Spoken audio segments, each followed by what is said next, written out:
Okay.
This stream contains fast-flashing images that may affect viewers who are susceptible to photosensitive epilepsy or other photosensitivities. Viewer discretion is advised.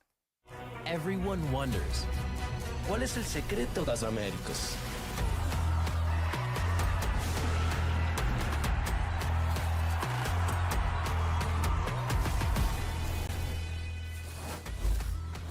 Today, 4 teams make their Stage 1 debut, and their path to Masters London starts right now. Hello and welcome to VCT Americas, and of course, we're coming at you live from the Riot Games Arena, and you see it out there, all of our amazing fans living life in the beauty, the sunny, the gorgeous California.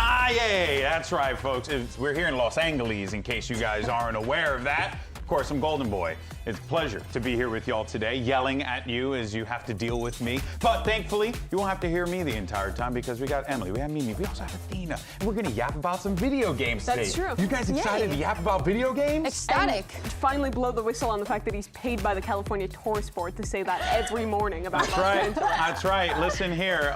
Me and Gavin may not agree on a lot of things, but we agree on how beautiful California is. Now, of course, we're starting things off with 100 Thieves taking on Evil Geniuses, and then later on, it's going to be Envy going toe-to-toe against Loud. But of course, all weekend, we've been throwing a block party here at the arena. So why don't we send it over to the one and only Dandryad to see what's going on outside, and hopefully she didn't steal anything this time. We're watching you. Another thing that we have this weekend is the Envy booth, and I am here with Ian from the manager for Envy. So tell me a little bit about what they can find today. Hi, today this is our first booth at VCT Americas. We've got exclusive merch, new shirts, we've got hoodies, we've got hats as well. And then today we have the Envy Classic Challenge. Try to kill as many bots as you can in 30 seconds. You get a sticker for trying, and a winner will be walking away with a 400 hertz monitor from Zowie. But don't forget to buy the Envy bundle. And that fan might be me. We have a fan here as well playing. How many do you get? I got 40. Well, me personally, I would get 60, but let me try it. Back to you guys.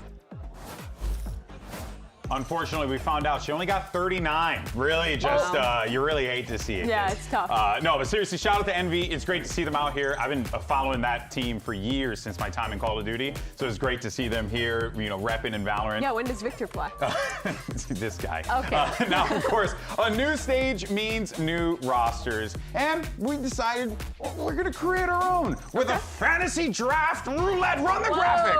Yes. Now, here's how it's going to work, all right? We're going to have a loop of all 12 teams, and then you're going to yell, stop! And then you draft a player on that team. You got to say it like that. Stop. Do we have to yell? All right. Hey, I prefer if you did. I think you're know? the person that yells on the desk. Also, we're going to be doing this snake draft format, so, you know, boom, boom, you know, that whole gimmick. Yeah. So, Athena, That's me. you start first. All That's right. you. Spin the wheel. Spin the wheel. Spin the wheel. Spin. What? Stop. It's blocking my face. Ooh. 9. Give me Oxy. Give me Oxy. Good first Yes. pick. Okay. Just trying to get seen over here, you know? It's like, No, it's fine. We don't Give me a want to spin, please. okay, well, you have Oxy? You had Oxy? I gotta Yeah, focus write it on down. Lock in on your I'm so job. sorry. I'm so sorry. Guys, don't judge my handwriting, por favor. I'm Okay, judging. here we go. Mimi. Spin the wheel, please. Spin the. Come on! Stop. Envy. Ooh. Who do I want? I want Kesnin. Okay. Spin the wheel. okay. Is it spinning? We Not gotta yet. wait for GB to write, and he's really slow. So Yeah. It's spinning Stop. out. Cloud9. Cloud9. Ooh. I know who you're gonna pick. Who am I gonna pick? Say it on 3. Or yeah. You're not gonna. Okay. One, two, three. Zenny. You guys suck. What was that? Okay. What- Penny. Okay. Spin the wheel. Let me go. All right, Why spin first the pick Penny? wheel. Well, Yeah, well, just it's force spin. GB to catch up. I just like him on the main duels. got I it. think he would do great. Stop. NRG. Oh, that's a good one. Nerds. Oh my gosh. What we got here? Give me Scuba. Scuba. Give me Scuba, yeah. Okay, that's Little a good one. smokes player to get going. Let's see who I get. Spin the wheel, please. Spin the wheel. And stop. You don't have to chant every time. We're gonna do this like 15 times. Send Then I'll do it 15 times. Who do I want?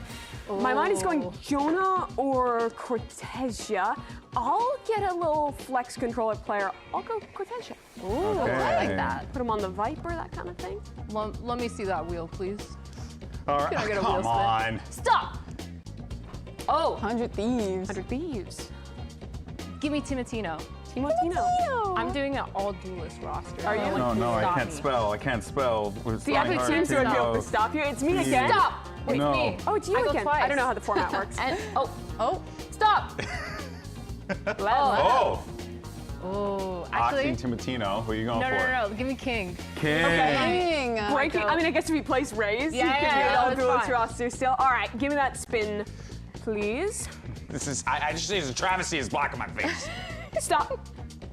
Sentinels. You go again. Who do I want? Surely you get. From Sen for my second choice. I could go Sentinels. Jonah or I could go John, I think are the names in my John's been head. kind of popping off. Yeah, I'll do John. Yeah, John. he's been great individually. Okay, get that wheel let's do going. it. Get that wheel going. that wheel going. And I stop. can't spell. MIBR. yeah, Oh my yeah. gosh. John Give me could. second. Give me John second. Kit.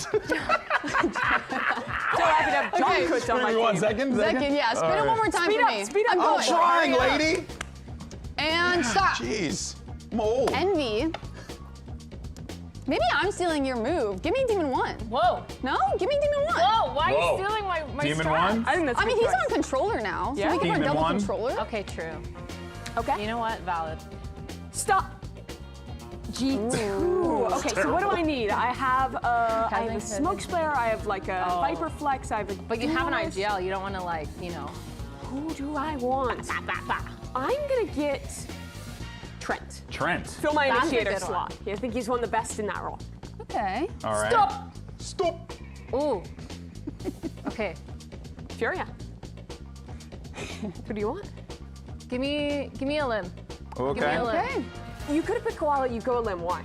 Because I like a limb, and his waylay go crazy. His way go crazy. I told you that. Oh, it's me again. Stop. Envy.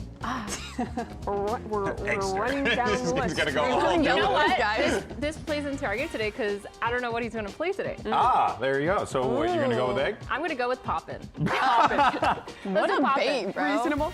Okay. Trust. Okay. All right. This is the roster. Wait, let me time this. Hold on. Stop. Dude, Oh, I got it! I won it! I got it! I can't believe you're Let's such go, a let's go, sweat. let's go. Okay, who's been that's taken called from cheating. It's not Just called scuba. cheating. Just scuba. What do I need? I have a duelist, I have a flex, I have a smoke, I have an initiator. Gotta go quick. I'm gonna get a Sentinel? second duelist, I'm gonna go Mata. Motto. Let's Oh, take it wow, there. that's a strong option. Okay, Your do me team right, is wheel. looking pretty All solid. right. Do me right. Ready? go. Stop. Loud? Oh, this is easy. Yeah, give me Luke Show. Luke There's no Show. way. Yeah, for real. It fits right in, too. I know. There you go. All right, so not Good. bad. Here are your lineups. We got for Emily, Penny, Scuba, Zek, and Demon 1 Look Show. For Mimi, you got Kezinik, Cortesia, John Cutie, Trent, and Mata, and Jom. And then for Athena, we have Oxy, John Cutie. Timo Ting, King, Alum, and Poppin. Let us know who you think is the best roster. Sound off in the chat or Okay, I wherever. think Mimi- you I have decide two to- Sentinels players. I have two I think- Sentinels players. But Vote look at for the me. firepower. Wow, I really think trying to lean pretty into that. stacked. All right, well, it's so early in stage have one, and King. anything is possible. So that means it's the perfect time to get some hot takes from our co-streamers. Let's check it out. Hello, VCT broadcast. My name is Shanks_2TV, and my hot take is that Cloud9 will make it to London this year. Go Oxy! Woo! Hi, my name is Misu from 100 Thieves Game Changers, and for my VCT predictions, I think that 100 Thieves is gonna win, obviously, but I also think that MIBR has a very strong team that's gonna make it very deep into the tournament, and I also am a big NRG fan.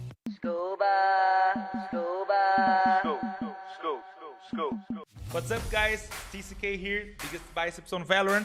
And for this split, I think Cloud9 is gonna win pretty much everything. But of course, that's because I'm from Cloud9. The other team that's gonna do pretty well is MIBR. And I think G2 is not gonna do so well. Sorry for my boy, Jorginho. Let's go. Ah, TCK with a little hot take there. You got to do the thing there. Dang the scuba. All right, It wasn't even on camera. I know, when you were that's doing why. it. You stopped too early. You got to wait. You just overshot. You overshot. Cloud9 to go to we're a so global excited. event is brave. I've seen that one Yeah. before. Yeah, that is well, we'll see, of course. But let's talk about this matchup that we have coming up here.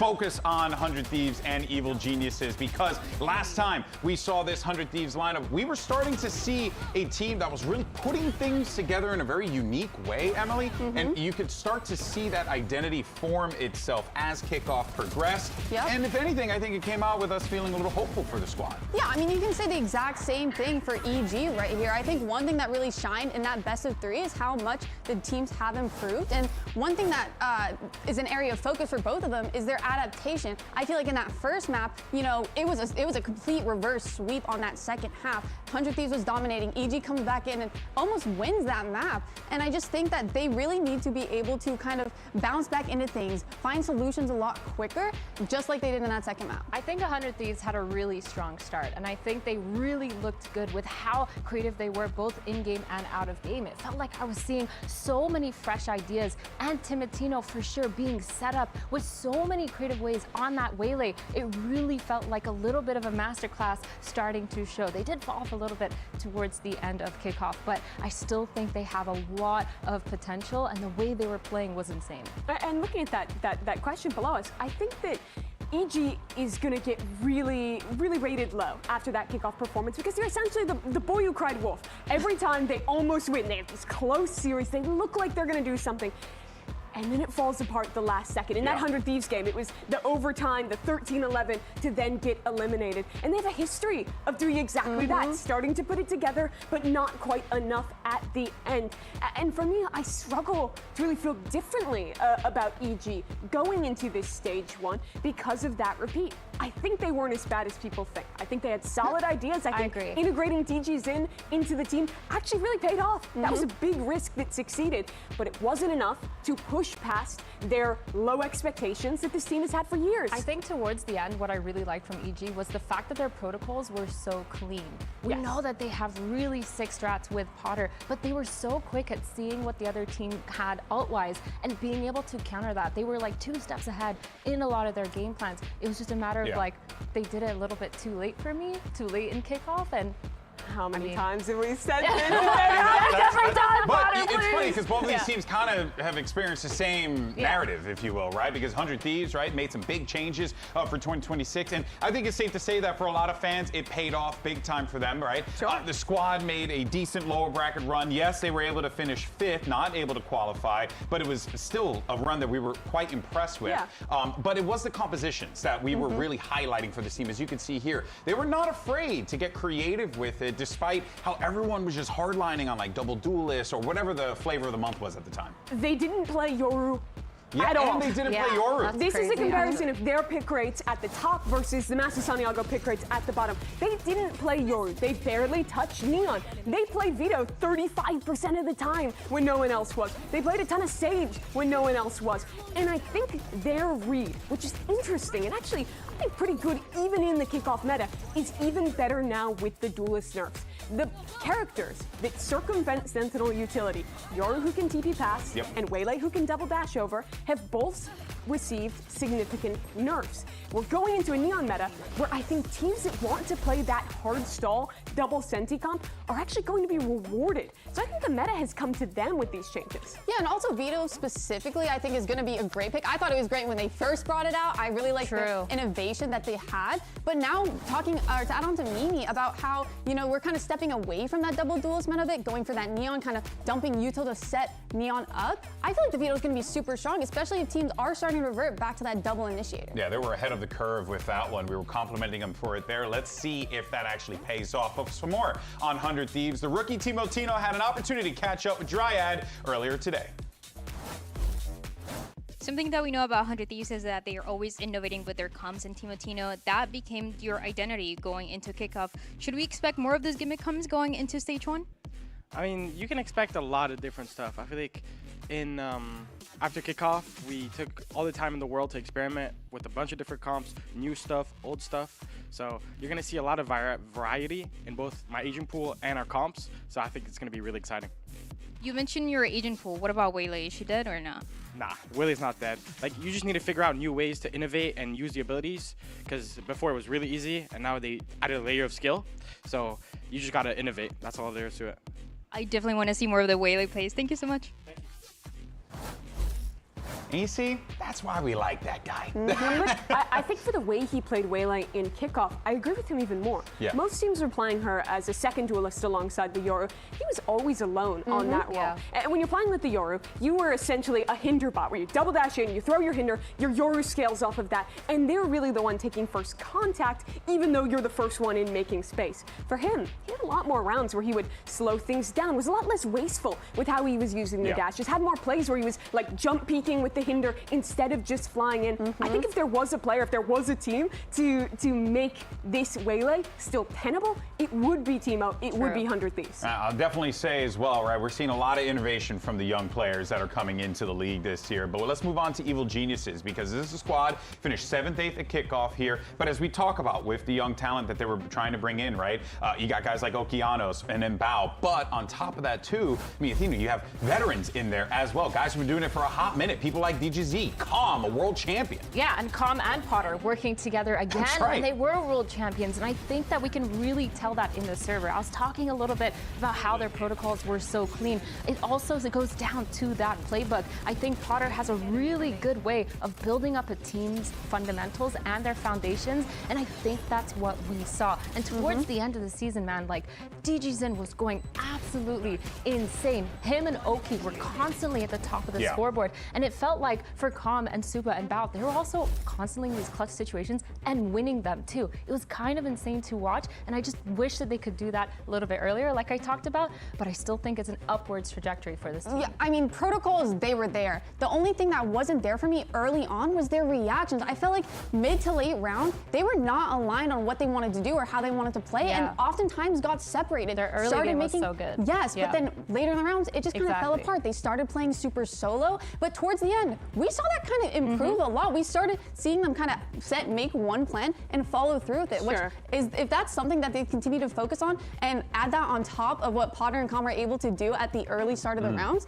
it's going to be a lot better. Yeah, I agree with you. I think my biggest concern was how slow they were calling those attack sides, because even when they had information, we were in a meta where some of the best rotate characters in the game, Yor, for example, who was super prevalent here, are getting played, where even if you have a good read and you've figured it out, those characters can break that so easily that you lose your opportunity. So I want to see an EG that's willing to play a little bit faster and mix up the pace more on their attack. Yeah, EG has had some time as well to go to the lab and get that work done. Let's see what that work was with Coach Potter as we have Dryad standing by. With the new stage, it also comes a new patch. And Potter, I don't know if you heard, but Fracture is back. How excited are you? I'm super excited. I was telling Corbin the other night that we were both having dreams about it, talking about it. A lot of rolling back the years and theory crafting and keeping account the meta right now. So we've been having a lot of fun with it. And you mentioned the meta. How do you think EG matches up with other teams with the current patch? I've got the players for it this year. I've got the players for it. Everyone's very flexible. We're really hungry. I would put us right now comfortably top 8 if we're hitting our shots 4 to 6. So we're in the middle of the pack, and we know it. We've got a lot to prove in stage 1 to comfortably put ourselves in top 4. All right. I really want to see the Fracture. Thank you so much. Thank you. Always a pleasure to learn from Coach Potter. Speaking of the legend, she's going to be participating in our 1v1 skirmish side selection. If I see, I'll see what agent you lock, and I'll know exactly your personality. Yeah, Team Latino. That's the new personality test. So, I was here for this. And while she did lock in Chamber here, and we're going into this one, initially she locked in Jet. Oh, that's so funny. And they both were having a good laugh. Hey! I don't know which one's better, the left or the right click. I felt really scared when I hit you left. Okay, Digo.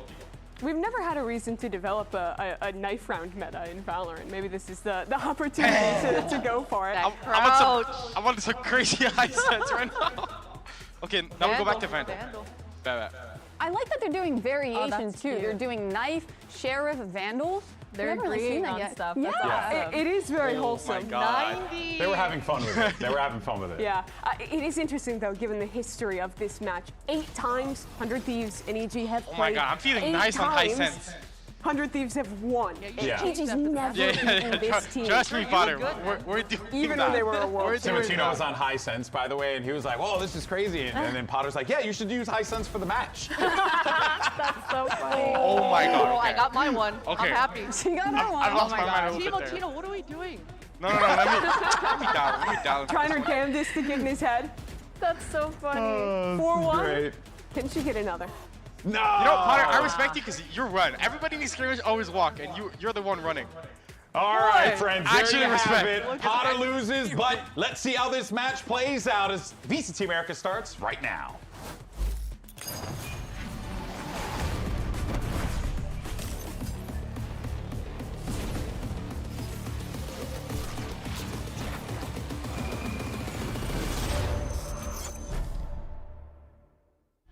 Calm on the flank.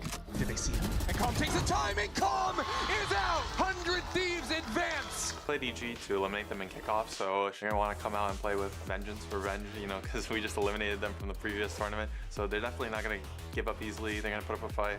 Just having that thought of revenge on our mind, going up against them, it's gonna be like, wow, we're gonna be playing a whole different game. 1-on-2. Bao ditzes. What else is there? Bao's got it. I feel like both of our teams have somewhat of a different playstyle. Prowl Cells is their main offer. And Cryo, the man to end it. Monstrous. And we have Digizen, oh, my glorious king. So good, so beautiful, so handsome. Douglas is so good, guys. Digizen. Oh, okay, he gets it. This round is a disaster for 100 Thieves. I think we haven't lost to EG as the organization once, and it's not gonna change. So, yeah, I think we're like 9-0 against them. They've taken like 2 maps and 9 VO3s. 100 Thieves, we're gonna take you down. Bang. Asuna, you guys are my little children. And yeah, I can't wait to get a quick, easy 2-0.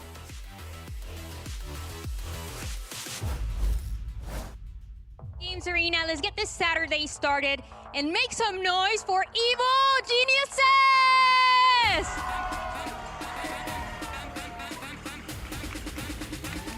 Evil Geniuses lineup, they were on the receiving end of a loss that eliminated them in kickoff, but we were impressed with the small bits that we saw. The question is, the time that they've had here to put it together, Athena, is it enough? Is it going to take this team to the next level? Because we heard Coach Potter said she has the weapons now in her lineup, according to her. Yeah, fragging power on this team, no doubt, but they really need to take it down to another level because, again, like they said in that video, they have not defeated 100 Thieves in quite some time, only taking one map off of them. Taking one map off of them in the past 9 VO3s, which is insane. But can they bring it back to that time where they can be world champions? And on the other side, let's hear for their opponents, it's 100 Thieves! 100 Thieves also following a very similar trajectory from kickoff as well. A team that we were very impressed with, but they made a deep run. They were playing really well, Emily, and it felt like this team was actually owning in those moments where it was necessary. But, and here's a big but, now we come into this one, Mimi. Yeah. Now we come into this one, and a lot of people know what 100 Thieves are capable of. Do they still have that element of surprise to be able to bring in all these unique compositions that could maybe throw their opponents off? I think the meta has come to 100 Thieves. They were, in my opinion, the most creative team of kickoff, and I'm extending that to other regions as well. Their read playing into the double senti when no one else was. It's very interesting, and they found a ton of success leaning into that veto early. Now, some of the agents they were avoiding, the Yoru, the biggest perpetrator, nerfed out of the meta, and their opportunity to show us their lead again. 1, 2, 3, Looking at the maps, there's some new stuff in the pool. Despite the history, EG's not getting their fracture today. Yeah, I think this Haven pick makes sense though, because the last time we saw these two teams face off, the only reason why EG lost this map was because their defensive side was almost atrocious. They only won 2 rounds. Now, if they fixed, it wasn't. I didn't want to be rude. No, it's okay. It's okay. You know, if they fixed a lot of those issues with their defense, Yeah. a lot of the spacing issues that was happening, the rotations where they were over-rotating and constantly getting caught off guard, I think this could be a really positive map for them. Yeah, and then moving forward and looking at the next 2 maps, we have Breeze. We haven't seen a Breeze out of EG, but one thing that we do know is Digizen and his op. That is going to be a playground for him. And the last time we saw 100 Thieves, they won, but it was against Loud, who did not look good on the map at all. Like, they were not prepared for it. But you have Cryo in his op too. You do have Cryo, but are they going to put him on the Jet or are they going to keep him on the Chamber? I think Either either way. on Chamber or Veto, and it lets him do it anyway. I really liked seeing him on that Sentinel role throughout kickoff. I'm excited to see what DGZ is up to. I actually really liked his Neon throughout kickoff. They played it on the Haven, I think maybe one other map, and I thought it was a pretty solid role for him. If that's something he's continued to work on and refine, I think he's going to be the man if they're playing more solo duelists with that Neon to really push them ahead. I mean, he also has experience doing that. If you look back at his 2-2 journey after the stint that he had on Loud, he was playing a lot of duelists, including Neon, and he was looking really good on it. Well, we're going to see what we get here with the agents in a moment, and ask and you shall receive. The Digizen Neon is locked in. And pretty sure this is just the same comp they were playing in kickoff. It's pretty standard on this map. DG's Neon, obviously very impressive previous when they played this. I want to see a little difference in the attack side though. This is where I really felt like it was highlighted in being too slow and getting caught off by those Euro rotates when they did play this map. But under Thieves, we don't expect them to play that Euro because of the nerfs, but they pick up the next best thing. Double duels with a Phoenix? And a Cypher comeback here? Curious how is the Phoenix going to act as like a pseudo Euro, so to speak? I mean, it's going to fill the Flash Initiator slot, basically. And they had the quick rotations coming in with the Neon Sprint. So it's kind of a good replacement for the previous Euro comps that we've seen in the past. Yeah, very fascinating. I think the Flashes are really good. This is a great map to be able to farm the orbs. There's creative conditioning you can do on attack, too. With like the wall into Garage early on. I think he's good on this map. This is a sick comp to get this rolling. This is going to be an exciting matchup. Let's get this first pistol round of the day started and send it over to your casters. Here's Rivington and Van Silly. Another day of VCT Americas and another day of Stage 1 to see how these teams are getting ready and starting into the season. Yesterday was a good day of games. We had some good day of games. We had some 2-0s, and now can we get our first 3-set coming out of this? Can EG find the win that they've been looking for so much? Over 100 Thieves. And have they got all of the situations corrected that they wanted to out of kickoff? Hopefully it's the case that we're going to get a 3-mapper, but the last time these two teams faced off against each other was the lower round 3, where 100 Thieves actually eliminated EG's chances to go to Masters Santiago, and it was also a map, at least, that was a brawl. It went back and forth, a 13-11 on this very map of Haven. It went into overtime on a second time. But what was interesting, too, is the look of how the identity of these two teams were based around the star players of Cryo on the up, then Timotino as the tip of the spear. And on the other side, it'll be the same thing here. You have Digizine, and then also going on the other side of him opping against everybody else, and then sometimes having that support from a double duelist with Okeanos. Yeah, if we don't get the scopes in the first map, they're coming out on Breeze, right? It is going to be a battle back and forth for Digi and Cryo, most likely there. We'll see whose hands it goes into as well. We saw it getting traded around as they had different ideas going throughout the games, but yeah, seeing Evil Geniuses and how much they say they learned and they grew exponentially in kickoff here to figure out what the roles really were going to be. It was always there that Khan would get in the IGL, make him feel comfortable with the team around him, and then make sure that they can facilitate Digizine here. 100%, and I think listening to the interviews from Okeanos, I'm going to take that with a grain of salt when he's mentioned that EG were one of the teams that exponentially evolved the most during kickoff, because they didn't play the toughest of teams, at least in the region for kickoff in that scenario. You're looking at a Loud that was looking for a rebuild towards the end. You saw that. They lost against Envy. At least the positive thing out of it was that they're able to find a revenge game and a revenge match against Envy and eliminate that team. At the same time, then, that's an opportunity to show that EG has what it takes to learn from their mistakes and fight and get revenge games, which is super important for somebody like Digizine, who is yet to beat Cryocells in these head-to-head matches. So this is going to mean a lot, not only for the first point for EG for Stage 1, but also a lot of confidence building for this roster to face against such a strong team as 100 Thieves for now. All right, we are going to get a quick monitor switch out on stage, since those are important for the players to be able to see the action. So thank you for bearing with us. For Stage 1, we do have new maps, new patch, new agents. So here's what the pros have to say about all of those big changes.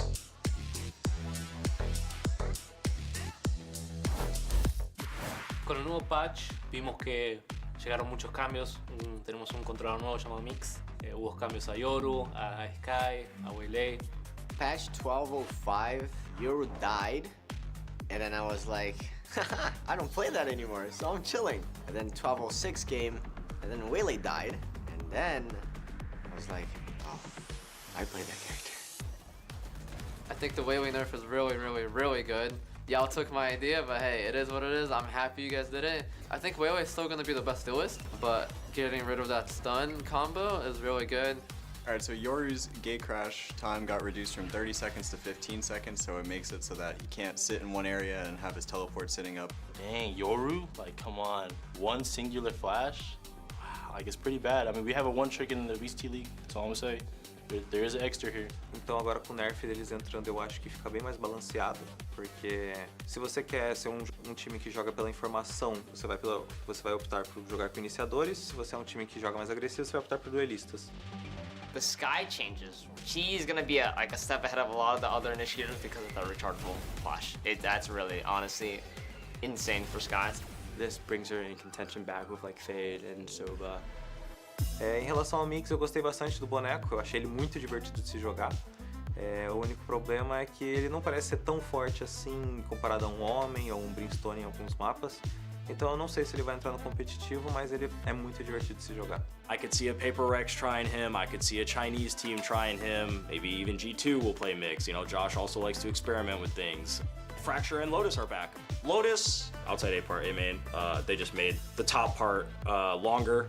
It's good for A opens. They did change stairs, they made it a little bit bigger, and you can't plant on A on the left side of the box anymore. I do love Fracture and Lotus coming back. These are very fun maps for me. Because on Fracture, I just run. Fracture, you're just running it down. And I love running it down. He got flanked by Oxy, who took the rope. Eu acho que o meta vai estar bem legal, todo mundo se descobrindo. Pouco tempo antes do campeonato. Acho que vai ser várias compras diferentes e vai ser um meta bem legal.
And slow down his approach, but 100 Thieves have the batter and find their way forwards. VALORANT is the one to punch a hole through NRG and stop them in their tracks.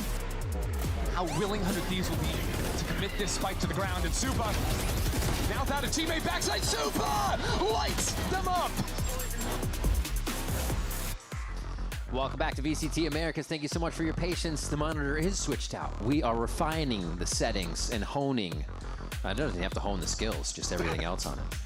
Oh, Tell it it's brand new. They get to remove the tape. Can somebody bring a microphone there close to it so we could actually hear it peel? Yep. Can we get the peel sound? That doesn't look like we will. Dang. Super important, though, to get that man's monitor fixed up as soon as possible and hopefully to the settings that he needs, because that is definitely the biggest win con that we have on the side of evil geniuses, and the amount of success they're able to have, especially going back to what we just discussed earlier on. He really wants to have a good revenge game against not only 100 Thieves, but a victory against Cryocells, and also that probably means to me having that difference in terms of the scope capabilities and the yacht capabilities.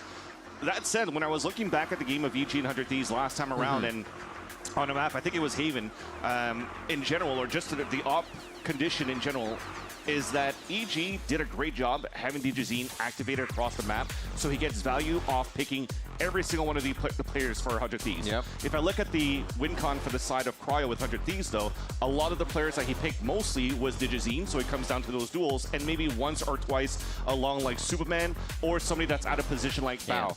That tells me right now that EG had a game plan going into 100 Thieves to make sure that they identify where the op could be and how they could avoid it.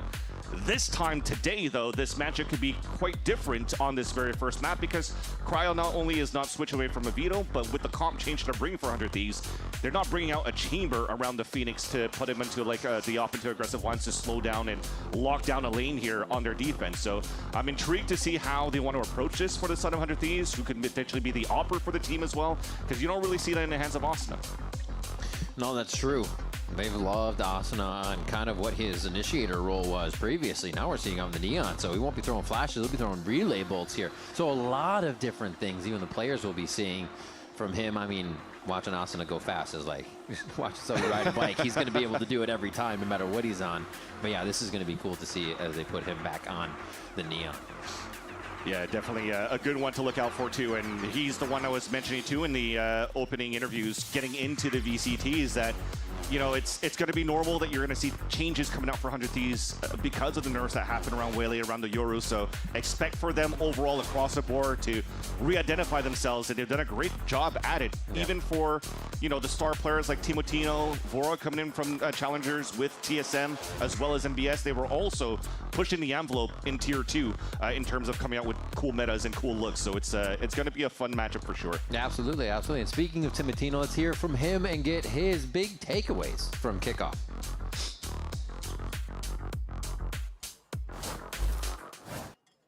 Yeah, I mean, kickoff was a really good experience for me. You know, we came in with not that much expectation. As a rookie, my goal was to learn and to get to improve as much as possible, and I feel like I did that. You know, we only lost to the top teams in Americas, Energy and G2. So I took there was a lot of great takeaways from those games. To me especially, the biggest takeaway was playing around Anti. It's something that doesn't really happen in Tier 2 because people don't have great coaching staff. So when you get into Tier 1, it's very different. So like especially Energy, because they have a very Anti type of play style. So for me, that was the main takeaway from kickoff. And Timotino, if you listened to the 100 Thieves podcast at all or did not, well, inform me, he was also talking about how it was a very big change for him mentally to not focus on a result. Play for the moment of the game, have fun in the moment, because thinking of the result, thinking of winning was actually blocking the mechanic skill for him in those instances. So he is more so in a vibe mode now than ever before, just trying to get out there and have fun, and that's what's important to him now. I hope that is just going to even make him more of kind of a showboat out there, and not that he himself is a showboat, but I just love watching him get out there and waylay, dash around, and slide and kind of judge merchant. On the other side of the stage, I think you could tell and say a similar story to Okeanos for the side of EG. Absolutely. He was the type of player going into Tier 2 before like the M80 days. He was like the star duelist for most of the teams that he was playing. Right. Once he started going into M80, he had to flex a little bit more to have a support role around Sato or being able to play that double duelist. So they do have that in the arsenal for Okeanos. And then his experience going into kickoff with EG was more like, okay, I have to focus a little bit more about myself, about how I could be a star flex player, which is not as easy to do as a star duelist player for him, at least in his eyes. Exactly. So reflected on himself, watching a lot of VODs, not playing too many ranked games so that he could just focus on these scenarios that playing on the big stage against these teams, he knows exactly how to react and how he could support this man right here, DigiZine, to make sure that the number stays up for the side of EG. Exactly, from a star role to a star builder, and DG is ready to do that. All these instances, himself, all the classes he's been taking with English, so his comms are online. Now he says, English is easy. Yeah, exactly. I quote, English too easy, bro. Yeah. Close quotes. So, but jokes aside, that means a lot right now for himself and for EG as an org and as a team when it comes down to these hectic moments. You've already had a taste of what the in-game comms could be like within our matches yesterday on the Americas stage. It could be very calm and stoic, or it could get very chaotic. So if you have somebody now that finds English very easy and he says that he understands every single word, then it makes those high-pressured moments that when the micro is super important for EG, that now Digizine could be or with the team and not be forced to just do the hero plays a la Demon 1 and then have the rest maybe save the round if he's not able to do it, you know? We talk a lot about Evil Geniuses. We see Potter on the screen now. They're trying to get that first win, as we said before, against 100 Thieves. It means a lot for Digizine, too, because it's one of his from the teams he's been on to get a win versus the Evil Geniuses and get in and crack that mind that they've been against. And we see Cryo back on his kind of sentinel role to come into these situations. The team saying that it doesn't matter what he's on. You're going to get Cryo at Cryo, how he plays. Sometimes it's dropping 30s. A lot of the times it is, so... No worries here. We're just trying to get the monitor fixed up. And again, thank you so much for your patience. Yeah, and while we wait for that to start, we'll actually head on over to a quick break. And hopefully we'll get a result very soon here so we can kick off this series between EG and 100 Thieves.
Slow down his approach, but 100 Thieves have the batter and find their way forwards. FURIA is the one to punch a hole through NRG and stop them in their tracks. How willing 100 Thieves will be to commit this spike to the ground, and Super, now without a teammate backside, Super lights them up. So yeah, we brought on 2 new coaches, MBS and Doom Bros. Obviously they're from EMEA, so you know, lots of differences there, culture and just overall like play style. I think EMEA and Americas play a bit differently, so it's always cool to see different perspectives on the game, and every single like scenario, every single like micro interaction, I feel like we have differing opinions. So it's really awesome to see a bunch of different perspectives, and you know, we just all come to a consensus on what we want to do for next time. They've built a really cool system for our practice, making sure that you know, we're taking scrims like as serious as we can, trying a lot of new things, being open-minded to a lot of new comps.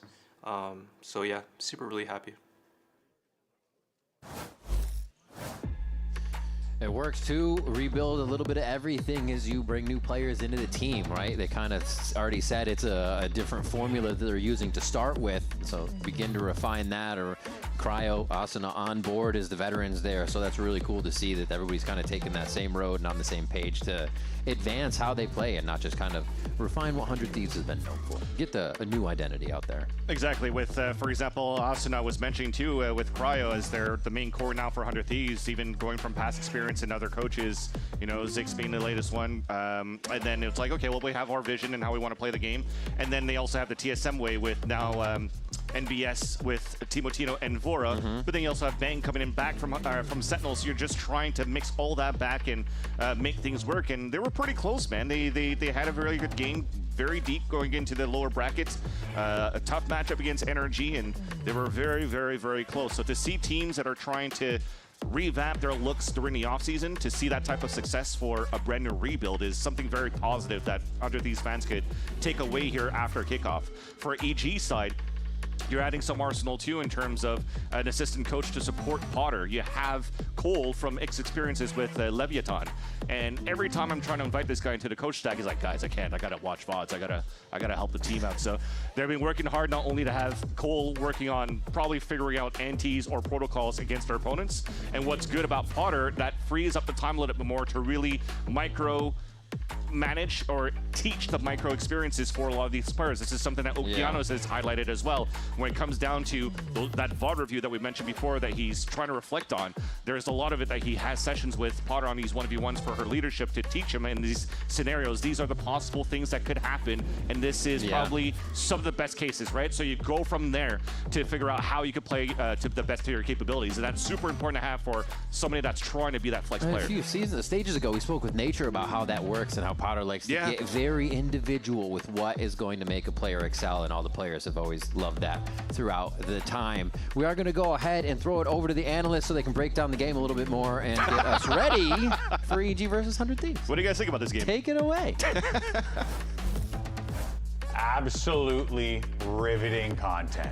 100%. No, first things first, before we move forward, I do want to apologize to all viewers at home, especially that one guy who's probably complaining on Reddit right now. Obviously, tech gremlins is a thing, and you know our incredible staff is working diligently to make sure that everything is all sorted and that competitive integrity is honored, which is the most important thing. So hopefully you guys can appreciate that noise, and let's just go ahead and yap a little bit while we give our team some time to go ahead and fix this issue.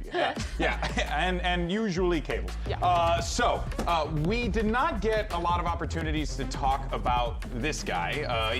Cryo, the guy who always commands attention on his team. We talked about him briefly about what his op could potentially do on Breeze, but Athena, we do know that this guy, when he goes online, is such a threat for any team to have to deal with. I mean, he was arguably the reason why they won that BO3 against EG the last time they played, because Cryo, he went absolutely insane. He was getting so many picks with that operator, kind of being the reason why they carried a lot of it and got a lot of those opening picks. But he's also been so good with his rotations, with playing weak side of the map as well, and enabling 100 Thieves to have a lot of map control and map space around him. Yeah, I think he really stepped it up, especially towards the end of kickoff, because obviously there was a lot of gimmick plays that they did with the Waylay Timotino. Towards the end, more experienced teams were able to kind of shut that down a little bit more and not be taken advantage of, and that's where he really shined. That's where he really came to life. And when I'm thinking about this meta shift that we're kind of going into,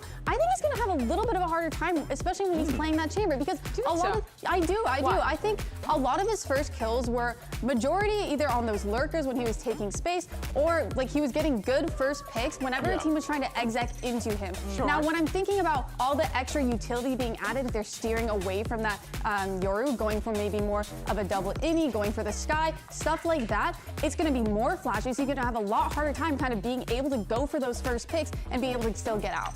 But he was also second best chamber in the world when utility was at its most impressive. I think that I agree that it'll diminish some of that free firing, but I still think that he's going to be excellent on these roles. And I think that's a testament to Cryo because he has been by far, I mean, correct me if I'm wrong here, but I feel like from, eye test, he's been like one of the most consistent players just across the board. Shows up in a server, 9 times out of 10, he's going to give you output. You may not get the win, but he will give you some output. I think it's dependent on the meta. In metas where they put him onto Duelist, I think he's actually underperformed. I never liked when on past iterations of this team, they had him on dot. I think he's best at playing a passive off Senti role. And I think Vito's addition to the game is such a perfect agent for him because it gives agency in having the teleports. It has impact for your team with the interceptor and what that can do for early defaulting main control or on defense for being able to solo anchor and provide a little bit more utility than just that chamber would, while still also letting him off and have quick repositions and to get out of jail free card. It was just such a perfect lineup for him,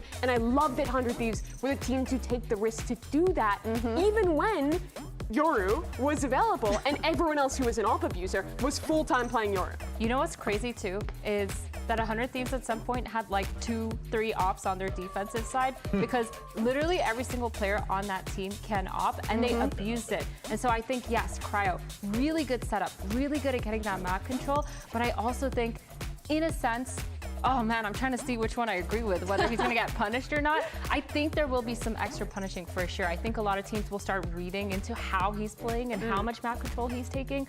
But I do think Cryo, again, has just done such a good job of being able to re-clear space, especially after a lot of those utils have been broken, especially stuff like Sky Dogs on the bind. He just takes showers after someone breaks a lot of that util for him, and he's not afraid to take those ones. So I'm kind of on the, whoa, what was that face? You just I'm ready.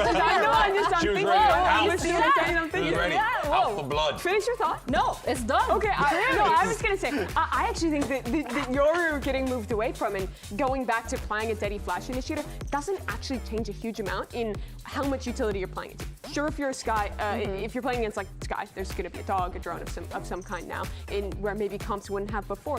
But still, Yoru had more oppressive flashes for Operas to deal with than I think an agent like Sky does, honestly. Like, I don't think it's that different for him.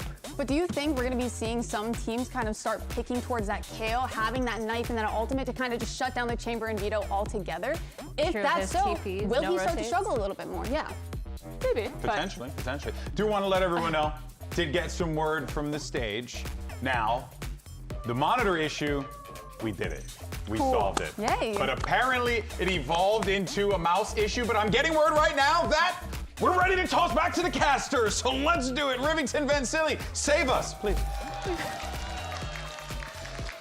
First time, here we go. We did it! Evil Geniuses versus 100 Thieves here on the stage. Strya, that was an amazing intro. We're ready to play. This all is happening in order consecutively, and the plays are about to hit your screen. Thank you so much for bearing with us, everybody. We really appreciate it. We're hopping on to Haven to get this day started here in VCT Americas and see if the attack side of 100 Thieves can get under the skin and defense of Evil Geniuses to start. And I'm super down to watch 100 Thieves on the attack right now, and Cryo in this role of the Cypher. I think what changed as well that was very difficult for 100 Thieves to really get some good early round conditioning for against EG was the fact that he was playing a veto. So you place a chokehold, you can't really lurk and take mid controls, you're kind of with the team to play the chokehold. Maybe now he has more capabilities to do that as EG doing a default wall that they've done non-stop actually the last time. This was like basically the only wall that they've used on the defensive side, just trying to move players around the wall more instead of playing like behind the push down towards middle or something like that. So there's definitely going to be some good looks from these two teams of how they've learned when they play, of what they've learned when they play against each other the last time.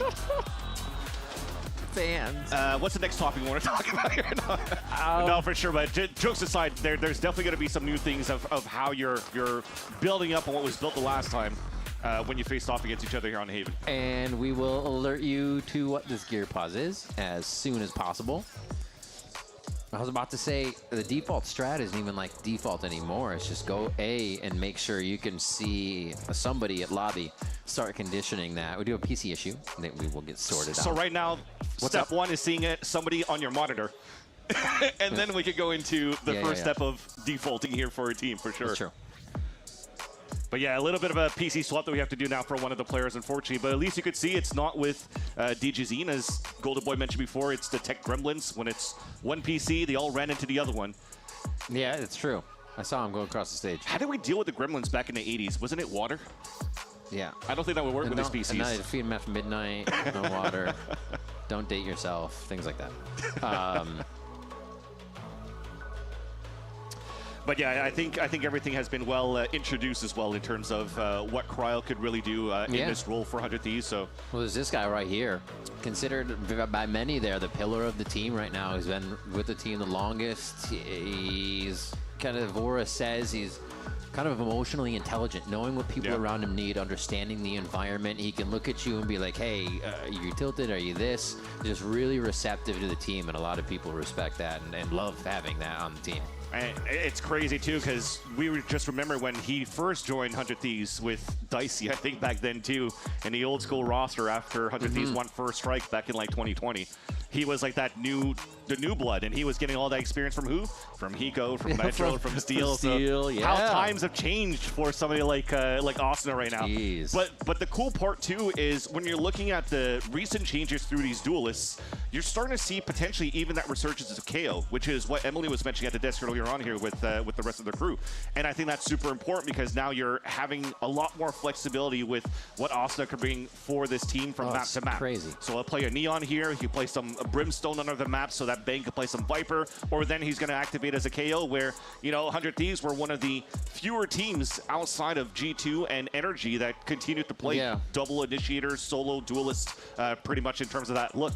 And they've worked out quite well, and they're really good here to play against other teams. Now we'll see how they face off against, well, should be an easier look as they're playing against a solo duelist this time around, so it's nothing unfamiliar for them. But I'm hoping on Breeze that we're going to see something very, very different. Absolutely, and with this tech pause going on as we get the PC fixed up, we're going to go ahead and see what GB and the desk are up to. What's up, guys? Hey, friends. Here's Mimi. She's just in a rocking chair. She's Also, the fact that we have a Mimi. rocking chair on set is honestly kind of impressive. Yeah, when you really think about it. Actually, that's just how tall she is. She just took off her shoes. Yeah, fun fact. Mimi, I think you should just do the rest of the bit from the chair. Will you start the game? No, I mean, listen, I would start the game, but I just really love the sound of my own voice. Okay, so what do you wanna that's talk why about? I just wanted to keep it going. That makes one of us.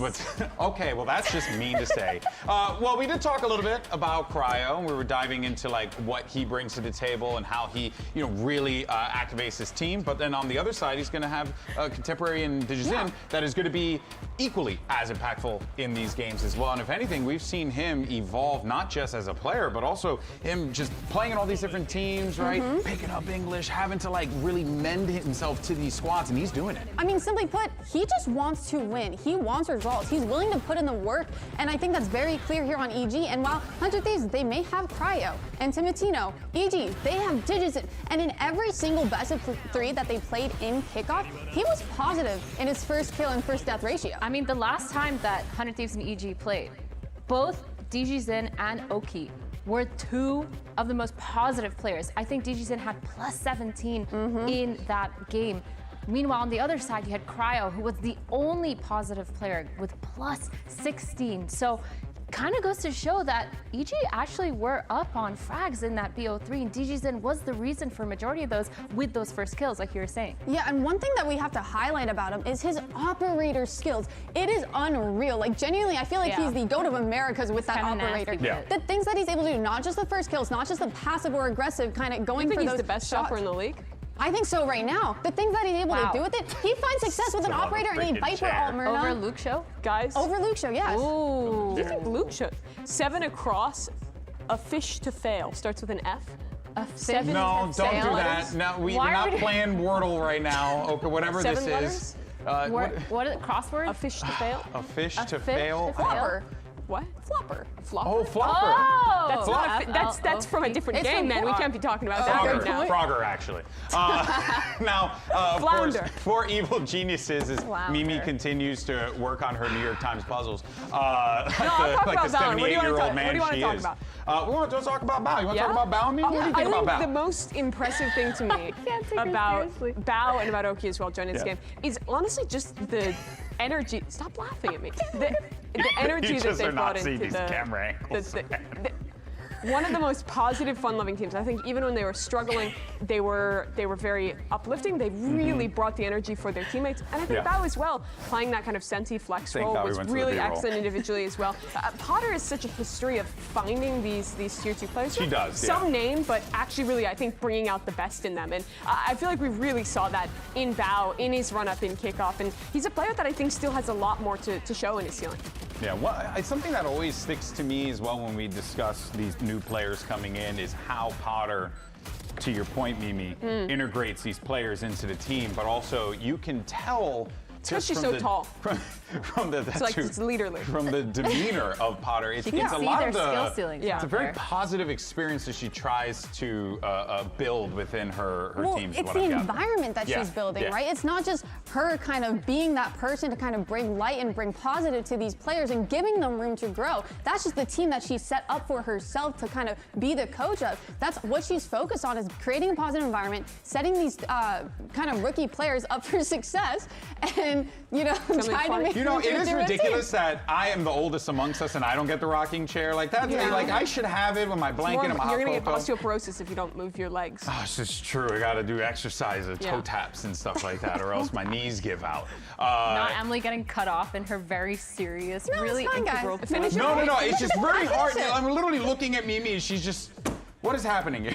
I'm retaining the viewers. You're retaining the viewers with this. I don't know if it's effective, but I'm trying. Maybe we'll find out with the stats eventually here. But yes, you were saying real points. You were talking real things about Bao. But I think to that point where we were saying, you can even see it just when she interacts with folks, right? Just the culture that she's building over here with Evil Geniuses. Now having Calm back in the team, it does feel like there's a lot of good things to pull from this. Yeah, I think it's really good. I think the environment as a team is really solid. We talked a little bit in the green room about how these guys are so friendly as well. And I think that carries into the server. 100%. All right, folks, we're gonna go to a quick break. Mimi's gonna get herself a warm beverage and she can curl into a corner, read a book, and well, hopefully you guys don't have to see us again. If you see us again, something went terribly wrong. We'll see you then, folks. I'm so sorry. Just why?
can slow down his approach, but it's 100 Thieves have to batter and find their way forwards. FURIA is the one to punch a hole through NRG and stop them in their tracks.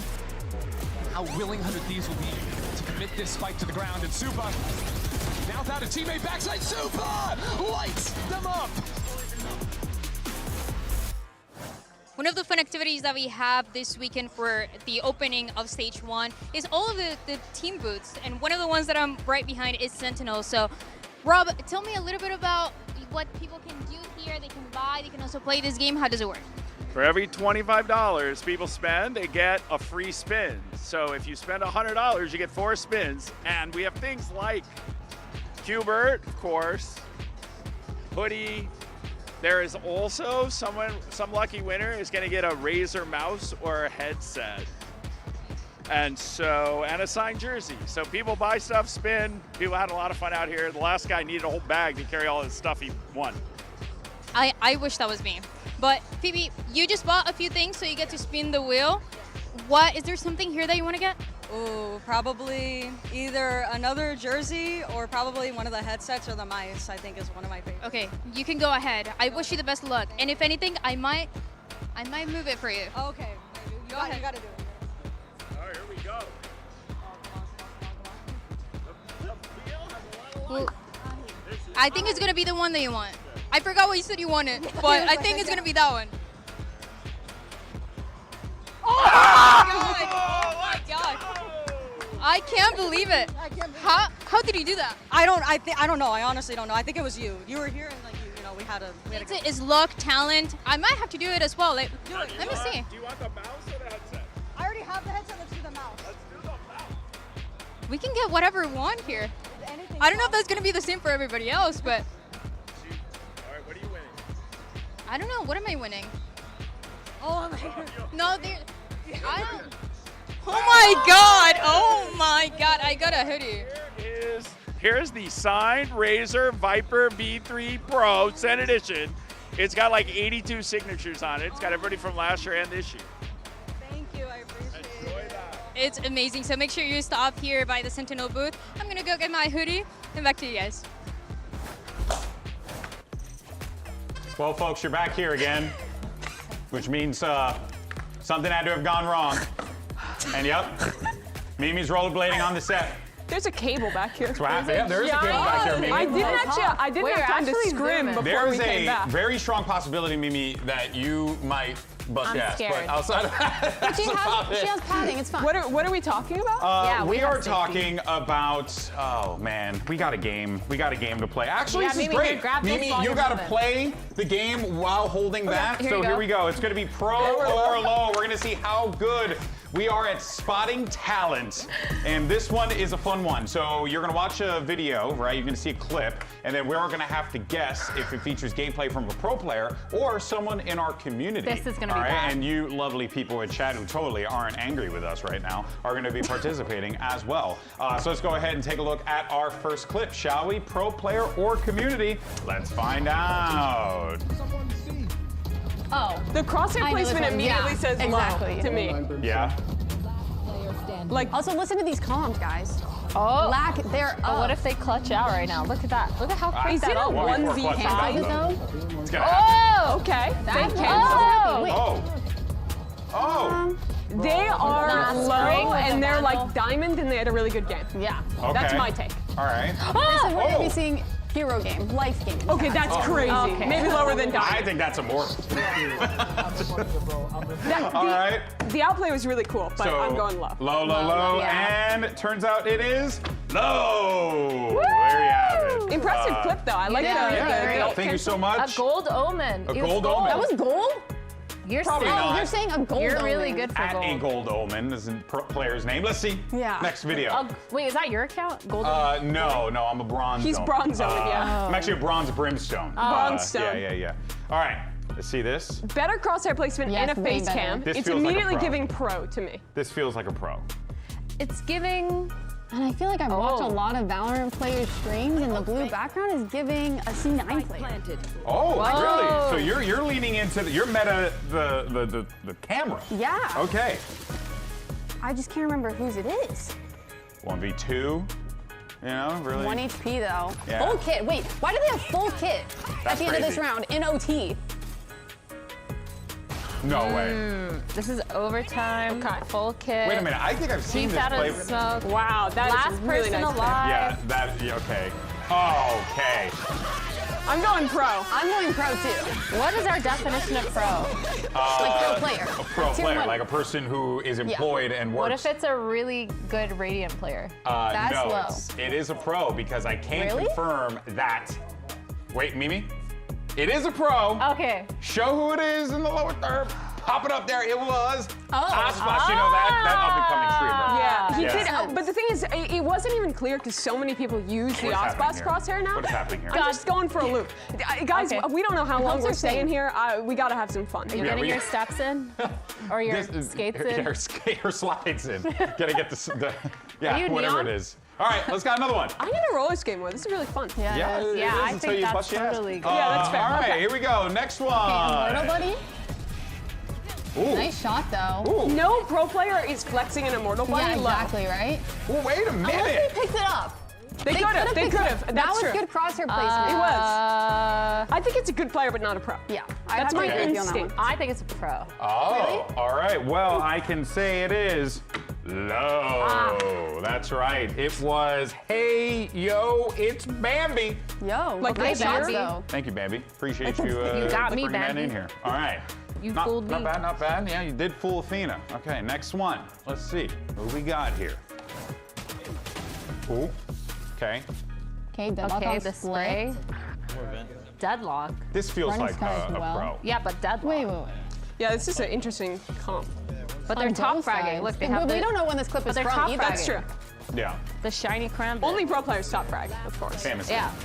Nice. Oh, No, low, oh, low. Oh, wait a minute. Oh, Crosshair placement to hold there and not panic was good after whiffing a little. Yeah.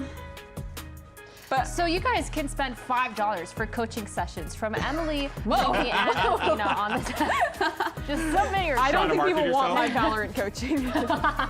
At least not for us. Also, deadlock lurking on pistol round when you have wall and stuff to kind of help with the flood. But your whole team's dead on an execute and you're just mid. Yeah, but You're why not aren't you lurking. executing with them? But Like, isn't- why are you mid in the isn't, first place? wait, isn't You're she a senti. defender? Yes, but you're senti with good delayed is she a util. defender? Is she a defender? I think she's attacking. I think it's she was attack. in spawn.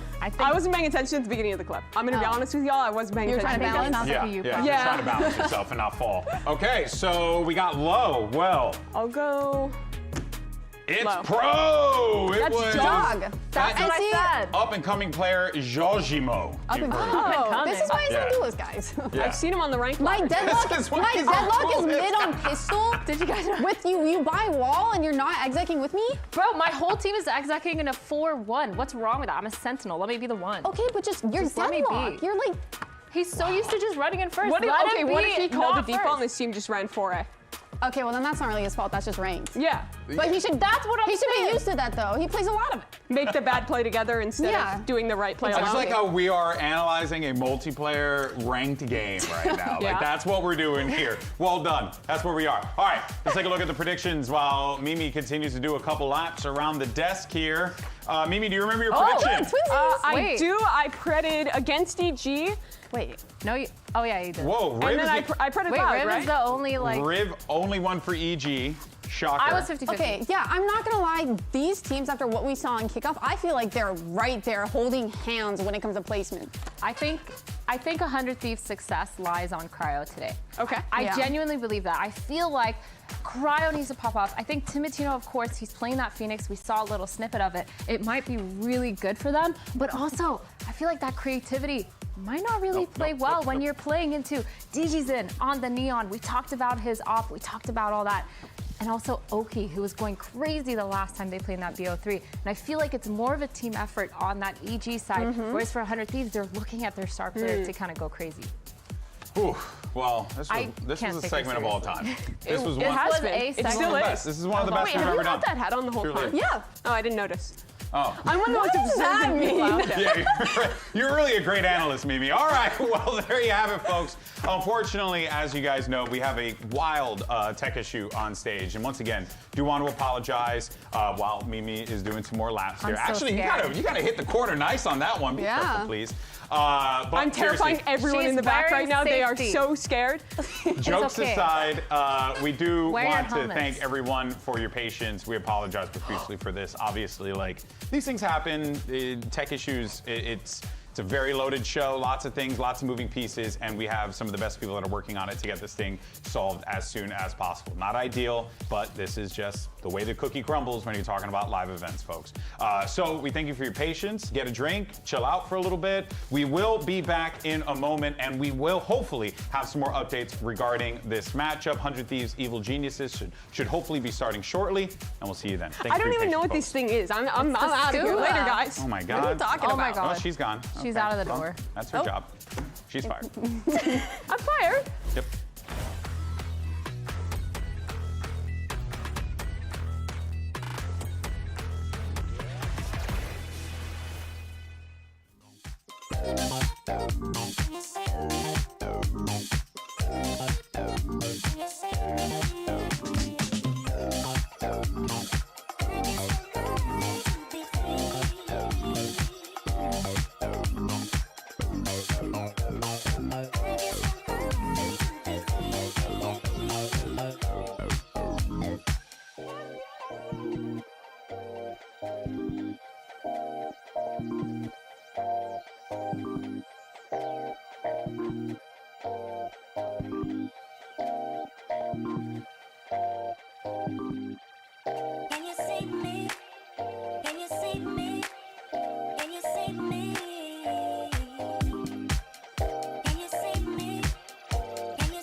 slow down his approach, but the 100 Thieves have the batter and find their way forwards. FURIA is the one to punch a hole through NRG and stop them in their tracks. How willing 100 Thieves will be to commit this spike to the ground, and Supa, now without a teammate backside, Supa lights them up! The APAC teams. They're got a different problem. beasts. Yeah, we got a you problem. think America's stacked? APAC, they're a problem. You know, we played Paper X 3 times, and they had that flow and being fluent on the map when we played them every time. They just kept.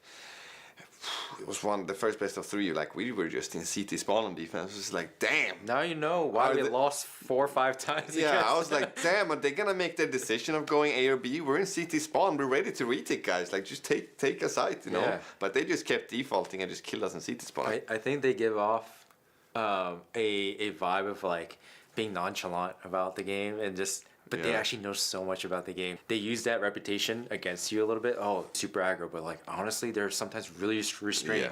They're playing start retakes, but at a faster pace than most teams. Exactly, that's the thing. And they hit you with like these like tempo, the pace switches all the time. Yeah, exactly. They're just hard to key in. Each player has that ability. Yeah. And they're so deep and like, and they have a great coaching staff now. And it's like, yeah. Man, they're a problem. Hopefully it's some a other problem. team beat them. It's a problem. I mean, you guys as well only lost to the APAC teams, right? Yeah, we lost to Purex and Nongshim. Yeah, that's the same for us. Purex and Nongshim. How was playing Nongshim? Honestly, it was so weird because we played them on bind the first round, and from a coaching perspective, during the match, not when I was prepping and these things, but during the match, I felt like the match was incredibly low level. It was a very bad match, in my opinion. Oh, for your team or their team? Both. Or just the match wasn't both good. Levels. Okay. Yeah, we didn't play good. I don't feel like they played good. Like they didn't play near their peak. Honestly, if they played their peak and we played the way that we were playing, we would have gotten absolutely obliterated. It was more like a, damn, we lost that when they were like not even playing in their peak form, you know? Like if we could have just showed up, like we had that match, you know? That was like, it was more frustration, if it makes sense. In a way, it was kind of similar for us. Like, but the way he gets us, or like how Nongshim sets up Dombi, it's absurd. It's just every solution we try to throw at it, we're like, well, that didn't work. Let's try something else. That didn't work, and then we're down like 8-2 or something like that. It's too late. Yeah, and he's a special player. You definitely need a fully different game plan, I think. We're confident maybe we would have a better chance on the next go, but we had to go through 2 really strong teams. I thought we had a better chance against Nongshim though because we had more information. Like we had more information than any other team. Yeah. If there was any team who's gonna beat them, it was us, but we just. I thought you had them on Abyss. Oh yeah, me too. Trust me, and we absolutely didn't. Look who's here! Francis is the downfall of NRG!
and slow down his approach, but it's 100 Thieves have to batter and find their way forwards. FURIA is the one to punch a hole through NRG and stop them in their tracks. How willing 100 Thieves will be to commit this spike to the ground, and Supa, now without a teammate backside, Supa lights them up!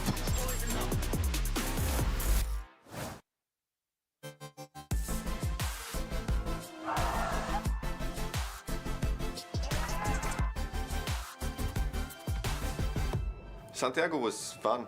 Yeah, no, I would say insane crowd, like the place. Yeah. I thought I didn't have high hopes for you guys because you guys were the only double initiator team. Yeah. In the field. Then I realized that's actually an edge because nobody else knows how to play against the double initiator teams. Yeah. All the teams were like they have to adjust their game a little bit to play against you guys. Yeah.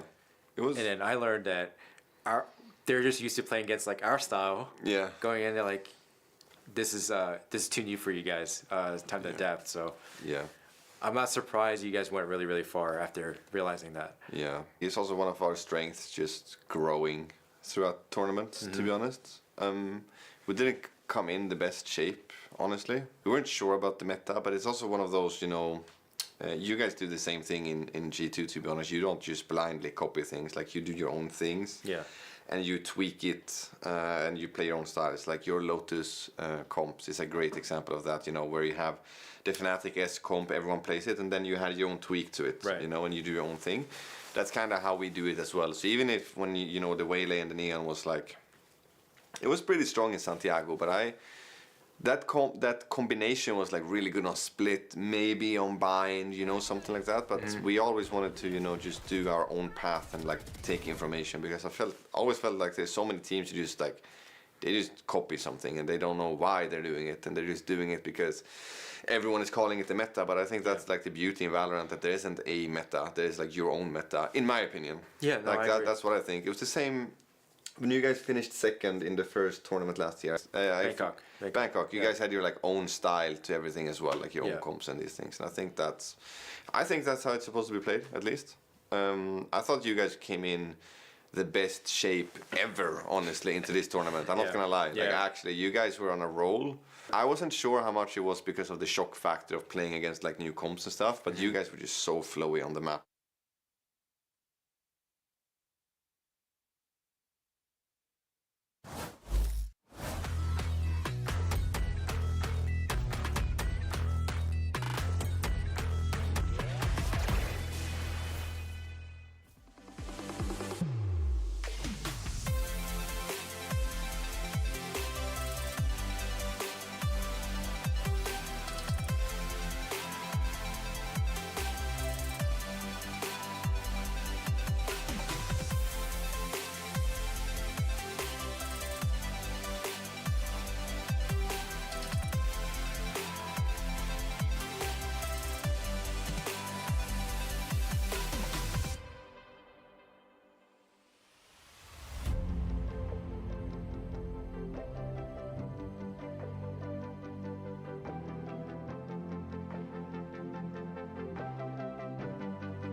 can slow down his approach, but it's 100 Thieves have to batter and find their way forwards. FURIA is the one to punch a hole through NRG and stop them in their tracks. How willing 100 Thieves will be to commit this spike to the ground, and Supa, now without a teammate backside, Supa lights them up! Calm on the flank. Did they see him? And Calm takes the time, and Calm is out! 100 Thieves advance! Played EG to eliminate them in kickoff, so you're gonna want to come out and play with vengeance for revenge, you know, because we just eliminated them from the previous tournament. So they're definitely not gonna give up easily. They're gonna put up a fight. Just having that like thought of revenge on our mind, going up against them, it's gonna be like, wow, we're gonna be playing a whole different game. 1-on-2. Bao ditches. What else is there? Bao's got it. I feel like both of our teams have somewhat of a different playstyle. Bao Cells is their main offer. And Cryo the man to end it. Monstrous. And we have Digizen, oh, my glorious king. So good, so beautiful, so handsome. Douglas is so good, guys. Digizen. Oh, okay, he gets it. This round is a disaster for 100 Thieves. I think we haven't lost to EG as the organization once, and it's not gonna change. So, yeah, I think we're like 9-0 against them. They've taken like 2 maps and 9 VO3s. 100 Thieves, we're gonna take you down. Bang. Asuna, you guys are my little children. And yeah, I can't wait to get a quick, easy 2-0.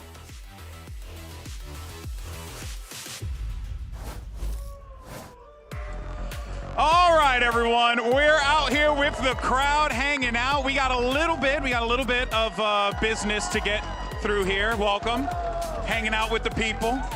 So, do want to let everyone know at home that our pro players are on stage right now, getting everything sorted, tested, and good to go.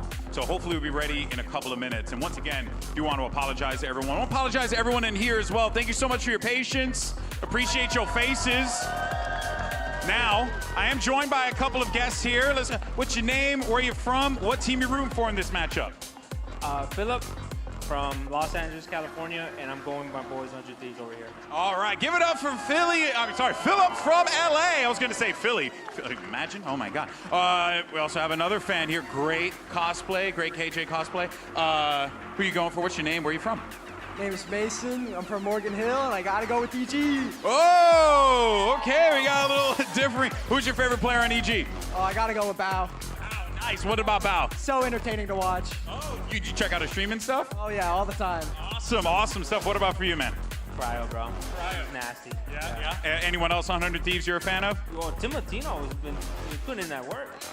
You know, we like Timotino out here, ain't that right, folks? Okay, so, fellas, I want to thank you so much for your time. Thank you for chatting with me. But you know, wait a minute. I want to make sure my microphone doesn't break here. Oh, man, okay. You know how it works. When I'm out here, what does that mean you guys get? Ladies, come on out. Do we have free stuff? Where's our free stuff? You're not the free stuff. Okay, we're going to get you free stuff. And then, yeah, I'll tell you what, in the break, like in between the matchup, I'm going to come out here, toss some free stuff for you guys in the crowd. You guys like that? And more importantly, are you excited to get this match underway? All right, friends, I want to thank you so much for your patience. We're going to get this match started in a few minutes here. I think, Vansili, where did Rivington go? He went to go poop, didn't he? He went to go poop. Yeah, no, makes sense. Yeah, no, that tracks. It tracks. It's all good, though. It's all good. No worries, friends. We're going to get this game started in a little bit. For now, though, I'm going to leave you guys with this, and then we will be back in a few, hopefully, with the matchup starting. See you for this quick break, and hopefully, we're starting the game up. See you in a few.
and slow down his approach. But it's 100 Thieves have to batter and find their way forwards. FURIA is the one to punch a hole through NRG and stop them in their tracks. How willing 100 Thieves will be to commit this spike to the ground, and Supa, now without a teammate backside, Supa lights them up! Welcome back to VCT Americas. We are back to view some gameplay, but also first, before we get into that, we're going to take a look at some of the furry friends from our pro players as we ease into the gameplay very slowly. So, am I looking at pets now? Yes. I'm down. Yes. I'm Ethan. down. I'm down. Does Ethan have golden retriever energy? Are people like their pets, as they say? I never see Ethan stand up and be like, squirrel, squirrel, and start running after a squirrel, so I don't think so. I don't think so. Yeah. I still, that's a beautiful golden retriever. Cat. Silence has a cat, one brain cell present. Any cat fans in the crowd? Yes. Very good. Any dog fans in the crowd? Yes. Hamsters? What? Let's go. Oh my gosh. What? Just keep going. Chinchillas? I mean, when your kid's like 2 or 3, you gotta like start them easy, you know? Learn how to take care of hamsters. We got the orange cats. Look at those toe beans. All right. Little Zappa. Eric Bach. She looks very cozy. Jogamo cat. He actually has a cat mouse pad that he plays with. Has his cat's face on a mouse pad. So what does Jaw say he's got that dog in him when he's fragging out? Who? Sadak? Look at that love. The zoomies! Heck yeah, Dad's home. Boom. Look at that. Look at that. Transitioning back and forth. The macro is amazing. That's how they got taught it Dante to play Neon yesterday. This is cute. See, mine would be destroying the tree. It can't sit under it without like tackling a few things. You gotta leave the bottom half empty. Oh, little smoky gray cat. Peering out, waiting. This is lurking. This is one of the best plays I've ever heard from you, Rick. Oh my God, look at this. Scuba's got a tank. Look at those legs splayed out. He's like, stop playing Valorant and pay attention to me. Just for a second. What do we got? Who's next? Don't do that. Don't. Oh my! Everyone, reach your hand out right now to the screen and squeeze. What a belly! That is a trap, though. Don't do that. That is a trap. Does that instigate claws right into the arms? Yeah. Oh yeah, instant. Boom. There's a wink from another Joxy's just stacked on cats. I'm getting intimidated. Mm-hmm. That cat's risen That one's me. just looking your soul. Oh my gosh, those eyes. That one is, so this is like the donut for a bat when players swing. He plays with a cat on his arm. So when he's here, it's like super easy. His nerves cat, vibing.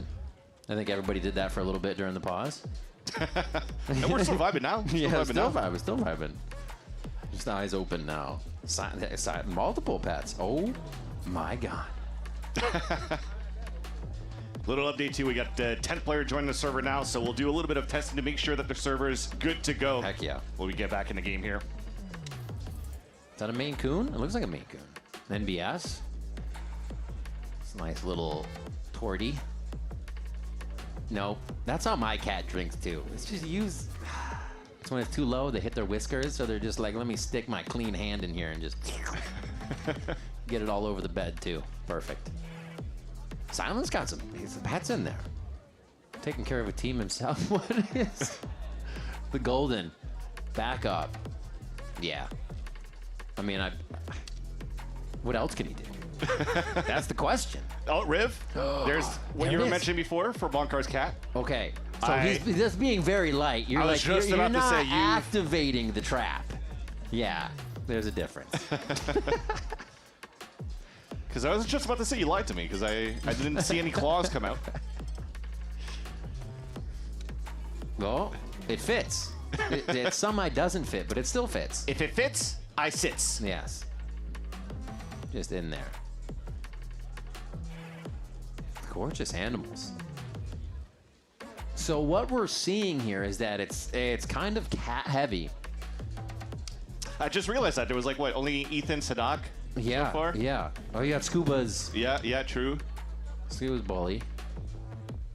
That's my cat. That's Desmo. Staring into your soul. It's like one of those, like, why is he peering to the side? Like, where are you taking a picture of me? Hey, Artazine. Dachshunds are so good. Cute little dogs. The Dachshund. Oh, those are toe beans. There's Emily's cat. All right. Oh, Mimi's got cats too. Named after Sabine. And let's see if they get in there. Oh, okay. There's Mimi's got cats too. Look at that. Man. That's the play with me face. We're doing some cool stuff. Dan Dryad's cat. Yeah. Which we get to see quite often as well in the Challengers broadcast. Oh! Oh. Wait, this is a good sign, actually, chat. This is a good sign. Yeah. So for stage, for stage 1, we do have the match, new maps, and new agents. So here's what the pros have to say about all those big changes. Check it out. Con el nuevo patch vimos que llegaron muchos cambios. Tenemos un controlador nuevo llamado Mix. Hubo cambios a Yoru, a Sky, a Waylay. Patch 1205, Yoru died. And then I was like, I don't play that anymore, so I'm chilling. And then 1206 came, and then Waylay died. And then I was like, oh, I play that character. I think the Waylay nerf is really good. Y'all took my idea, but hey, it is what it is. I'm happy you guys did it. I think Waylay is still gonna be the best duelist, but getting rid of that stun combo is really good. Alright, so Yoru's gate crash time got reduced from 30 seconds to 15 seconds, so it makes it so that he can't sit in one area and have his teleport sitting up. Dang, Yoru? Like, come on. One singular flash? Wow, like, it's pretty bad. I mean, we have a one trick in the VCT League, that's all I'm gonna say. There is an extra here. Então agora com o nerf deles entrando, eu acho que fica bem mais balanceado, porque se você quer ser um time que joga pela informação, você vai optar por jogar com iniciadores. Se você é um time que joga mais agressivo, você vai optar por duelistas. The Sky changes. She's gonna be like a step ahead of a lot of the other initiators because of the rechargeable flash. That's really, honestly, insane for Sky. This brings her in contention back with like Fade and Soba. Em relação ao Mix, eu gostei bastante do boneco, eu achei ele muito divertido de se jogar. O único problema é que ele não parece ser tão forte assim comparado a um homem ou um Brimstone em alguns mapas. Então eu não sei se ele vai entrar no competitivo, mas ele é muito divertido de se jogar. I could see a Paper Rex trying him, I could see a Chinese team trying him, maybe even G2 will play Mix. You know, Josh also likes to experiment with things. Fracture and Lotus are back. Lotus, outside A part, A main, they just made the top part longer. It's good for A opens. They did change stairs, they made it a little bit bigger, and you can't plant on A on the left side of the box anymore. I do love Fracture and Lotus coming back. These are very fun maps for me. Because on Fracture, I just run. Fracture, you're just running it down. And I love running it down. He got flanked by Oxy who took the rope. Eu acho que o meta vai estar bem legal, todo mundo se descobrindo. Pouco tempo antes do campeonato. Acho que vai ser várias compras diferentes e vai ser meta bem legal.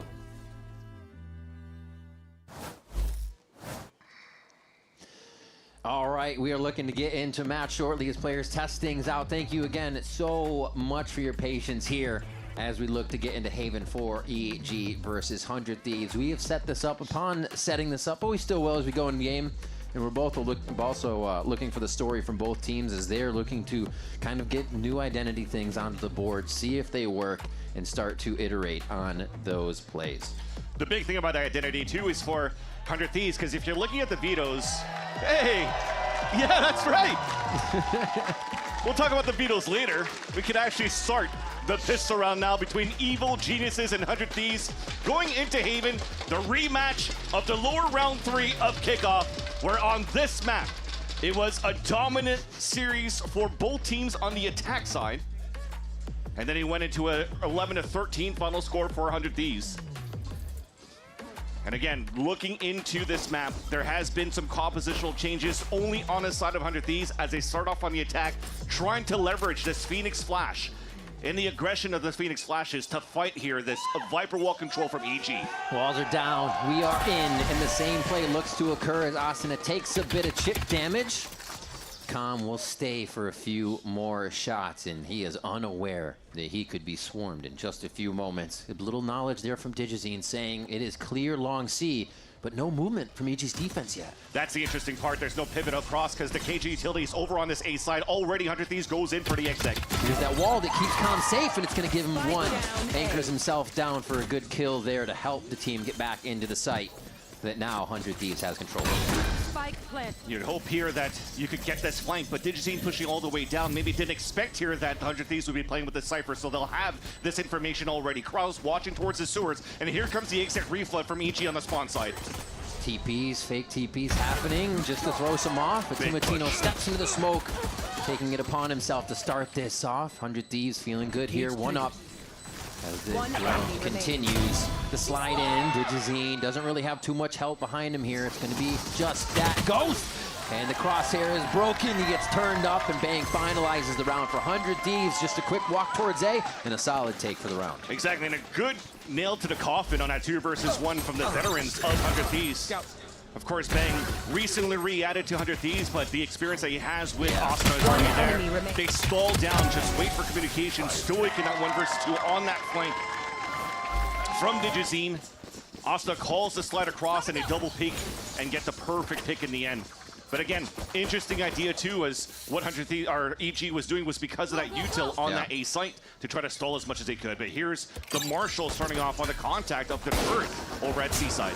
Yeah, Digizine looking for a quick shot, whittle him down at least, so the Classics can hit a little bit harder if he's not getting the kill overall. So 100 Thieves actually do a pretty good fact-finding mission over there on the left side, saying, all right, yeah, a little bit of an anti-strat from EG, so let's head back towards A. Most likely going to be open, and they are right about it. It was a nice try too, because you know that Timotino playing on this Phoenix, they would probably try to default on that C orb quite often with the standard smoke on the top. So they stacked that side, a couple of shots came through the smoke. 100 Thieves are like, okay, well, the A side has to be super weak. They get the plant down, min-max the orbs onto Timotino as well. That's the thing. Got to pay attention to that Phoenix, especially on Haven. You can get to them so easily. Flank watch with a judge, a little bit difficult. How many times he ults inside the smoke seems to be a bit difficult, but Cryo snaps for the second one just at the last moment. A huge play from him to start shutting down this retake from Evil Geniuses. Paranoia on the ready for the retake, and Spawn 2. Vora and Bang just in the crossfire there to shut down the rest of this round. Nice job by 100 Thieves. Now limping away. And they're just going to stay in range for that spike. Nice job. Another round. 100 Thieves not taking it instantly to C. Back to A to keep it safe. It's definitely an interesting look so far. I know it's very, very early in this map. But looking at the last 2 rounds, it was very similar looks to how 100 Thieves kind of really opened on their attack side, even when Cryo was playing the Veto. He kind of sets the information on the trips, and then he works with the team. They go into a ball to like go for the executions, and then EG has no choice but to reflank every single time. EG also continuously throwing his Viper wall from the B side to A. They've never had any variations going to that one to really try to pressure any openings on middle. So it has to come down to potential positioning and aggro plays out of Digizine to say, well, it doesn't matter if I don't have a Viper wall to support me, I'll just try to go for that opener. And he's walking down that long seaside once again, and 100 Thieves finally are looking a little bit more at that mid control to open up this KG util. Predicting they might be able to find something here on a different round from the EG push. Oh, the dink coming through, and Cryo will finish the kill. Instantly into the site. They spread to both sides, but they don't have a chance to push into either. No, they do. They're just waiting for the timing. Nicely done. Asana and Timotino pushing forward a bit, knowing they need to take space in that situation. Yeah, and it's a small little details too, even though you have Krausel's moving with the team, having 2 extra trips now to identify these early flanks, even a camera now to look towards middle. Those are the things that, iron out the things that you've learned on the last matchup of saying, okay, well, Vito was kind of good to stop a lot of the flood util, although they weren't really challenged that much the last time around, but at least they have more kit now into the setups here on the attack side to see how they could maybe pivot into the mid round should they get stalled by this double stall controller setup here from EG. That's the nature of that composition for the defensive side.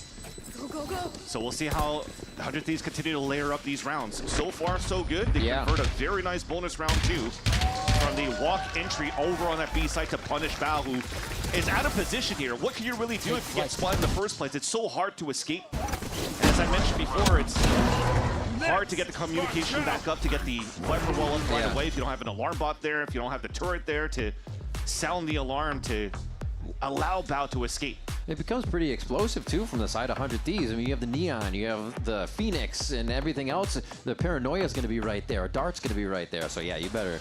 The front door opens, they're going to come crashing through. They're not peeking in for the instant to get the kill. So what now can EG do? We expect this to somewhat at some point in the maps come down to a scope game. But if we even look at that for DigiZ inside now, they got to build up that money quite a bit, even if a gun's going to be thrown to him eventually, because he did save that Phantom last time. So we'll see how quick they can get to that, and if it is a key factor here. Defense, maybe not so much. Yeah, and this is an important timeout for EG, because losing the bonus already. Yeah. You were ready to really walk on the stage and really fight against 100 Thieves, but you were kind of iced out for these for this tech pause, unfortunately. True. This is just a refresher of, okay, we've talked about what we had to do here going into the game, but then as everybody's like, oh, finally we can get into the game, but maybe you lose a little bit of that game plan. Yeah. So you just have to remind them a little bit earlier than later, sooner than later, to stop that bleeding. And we'll see how that changes in terms of how EG wants to approach that match, or this map rather, and this round. Similar setup to what they had to the pistol round, to leverage the turret to find the information for that lower sewers lurk. And continuing the what is the next step though with our macro as soon as we go for the exact same setup. You have the nanoswarm at the same side too. So they are definitely weak side on A. They really need to try to maybe to be a little bit more proactive if the DigiZ tries to move down and gets that line over on C. Still giving Calm the anchor wall to play behind with the turret for his lower wall. It says they want to play retake, but also they're in a situation where they can lose their defensive players. 100 Thieves want to play it fast. Back to C might be one of the first ones they really attempt to push on that button. Could have made a lot of noise already because he had the camera watching mid, although Cryo does get punished right away, so that's what we're talking about. But Or gets picked up, the ult's available for the Phoenix, but this position from Supa. Two for him quickly. Vora is able to answer back, but is it too little too late? There's a few kills for 100 Thieves to set this up. They are still down a player, and Vora is very hurt in this situation. This should be seen as the spike gets thrown down. Yeah, Okeanos with the eye there. And just a quick shot. They walk this one in. The timeout pays off from Potter. They get exactly what they need in the ears of the players to make this round happen. Yep. And the openings for 100 Thieves, again, very slow as they stay as a group. Trying to add that pressure on that A side because you are playing up controlling Jar, trying to starve the information that you get outside of the first step of the recon dart that you might have towards long. And then you need the other players to be proactive. So DigiZ walking outside of mid was a huge play. Yeah. Because we haven't seen that coming from 100 Thieves outside of their bonus round open. They were having two guys walk up towards that B side, but look at this open again. They're focusing most of their resources over leading A. One more time. We finally have Asuna here to cover short. It's no longer just the turret. No, not Asuna, I'm sorry. Yeah, DigiZ. DigiZ, rather. And no, it's still just going to be Commerce repeat, and they've played off that conditioning that he's going to be there for a few more shots for a util moment. Slide right into that play. And now they're just going to go ahead, insert, and walk around if they want. Making a little bit of extra noise as Cryo tries to sell something here. Get his ult down. Yeah, I was going to say, this is deja vu. An instant rotate, pulling out the turret back inside, and then after the first pick, that's a rotate pivot back from C-side for 100 Thieves. The extra freebie this time around is you have the ult from Cryo that pings everybody else, so they know the site's open for Timotino to push. And the util just shows you one step ahead here for 100 Thieves as they're looking at those mollies behind them. Asuna on the brink of a triple right here, but he's just going to hold off for now. Knowing that he hears that paranoia go through, he knows they're not ready for an instant peek. One enemy remaining. A turret was there to catch him, and it's still not going to be enough as they're squeezing even closer into the spawn of EG, so they can't get away with these weapons. Yeah, that's a runaway from Okeanos for the save here. 100 Thieves are so confidently behind each other on these plays. It's just leaving EG with lower numbers as soon as the play starts.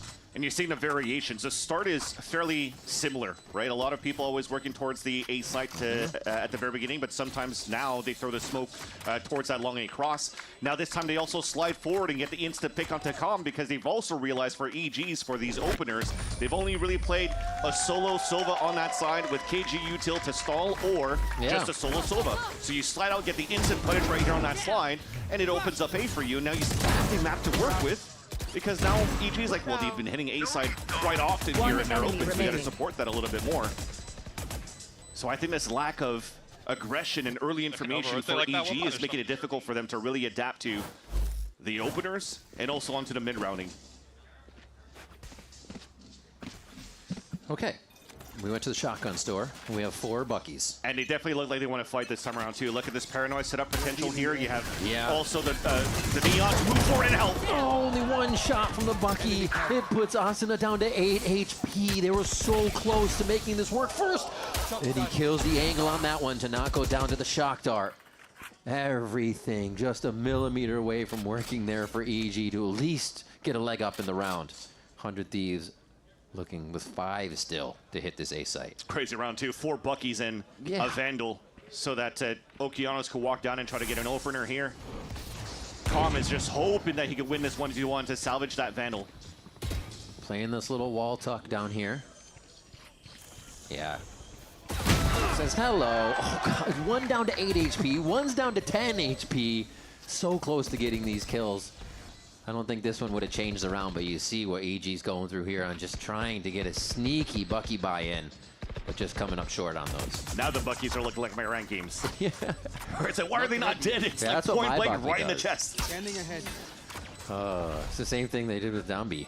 He's just like, my judge don't do that. And you're seeing the Snake too. I'm hoping they're able to get a couple more exits, because one, not only for Orb Pips, but for the ones that have the most money, to get closer to buying an op here for Digizine because of that investment of the Marshall in that second round and getting no value out of it, and also getting bonused out. It's very difficult right now for EG to get that op up ASAP, which has again been a win con for Evil Geniuses throughout kickoff when Digizine joined this roster.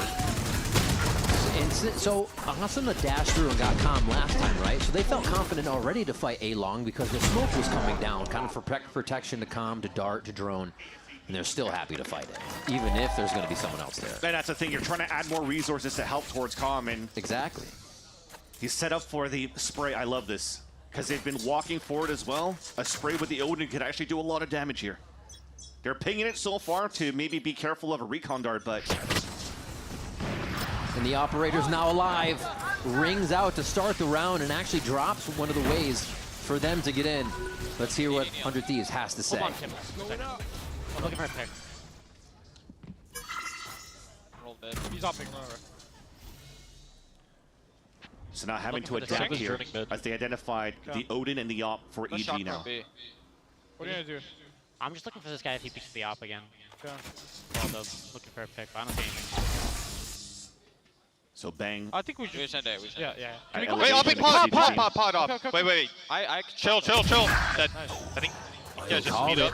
Just waiting for that op to peek again. That probably will call for the What reset side? for these. They own my back already. Wait. Oh, okay. I'm going 3. 7. Backside. 80. Spawn. Bite to spawn. It's over heaven. Not up. I'm good.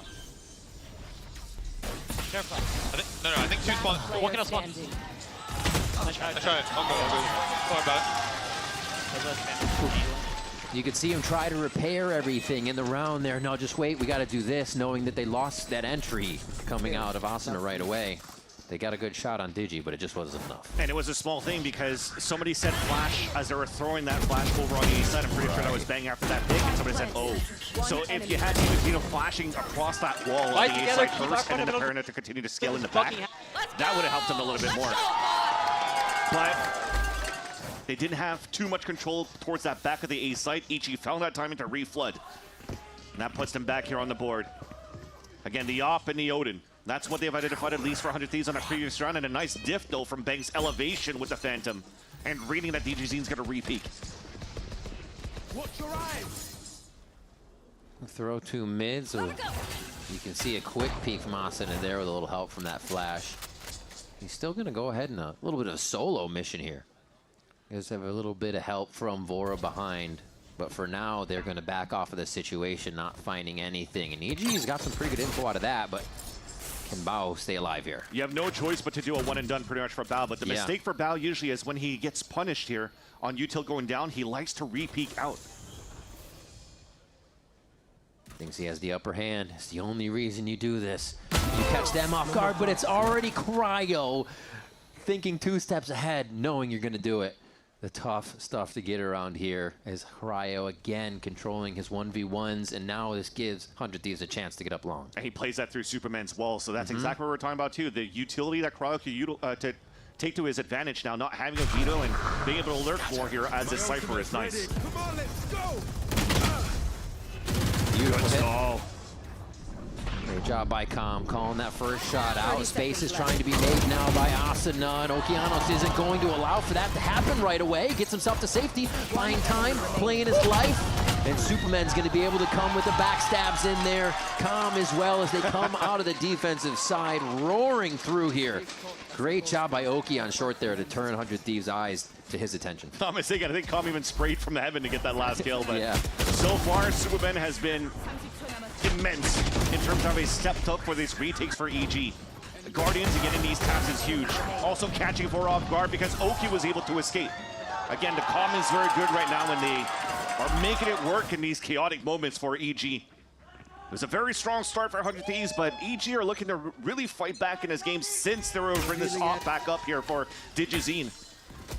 They're trying to punish it, a recon dart that gets a ping towards that spawn, but it's not necessarily to play a trap place.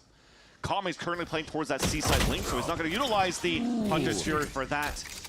But so far, opening duels and successes on Cryo on the Sewers control has been very good. Yeah, that's the first time they've stepped out and tried to peek up it too. 100 Thieves looking to gain a little more and more space, but rather EG, but 100 Thieves says no, sir. Operator's still there for Digizine. We said that was one of the win conditions. We've seen the round start to go in their favor since it was picked up. And it doesn't look like they'll stop here. Here's the speed we see from the side of 100 Thieves. Com just holding that mouse one. Superman cannot see much in the situation as Timo comes around. Blinding speed. Bow's there to help though. Yeah, great hold so far. Trying to change the elevation on the double peak, but it's not going to work. 100 Thieves clean it up for now. And the operator to come back in the situation comes a little tougher. And overdrive available. So he's trying to isolate this 1v1, knowing that Cryo's going to be on alert. But Cryo will always have a timing. Timotino's just trying to waste out the overdrive. 30 seconds left. Breaking ankles. Once his angles into a gun. Enemy remaining. There's a hit. Another one. He gets it. It doesn't have to be the operator, and not even the ultimate. He just uses it for the space to set himself up. And who better to finish that 1v1 against Cryo? They set that up. He's mentioned it before, and now to be able to still win a 1 versus 2 for the Red Bull clutch for that. Beautiful flash at the beginning for Timotino, but the stall that he had originally from Com with that Odin really stopped 100 to get a good flood into the C site. I have a question.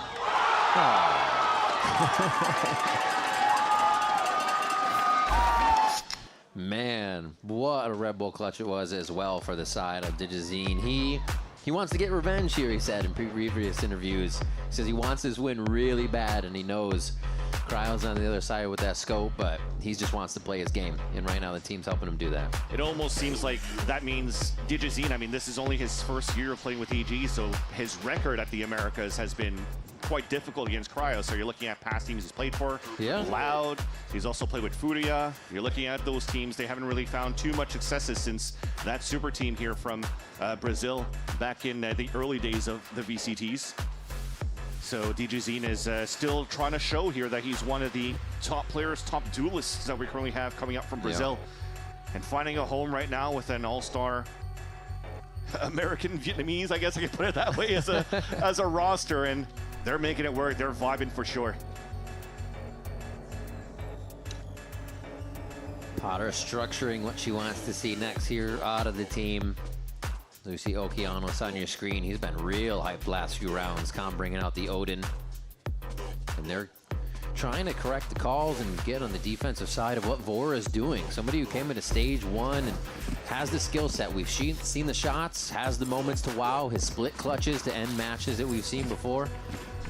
Yeah, this is going to be a good one still coming out here. Everybody's ready to play as it's 5-4 just in our first half to see if EG can put some more from the defensive side, the harder side to grab the rounds from, since 100 Thieves is getting to pick and choose where they put their squad in the 3 sites. Already denying here the offline, but Com's trying to find some info with some pings with the Hunter's Fury. Misses all of them, and Digizine is going to play this like a shotgun behind the smoke. The last one let Digizine know nobody was on the other side of the smoke. kind of used Digi as a little aim there. So he goes ahead and gets a peek out after this goes down. But still focused on just this A side. Don't have to do much with Pit down on the left. And you have to do even less with Timotino. The double peek to 2 people? That is insane for Digizine. Gets out unscathed. Barely saw the sleeve of Timotino too, but that's a big player to take down because those are big flashes. That's out of the question. And with the pivot in the pit from EG on that C side, looks like 100 Thieves are realizing that there's probably only B site that we try to waste up some util in the first place. Bao playing this even more safe than last time. I think you said the right side left him out to dry. Here, he's gonna shoot. Just wait for the play to come through. Almost getting enough help, but no, the angle's changed up. Asuna gets it with the trade through. EG trading beautifully. It doesn't even become trades, it just becomes a shooting range for them as B is on lockdown, and EG bring it to 5-5. Huge pinch too, and I think again, that's thanks to that line that Digizine took in the first place. After you drop the first player, you don't force Calm to rotate out from that A site to support him. He could play that solo, because now he could spot the cross. So Calm was able to rotate towards that A-link, support Val after he gets picked off, and you get the pincer, or the pinch rather, sorry, from Okeanos at Calm in the front side. So very nice comms. Let's go! Nice guys, let's go! And it has been a little bit up and down for at least Calm in the first half, trying to find early openers, getting denied for those. But when it comes down to team fights, he's been in the right moments too to support this team. Towards garage. Spike's still pretty far away for the action that they're putting into sight, so they're looking to get there early and really make it safe. Superman didn't get hit right away, but they still feel like somebody could be back there, and yeah, they find him out, push him out, as Timotino gets 2. Oh, that's Spike! Bao is in a great spot to be that kingpin to shut the round down. We haven't seen much from just this game, but here he could get a third one, and it's actually going to be Bang taking him down. He's spent the time, though. Okeanos is in position to help. You got Calm on the other side here, and now it's going to be the 1v1. The rotations all around the world from both players here. Let's see who can make it happen. Bang knows that Calm should have rotated by now, so he's he's going loud. Out, yeah. And thankfully here is far enough that Calm is not going to hear it, so the element of surprise is going back in the favor of 100 Thieves in his post plant. All right, could be a heaven. Could be if he peeks up short. It could be a long plant. He looks like he's going to go back towards long here. And of course, Calm is going the longest way of round. Is it going to be knife out when he peeks? Oh! Just at the last second! Grazes the ear of Bang. And Bang sits him down. 3K for the controller in a safe pair of hands as 100 Thieves grab another round. It was definitely a close call because it looked like Bao was pretty much left for dead in the cubby of the C site. I wonder what happened. I think maybe we droned and saw the player in the back of the C platform and focused a Hunter's Fury on him, which allowed Bao to move forward and get these 3 kills, including that spike. So that was a very winnable scenario here from that hero play from Bao, thanks to a little bit of luck, and he took full advantage of that. But Bang is able to save and salvage a round for 100 Thieves. Very big one there. Flashes over, getting Calm out of that early position.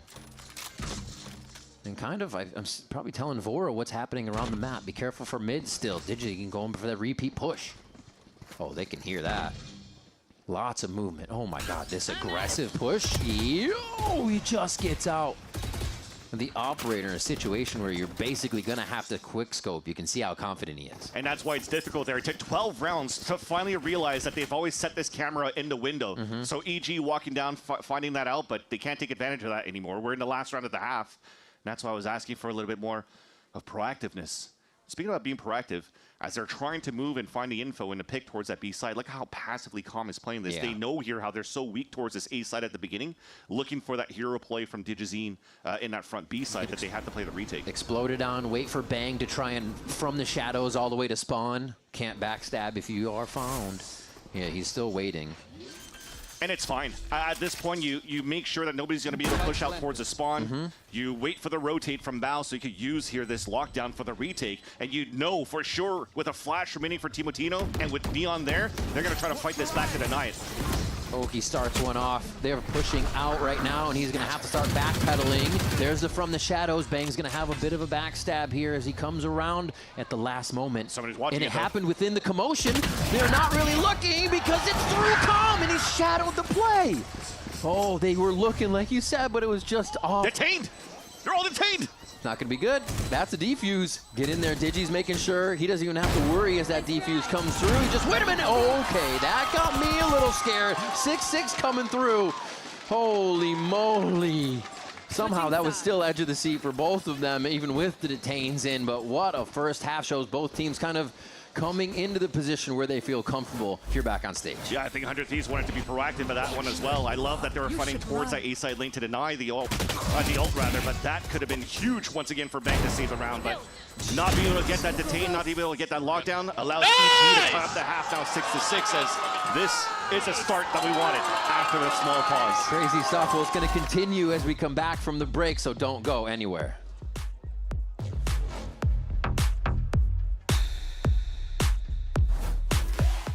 We got this old mattress. Waterbed. And the receipt. How about you beat it with a better deal on one of these fresh setups? We can't do that. Bring in your AT&T or T-Mobile bill for a better deal today. Guess you're not as cool as Verizon. I'm just gonna leave it.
Back after that 6-6 first half to see who can break this scoreline, start to separate from each other as 100 Thieves and EG continue to figure each other out round from round. And that one at the end, no different. We saw detains in the Killjoy ultimate from the shadows, Bang trying to get behind everybody, pulling out all the stops to get these rounds, but nobody could get away. Yeah, AG finally finding their footing on the defensive side, making it quite close. It looked very one-sided at the very beginning of how 100 Thieves seemed to be. It did seem like it was just going to be 100 Thieves. And thankfully from that timeout from Potter, she calmed things down a bit. Now EG has an opportunity to take the attack side with their own flavor. Also 5 men death balling, but this time to fight against Cryo, who now spots the util being thrown and executed from long C. In the smoke? Oh, I thought Bang was going to have that with Cryo behind.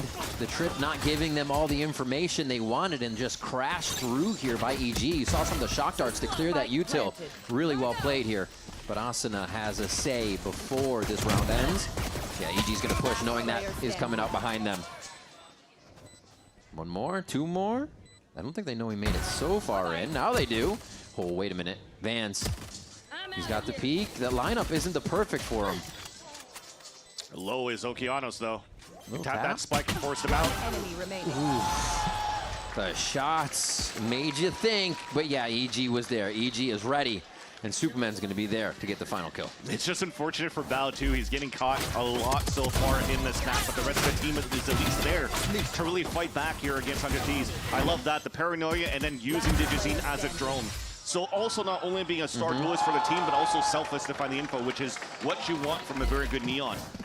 They follow behind, they make sure that the comms stay clean, which also was their element of success on the defensive side, which was noticed. It was a lot about team fights and collapsing and denying the floods from 100 Thieves. And they're doing very similar things on the post lines, pushing out towards the spawn. And speaking of aggression, it's 100 Thieves pushing down. There's a lot of util being thrown, but it's still the advantage for 100 Thieves as EG decide to pivot back towards B. Straight towards B. Left side plant, seeing all that util come from the right side, they understand what kind of the synergy is and who else would be there. So they can easily look to set up, push out, and keep this from getting too much damage down. Too huge one with the classic. Yeah, that was a very big one. They need to keep some of these guns in hand as well. Outlaw there for Digizine. Get these kills. And that's going to be tough if they're going to rush into the site. So now both of them forced to hide in the same spot towards that back side. This is getting even worse right now for the side of EG. One, this hero Spectre, if you will. It's not going to be it. And Digi gets a shot, but the defuse is still going through. The thrifty happens, and it is just scattered for EG as they try to figure out where 100 Thieves wants to come from on the defense. What a big round there for Asuna. He rotated and ran a marathon across the map after that first kill on Sewers. Rotated all the way back towards spawn and even surprised the second player. So thinking here is the outplaying his opponents, thinking that the C-Link is going to be open for them to be able to take that space, and Asuna meets him right away. That allows here Team Latino to pick up the Bulldog. They can flood in as a team. 4 players out from that C-Link. They're able to get a successful here, thrifty round. And the thing is for EG, they're still investing into this one. We got an Outlaw and also a Vandal. Scanning ahead. Interesting. And the big thing is the Outlaw is actually in the hands of Okeanos, so not on Digizine as a scoper. But Okeanos has that experience, was a big jet operator in the past too in Tier 2.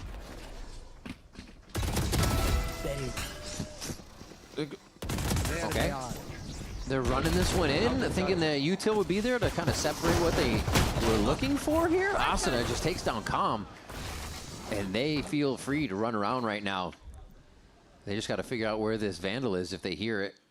Now with Okeanos, as they're continuously swapping these weapons around, I feel like EG is doing a bit of their strat, and then 100 Thieves pressure them so much they're forced to play 100 Thieves game almost right away here in these first few rounds. Yeah, right now, Superman's responsibility was to one-shot flank. He only had a classic to work with, spot somebody, could pull the wall up, and then they start executing, but instead they want to use the timing of that smoke. Now that dissipates, they miss that timing. It dissipates, there's 4 players swinging from different angles, and EG could really get into the site to go for the element of surprise. Flawless to go into, I'd like to still call it the anti-eco. It was still looking like a heavy investment on the side of EG, but they're looking to be pretty decent in the economy for a while going into this round. But yeah, you're right. It looked like they thought that they had some sort of timing initially when we were running up towards that A-long side. Celebrate? Free kill for Cryo. Yeah. One of the big weapons they had for the round, too. The Vandal. 4th round here in the second half.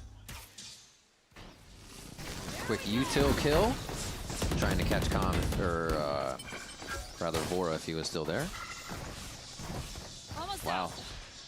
It was a play very aggro to disrespect the default C smoke on the top to allow Team Latino to move down and get the orb. Now that's the ult available for them too, and they could reposition around the map where EG took 0 control at the beginning.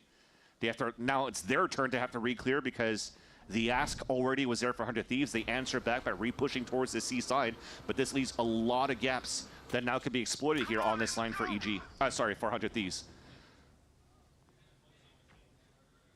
Oh, they hear the camera over at A. Shoot it, make a little noise, making sure C feels uncomfortable, but Asuna is still here with the judge. They are not going to expect this at 40 seconds in the round. After they hear it, they will. Gave his talent. It was a responsibility for Superman, who was trying to get the insert towards that A site. But now they've lost all the map control here for EG. Yeah.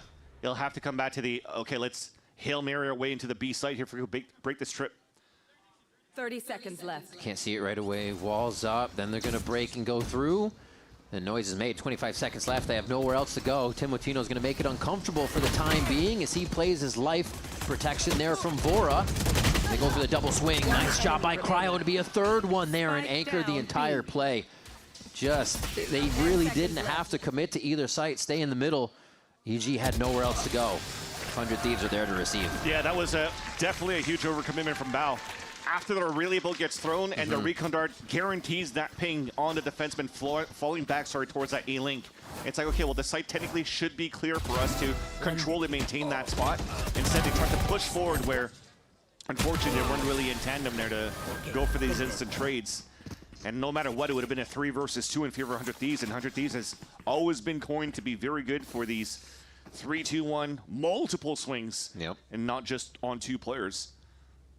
Remember back in the days too with their bind style with Zix at the helm. With EU, they were very, very vocal on how they wanted to ping pong swing off each other as well. So yeah, EG is trying to slow down this technical overheating that they had here on these executes. I think that's the only big thing. Outside of that, the macro of that previous round was actually quite good for EG. I felt that even Asuna gave the tell for 100 Thieves. I was playing that judge there, and they could just stall. And, and if Superman actually won that fight towards that A site, that's their advantage to take that round. But after trying to commit into the B site and not really protecting the spike carrier, that has to be reeled back a bit. Finding a way to play within the more favorable timing window of the round. The pressure of the last 30 seconds doesn't seem to really go in what EG wants to do with this comp. Like you said, they either want the space and they have to keep taking it, or they just kind of find themselves getting squashed into the site. So maybe more so give themselves time to set up, figure out a way to make the round work in their favor instead of being whittled away here. 100 Thieves is making it tough though, like you said. Let's see where they'll push from this side. Looks like they might get a little play on mid going as they already have Bang up top. Yeah, it could be one of those contact Bang flash out, or maybe like a couple of seconds later, like at the minute mark, kind of play it like the Jogimo style to flash and find info. Bang is laser focused to look down towards that window. All right, play fizzles out. Doesn't want to give up too much at the start of their round and how they're doing it. So this would usually be EG pushing through and finding one of the sides of B to get through. But they stop, make a little bit of noise, running up there with Neon. Thing is, they tried to drop the spike on the back of Calm, but the noise was made, so this is heard now from 100 Thieves. They've already have 3 players very close looking to flood back. Cover going out. Okay, pretty standard take. Well executed, got in between the fast lanes, made 100 Thieves have to worry about playing their life. Now it's going to get tough. They try to push forward again. They have to get in front of the situation, but 100 Thieves is right there to step on any aggression or thoughts EG wants to put into the round. Already getting revealed. This is going to be a tough one as the spike goes diffused now for 100 Thieves. They chase down Okeanos and spike down for that round, so you get a little bit of money, which is a good point of it. 100 Thieves are not worried about what the EG setup on defense right now. 100 Thieves, first team to reach the double digits now in this series, map number 1.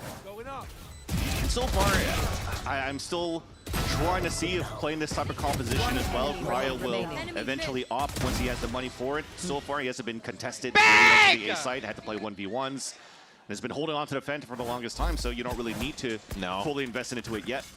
Well, that might change their style too if EG is able to come back in this game soon, but very similar pastures to the first half with a very strong start from 100 Thieves. Kill rounds, diffuse post plants. They are figuring out everything right now. What can EG do to get back? Let's see what they're saying about it. Head down. Head down. Nothing. See nothing. Picked up short. Ready? 1, 2. I see nothing. Turning left. Turret's down. Yeah, my turret's open. Saw me. My main was. They know too. I walked away. Close left. Spike down A. No way. Walk back. Neon A lobby. C's open. I'm gonna keep it short. They're running back. I'm making start running up. C pool clean? Yeah, I should be. One should be mid. I'm keeping it back quiet. Go. You'll be out backside. You're good. Yeah, bird. I'm taking garage. Booking CT. I'm green button early. One long, Phoenix. That was from mid. Spike down C.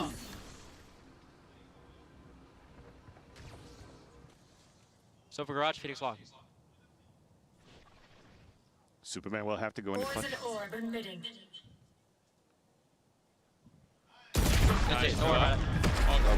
Nice little pick in the end. So far, though, you see the comms that they think that they had an opening to take now for EG and force a TP from Okeanos to meet up with Superman. But as he was knifing up towards that long seaside, you already had Tino walking down and hearing all of that. But great work by Asuna. One enemy remaining. Gets the element of surprise into the A cubby, and as he's spotted and it's been called out by EG, he's isolated every single one of these fights just from his wall. Yeah, that's wild. It's everybody within arm's reach, but he made 3 different fights, basically. Yeah. Oh, my gosh. To allow even Bang to move forward to support him on the backstab against Digizine, who slid out, so. Nice little answer back for 100 Thieves, and this is probably like, what, the 2nd or 3rd time that I've seen 100 Thieves play by disrespecting EG's wall. Yeah. On the Viper defaults here. The shots are on. I mean, they're playing with the confidence. You have to use it if it's there. Really getting the first shots on these steps and peaks that they're going for. Spikes down here for AG, working the map, mostly towards mid, not knowing if C is pushed. Have a bit of an eye on A. But they pretty much have to commit to these two sides unless they just rush it at this point towards the C side as a death ball. Well, you can already see right now for 100 Thieves too. You have VORA playing out towards that spawn who's looking to support off any contact that he sees. So as soon as Asuna jiggles and sees this, you might see the Hunter's Fury getting shot down here from the spawn side, especially with 45 seconds left on the round. EG's trying to bait it out though, because Spike is still down towards middle. Superman holds the angle, steps out, hearing the movement from Asuna and calls it correctly. They're stalled on it though. Back down to this 30-second mark where things get very pressurized. And Bang's gonna step out to take down Calm 2. Bao listening, telling everybody about the rotations, but nobody knows about the backside of the site still. It's gonna be Bang, the anchor of anchors, always in the site, ready to defend.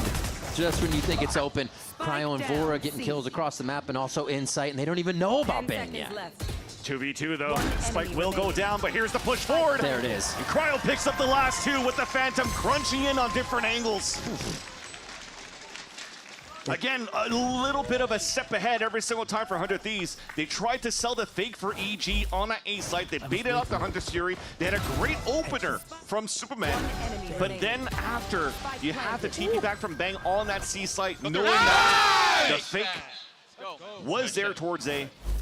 And then he allowed here for the rest of the team to move forward, thanks to Cryo's util and what Bang was hearing here over on the C site. Cryo being Cryo, 17-12. Doesn't matter what you put him on. Yep. Just like the team says, he's Cryo. And just chilling. And just chilling. Easy round. Controlling everything. Easy at the end of the round. No pressure there to bring in a clutch. And now the pressure is really on Evil Geniuses here. The Guardians and the buy. Ultimates, though, to push out, to fully gain a site. There's a lockdown. They can get the spike down at a site. So will they have enough to get there and make that defense they put up count? Baiting out the Phoenix ult, though, and he could still push down here. Two of them are kind of pinned. Oh, no. There goes the Killjoy ultimate. They have Viper Pit. They do have Viper Pit. On a double swing. You better hopscotch your butt in there, though, to put that down. He's going to do it right now. He's got to put it forward. I think you're going to wait on it because it might give them just a point to get into the site unless you're set up enough for them to help Superman once it's down. Welcome to my There it is, yeah. You get one more in. Feels comfortable there to get the plant now. Okeanos has a lot of work cut out for him to find out where Cryo is going to backstab from, or do they actually commit all to site? They're going to leverage Oki to watch on the right side of the site and the flank, and the other two will fight inside the pit. Kind of has that little window where the box isn't covering. We're watching from Cryo's view now as he's going to first find Oki, and that is an incredibly important kill.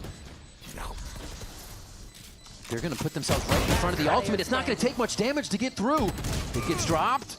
Timo getting back his HP, but only the 34 here as he's in the 1v2. And the first shots are going to miss. Great time delay here by the side of EG to find themselves another round. It brings them down to 2, but they still get what they need.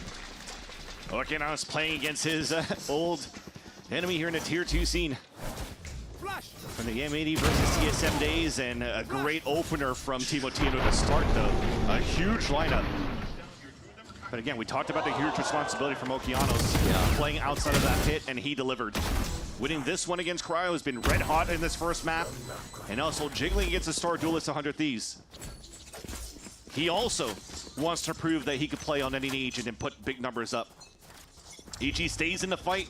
Economy's still good, though, for 100 Thieves, and as we talked about the economy being good in terms of ops that they could buy, Cryo keeps going with the Phantom.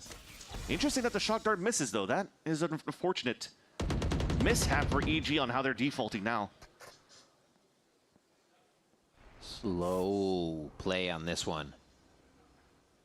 Evil Geniuses still have the lockdown. And they're actually trying to get 100 Thieves to make a move. They're in all these audio positions to see if they can hear movement, hear anybody get out of their main position. And it doesn't look like they'll give it to them. All shifts are being held around the board. And it seems like they might want to be playing off-site, potentially, because the spike was on Omen in the first place. He could TP out. Yeah, now they're starting to fall back for a bit.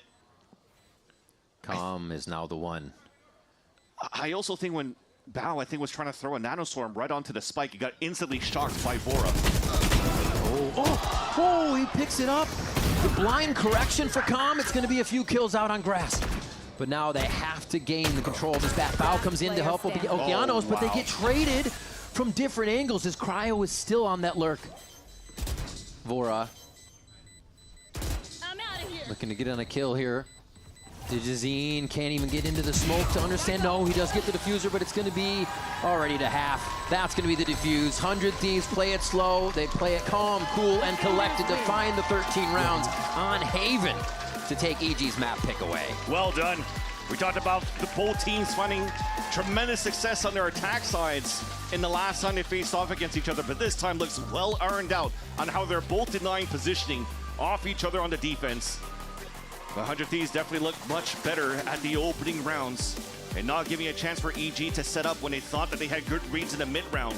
Yeah. It was always somebody there to be able to hear for the information, to be one step ahead, and to call the right communication so that 100 Thieves are in the right spots to fight and deny their EG's positioning in these post plans. A lot of those moments, like we saw the last one, Calm had to fight two people coming from the flank. It wasn't just one. They know someone's going to be set up there to stop them, and 100 Thieves brought the answer in a lot of the situations. Nicely done there to take, again, EG's pick of Haven away. Let's see if they can pick it up on the next map when we come back from break. Don't go anywhere.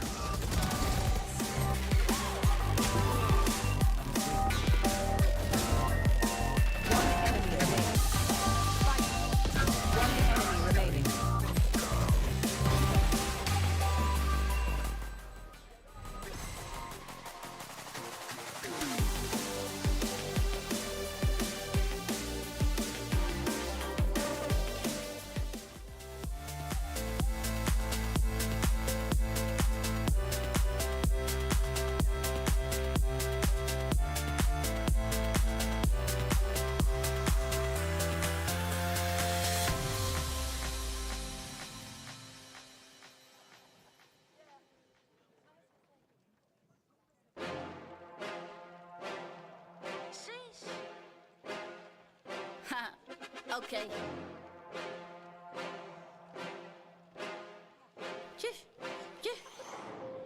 Bet it all on me. Step to the line, that's 3. Map number 1 of today goes the way of the Thieves and MPS. I want to ask you a little bit about what we saw. Green light. I got the green light.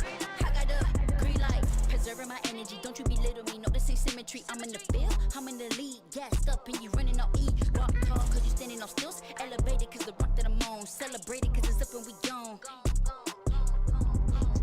Out of here, reach a new level, that stratosphere. I'm not a star, raising a bar. Light on me cause the sun with me. Fork down and the bros with me. High achieve cause the chief with me. Haters mad cause I move swift. Stay humble, I won't lose grip. I bet it all on me. Step to the line, that's 3. Weight of the crown, that's heavy. Locked in and I'm ready. I got the green light. I got the green light. I got the green light. I got the green light. Bet it all on me. Step to the line, that's 3. Weight of the crown, that's heavy. Locked in and I'm ready. I got the green light. I got the green light.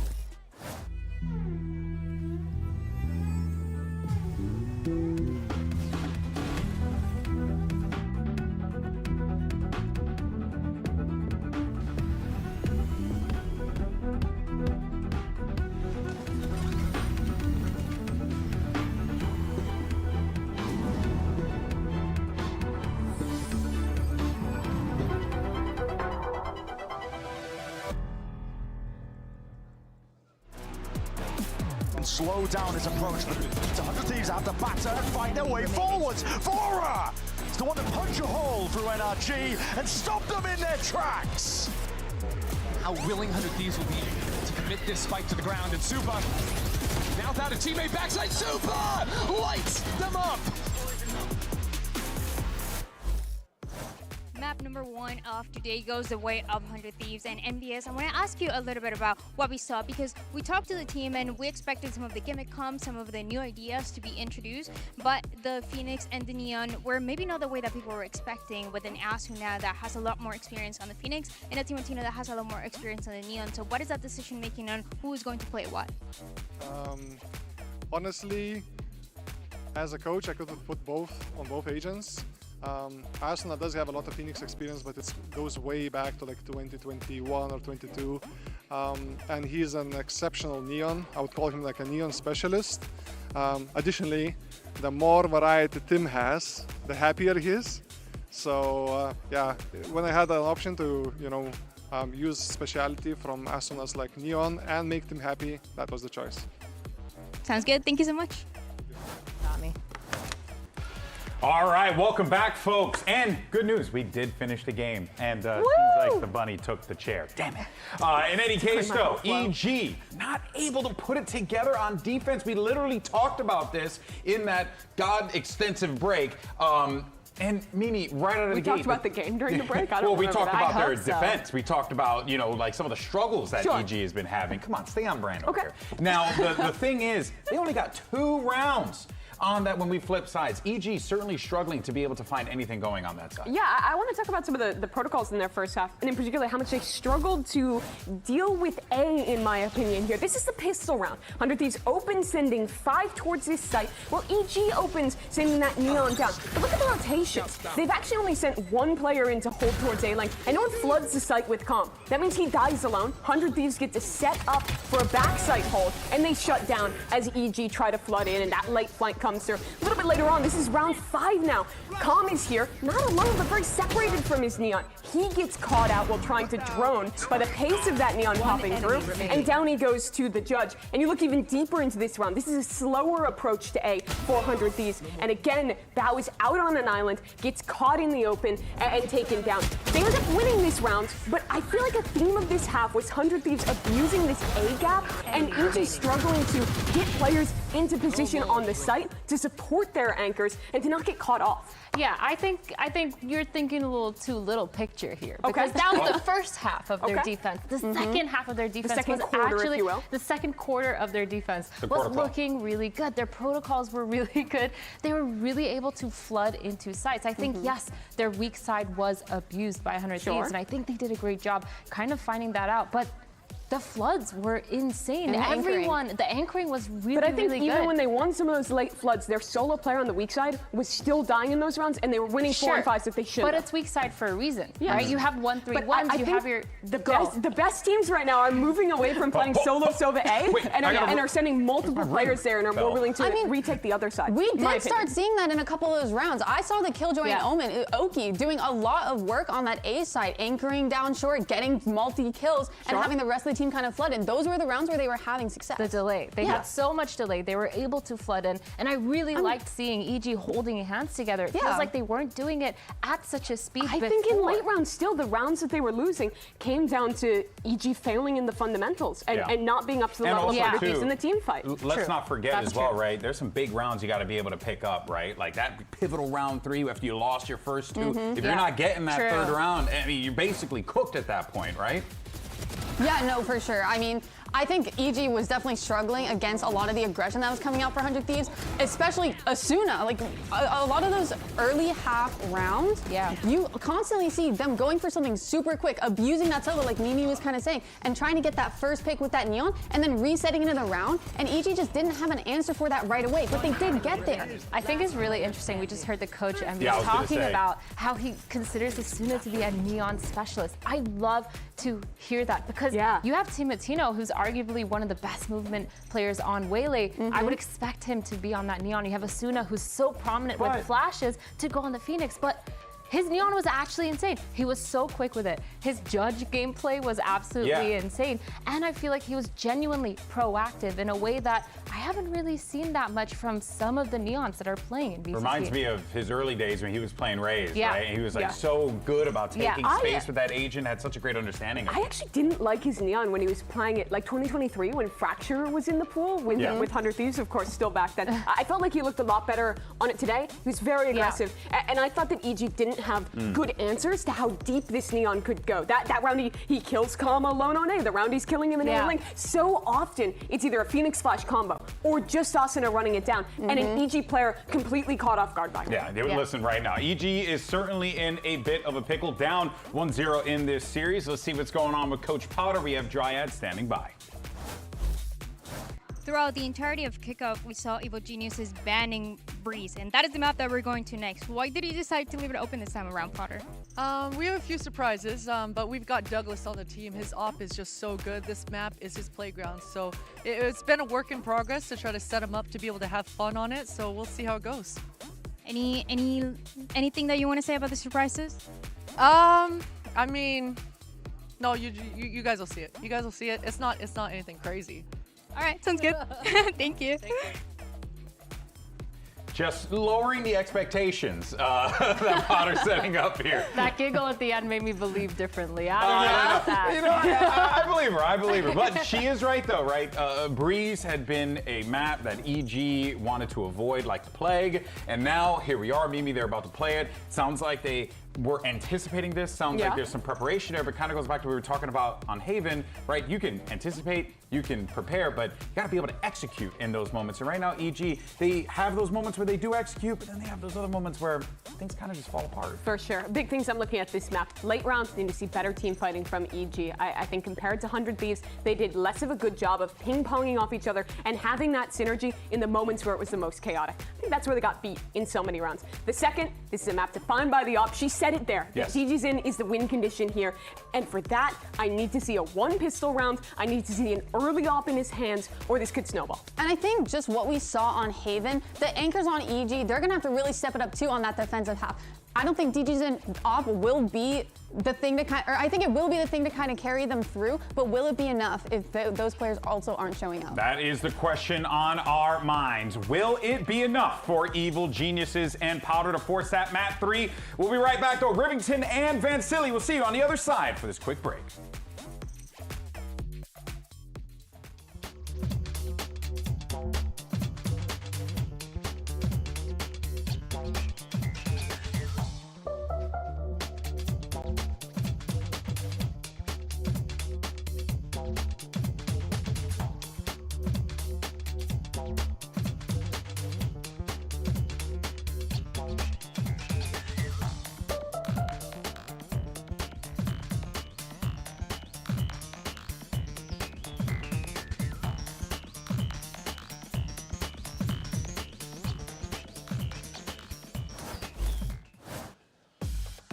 We are back here at VCT Americas for our second map of Evil Geniuses versus 100 Thieves. And it was a back and forth that 100 Thieves did seem like they had most of the control, right? Yeah. Evil Geniuses was finding their rounds, but it didn't seem like they had a true identity to keep putting forward in those rounds. So, dusting off the cobwebs of the first game, let's see what happens as we get into Breeze here. We're going to reset, get into it. Definitely look back and forth in the first quarter of that, or first half actually of the map, if I could put it that way. But the defensive side, the proactiveness for 100 Thieves definitely paid out in their favor. And as Potter was just mentioning here with Dendriad, that you don't expect to see anything too crazy for EG on this map, but it's pretty decent. This is still evolving slightly the meta right now, where you see a harbor being selected by both Bao and Bang, and a lot of teams now realizing how good this agent is on this denial, but also the walls for foot retakes and the redundancy of the walls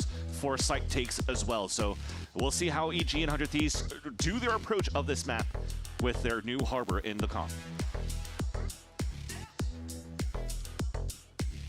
Excited to see if EG can start strong.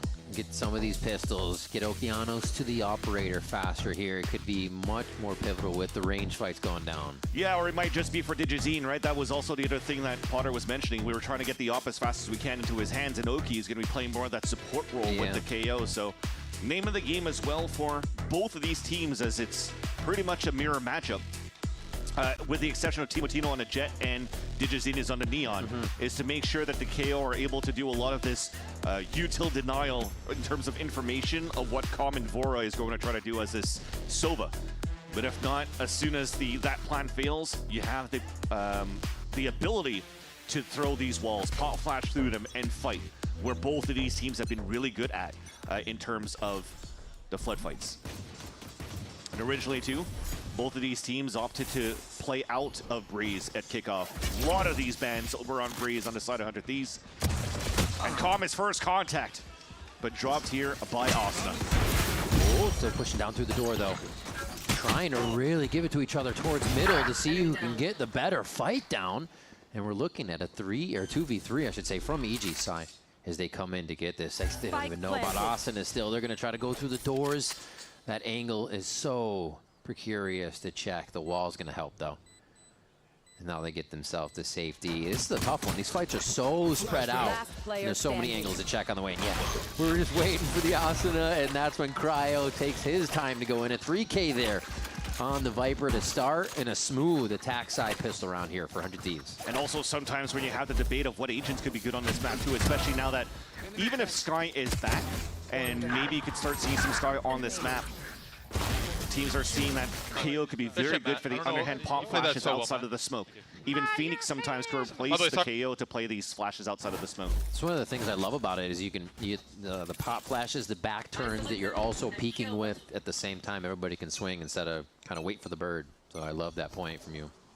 Yeah, that allows 100 Thieves to fight here towards that middle side. EG was looking to crunch back at that point, but when you lose that fight towards middle, you've lost that space towards A main. 100 Thieves took full advantage of all of that. And that forces now EG on a full save and trying to go for this crunch here back towards A main. That's a nice little bandit shot out from Cryo. Yeah, and he knows he's doing more work. He's like, one push door, there's some to my right. Hold him with the snake bite. Like, just playing in the mind of his opponent still from Haven to now. A slow movement. He's still giving respect to what EG might have actually set up on the other side of the map. No reason to just run in. I think the other thing, too, is after you've realized that your element of surprise towards A main didn't work, you stay as a death ball hoping that the opponents have planted by then. But 100 Thieves are just actually chasing down these kills to maximize the orbs. Okay, Bio gets one. And Superman, the last orb. And it's just going to be a plant towards A. So another round, another game where 100 Thieves is going to start kind of with the momentum that they'd like. Oh, Superman Guardian? Superman Guardian? No. Can he grab one? Takes out a Guardian. This gun's going to be a little too far away. They're like, I don't want to get shot in the head. We actually still have to play this like you can hit us. 100 Thieves, grab another one. Look at that. Oh, almost got that plan too. So they went back for the mid fight. Asuna gets a couple of kills. They even pivot towards the A side to give the orb to Asuna over A.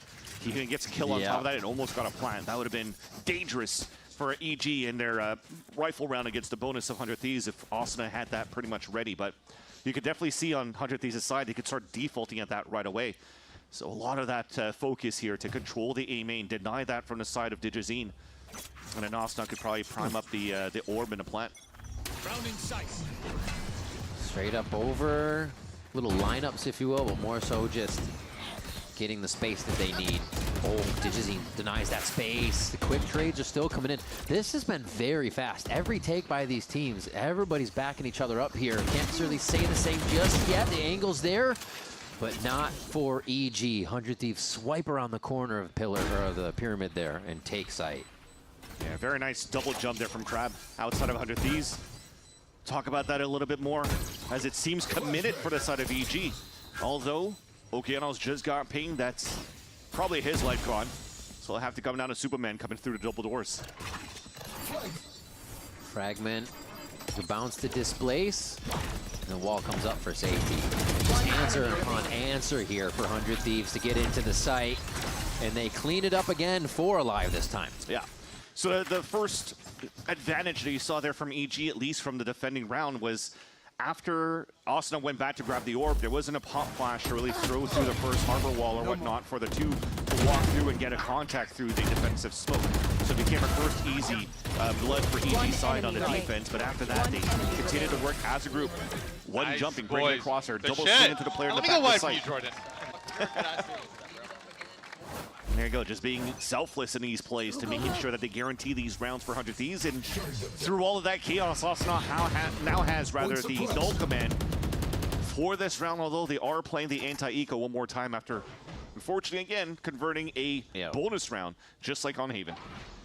Love having null command right up through mid on this. You kind of insert yourself right into the defense before using it. So they will take priority in that spot. Again, Cryo watches the back, easily holding anybody that pushes through long. And this is kind of what 100 Thieves did on Haven. Check C, check B, we're going back long A. type beat. The recon 2 towards that window of the elbow, so you're clean out top mid, you clear it onto the elbow. Now you drone to fight forward just to see where the sec could be. Oh, a little bit of Harbor Util falls through as Asuna grabs that fragment this time. Oh, quick cleanup by Vora with the Outlaw coming through into Okeanos here. Nice positioning as the spikes just being taunted to go down. Should be able to get that money before anything, and they're going to go ahead and give that to Vora for the ultimate. Yeah, ends up being a very good ult in the end. I was saying unfortunate for EG. 30 seconds left. Oh, flash. Yeah, nice shot in too, and another hand on top of that. But yeah, just throwing that null command doesn't really allow EG to get util on top of the stack that they were having towards the A side, so they had to correct read. But because of how 100 Thieves are, again, making sure that they're running every single one of these steps on the protocols of how to maximize the orbs and seeing who's closest was Asno, allowing them to have a very clean 4th round. Yeah, lights out game so far, 7-0-3, and they use it, the ult on a Sheriff round too, so 100 Thieves just wants to recycle, get it back. If you don't use it, you can't get it back, so he's just looking to get more points now and have another null command this half. Take flight. And if they need to, the Hunter's Fury is available for them this time around too, I think. Yeah, there it is. Right on top of Castle. Oh my god, they just instantly break the defense. Now the operator becomes that much harder to use when everybody's going to be in your face too. And 100 Thieves know that. They continue to close the distance. More flashes, double peek from both sides there and spam through the wall, but Com's able to trade back the Vandal spray. Do we slow down? Is there a cause for pause? Oh my gosh. Almost walking right into each other. Now, Bow. Spike planted. Com trying to make their way around the pillar here. Com, first one to make noise as the smokes drop. The play is forced to happen, and oh my, didn't get him. Actually solidifies the smoke as well, and the short, he's gonna come up big! It does, but Digizine gets the kill, and they hear where the op screams out from. Rockets just stay patient right now. Yeah. You have to retake with the overdrive, a tap on the spike, the op to watch the corner. Ooh, Digi with the hit, finding Vora there. I said the operator was going to make it a little more difficult, but he's a master with it. Digi gets surgical and takes the round for EG. And you are counting your lucky stars for EG because Bao was caught in the corner on that site. If Timotino, or I think it was Timotino that went towards that front side, if he actually did get that kill, the orb would have been affected and even online, which would have made it potentially more doable here for Vora to win the 1v1, but you see that he's forcing his hand out. He has to shoot the orb out. 3v5, I'll take it. Let's go. Let's go, And for Digizine to just get the easy shot in the end. Yeah. Big play. Still took a lot out of both teams there to watch everyone go down. So it's about building that economy back up, building the confidence for EG still, as the rounds are there for 100 Thieves, and they still focus a favor towards A. We are being fairly proactive for EG. Recon Dart, Com now gets the Hunter's Fury. That should be identified now by 100 Thieves as well. Droning out, actually maybe not too identified. They're so far back here towards that spawn. I'm out of here. He wants a bigger angle. So TG's going to be able to sit on that angle too. It might even cause some other rotations around the map. Actually see Okeanos backpedaling a bit. They have to be careful what's going on in mid though. I don't think right now that EG should let 100 Thieves really get into the site. You see the spike on the back of Bang. If he gets that plant down, that's a huge ult to stall the push. Maybe all the players for 100 Thieves will be playing on site pretty much. But as he repivot towards A, look at this aggressive line for Digizine. The proactiveness is once again there for EG. Oh, the double, the collect coming through. Timotino and Vora go down. That's Timo's nice too in this round. A plant could still get an ultimate on Cryo or Bang. You mentioned Bang had it, but Asuna drops one. And they start to lose that entry into the site. That's why WinCon is still there. Bang is still alive. They get this plant down. The smoke's available for another close, and now the ult is available as well. Creeping around, figuring out as a team where they can go to keep strong here. Nobody wants to get 1v in this situation. Trading towards spawn, now turning around together. Here's what we were expecting, EG to try to come in hard on multiple angles. Going through Com's ultimate here, they're just gonna find him outside. Cryo's making this work as he finds 3 different separate fights to get Okeanos. Now, yes, Bang can do it as they're still ready to cover the spike. 100 Thieves just having the answer to everything here, fans. That was a huge play by Cryo. Insane. Again, another one of those scenarios where 100 Thieves are disrespecting the smokes of EG, so utilizes the mid-double doors as his way to fight in his own gulag. You know what's funny is Tom just said, okay, 3v5, well, 100 Thieves does the same. Well, that's it. And the scaling back for EG was quite nice. They use their own wall with the Reckoning to scale up and recon on top of that. It clears that nobody's playing aggressive anymore towards the pyramid on Trim side. But then because of Cryo being able to slip through and play inside that smoke, that caught a lot of players off guard there for EG. Now you're seeing that this is a litmus test actually for both of these teams. Again, we talked about how they've avoided this map at kickoff. And Haven was a slight opportunity here in an overhand for an advantage rather for 100 Thieves against EG because they came out with a different comp knowing or potentially seeing that EG's playing the same thing. They know how to play against that. And now both of these teams don't really know what they would come out with on Breeze.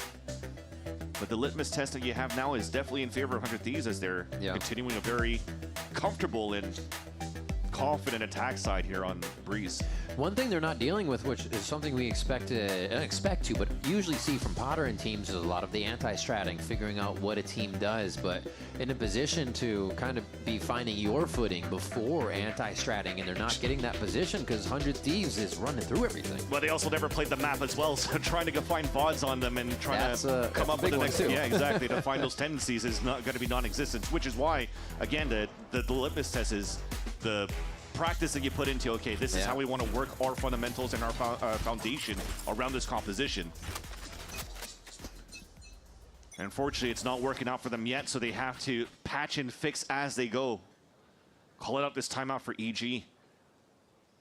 This will have to be for the next round. There's no shenanigans of trying to do trap plays around ultimates for the side of the defense, and it'll have to be, how do we activate Digizine? How do we put him in a good position for the op? He did so, he got 2 kills, but then how do we hold our team play that was so good on Haven that it's a little bit separate this time around? And I think it's due to the nature of this map being a little bit more bigger and wide open. It seems as though they're thinned out trying to watch their own lines. And they're getting punished by the death balls from 100 Thieves. Yeah, it's 100 Thieves kind of almost were locked into the fact that, oh, Digi opt, there's probably nobody super close to him to protect since he'd be there alone, and just rushing forward caught him off guard. So it's still the little things that 100 Thieves are thinking about in the moment. It makes them so snappy. And now they're going to head back towards the right side. No snap judgment here. They've taken over a minute in the round, actually a minute in the round to find this. They are going to just util it in. Walk it in with the fundamentals. Easy sight, left. Easy scans. This one is a little weird to me. You know, trying to go close with the outlaw is get punished there. But they are pretty sure they'll take this round over the low buy of Evil Geniuses here. 100 Thieves setting up. Should be good to clean up the rest of these kills. Yeah. One. Beautiful little pop flash Mokianos.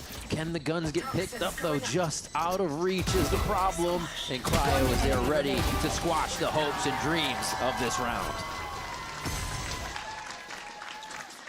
Moving forward right now for EG, if they're trying to play Bao pretty much on an island on his crab side, the right side pyramid. Okay. Especially if he's playing this harbor. Not only is he able to do the first wave stall, but I'd love to see me maybe throw the similar style as like a bolster early smoke Astra right in front of that site and utilize the cove to really try to defend if he's trying to play for his one on that side.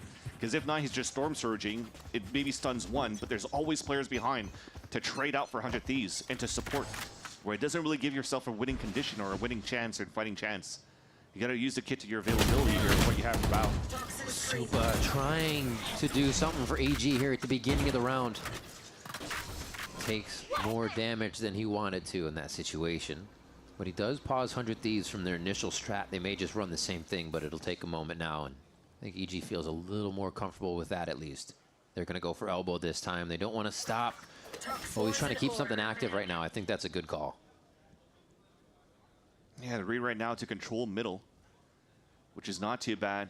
Maybe try to go for the backstep in the end if they're thinking that Cryo's going to use his ult towards the B site, but it is about to be a family photo when this wall comes down, and good timing for EG. Escapes out just in time. They all turn, actually playing anchor back here. Oh, the flash comes through real quick. Timo actually eats that one too, so nobody really gets a play out of tunnel. That's a huge stall from the snakebite, though. Yeah, what an interesting spot to be in here. 30 seconds left and no real committal. Back down mid, and they do catch Bao trying to rotate out of doors. The timing 100 Thieves have to swap back and forth here. It's going to have to be a miraculous shot. He's given all the util in the kitchen sink. Digi doesn't really have a safe spot to stand at the moment. Ultimate's going to come out of that, and Timotino cuts him down. Shot Dart does minimal, actually it's a fragment that does minimal damage too. Trying to delay as much as they can, but Superman's trying to move in with Oki. Looking at doors, it's an instant 1-2 from either side of the pillars there. A 7-1 now for 100 Thieves as they are just skating through Breeze. Yeah. It's just an unfortunate day for Bao as many times he's getting caught out of position here. That huge one. Again, remember what stalled the initial push from 100 Thieves. Not only did they snake bite, but Oki used a null command. So any extra layers of utility you're trying to flood into the site doesn't work in that favor. So of course you're going to try to pivot into a different spot. So he catches him out in the open, and that gives no chance for Digizine to really hold an anchor up the A side on a solo 1 versus 4 pretty much of 100 Thieves flooding in. They break into the site, steal it. Now it's 7-1. Yeah. Ping on Timotino at the door there. That came from Bao as he was just hooked up to the lift, and he still gets a kill. I mean, you go for the fight, obviously, but he's going to be ready for that every time. Yeah. And they have so much economy here to be taking those kind of confident or even not in their advantage plays. Definitely a different opponent this time around, too, that Digizine has to face off against in terms of scope to scope. It's Timotino that, again, we've mentioned when it's not playing the whaling. Prominent player as a Jet and Neon in Challengers. They lose one, and now Giannis is going to take it upon himself. He gets hit with the 0 point, the knife from KO, and they know he's back sight. Guardian damage. He can try to do it, but Cryo's going to shut him down after one. A plant here from the 10, 1, and 9 Austin. Null command's going to be up for them as well. A lot of things working in 100 Thieves' favor here to keep these rounds consecutive. And Bao, not really waiting too much for the other player to come through. And it's just going to be the 1v1 fights here. He gets one out in the open on a 2 versus 1. Calm, though. Yeah. He's making it doable. Can he repair it? Calm versus Timotino, and Calm is able to step up to the occasion. A beautiful job there and a very much needed round for Evil Geniuses. They are scrambling for these rounds for EG. The only 2 rounds that they've gone has not been clean. I think the first one when Calm talked about the 3v5 was not necessarily on Okeanos' out of position, but just a util is really good for the side of 100 Thieves to not allow for these B anchors to get any value.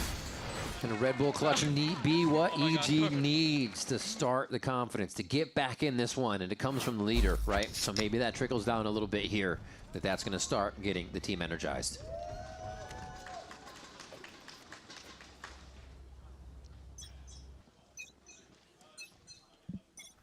Going back to the rifle round for Timotino to utilize him as a tip of the spear, a 3-2 split towards his A site.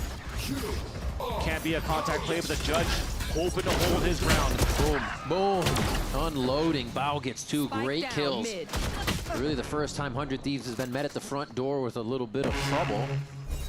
And they still find kills of their own here. The good news, at least, is that they have spike control for EG, despite they just getting punished on that side. They even put the pit down to guarantee it. Hoping to guarantee it, but Cryo has his own. They can throw a snake bite in there. Just towards the doors, deny that, fight who's ever within this side of the doorway. They don't even choose to do that. Oh, pits on pits. It's a jungle. All right, let's see. Who's more stinky in this situation? Cryo or Superman? Oh, Okeanos down to 1 HP, limping around. If he stubs his toe, he's done so. Okeanos toe, someone gets a kill. Yeah, there it is. He hit his elbow. Choosing his moment to get the snake bite down while the people are dwindling down in HP to cover that spike, that's huge. Yeah. He'll lose a spike, and then the reposition of Calm is really good, though. Slowly waiting. Everything that a backstab is about, and of course it's going to come from Calm. Another round grabbed by the IGL. And EG doing a great job there of just closing in a lot faster a lot quicker in their reaction in these last few rounds. Yeah, about finding a moment of redemption with this judge. Able to hold down for 2 kills inside the double doors really helps out on the side of EG. They didn't really go for that type of Good play, Val. Good play. number control into the mid. It was just, all right, well, we get a judge. That's good enough for us. The operator's out. Is it the factor they need, though? Quick plays, they go for all the pop flashes to get themselves in the lobby. Timo keeps getting hit by these. Timing is slightly off. And Asuna's, however, still going to pick up a fragment there just on the right side. They called it. Somebody was close. Cruising through. Yeah, wall to wall from defense to attack, and this time it's 100 Thieves that overtake A. And that's the number of players we're talking about. The redundancy of walls to really take sites now with this type of composition of a Harbor Viper, sorry. I was going to call it a hyper for that combination. Put them together. Works. Compound words. Cryo, compound kills? No. Superman trades it back. And they're going to have to worry about the backside now, which means EG's defensive retake has to slowly happen. Bao eats a shorty. And it's just too tough. They want to get this operator out of here, actually. Extraction mission. Oh, it's not going to work. Yeah.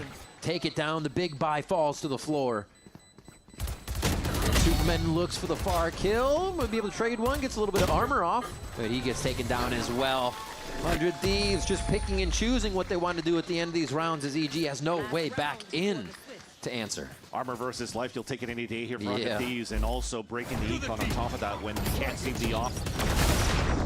Yeah, that's just unfortunate. As much as you're talking about the flashes that affects Timotino, they're still gaining the space. Exactly. They're creating the disruption.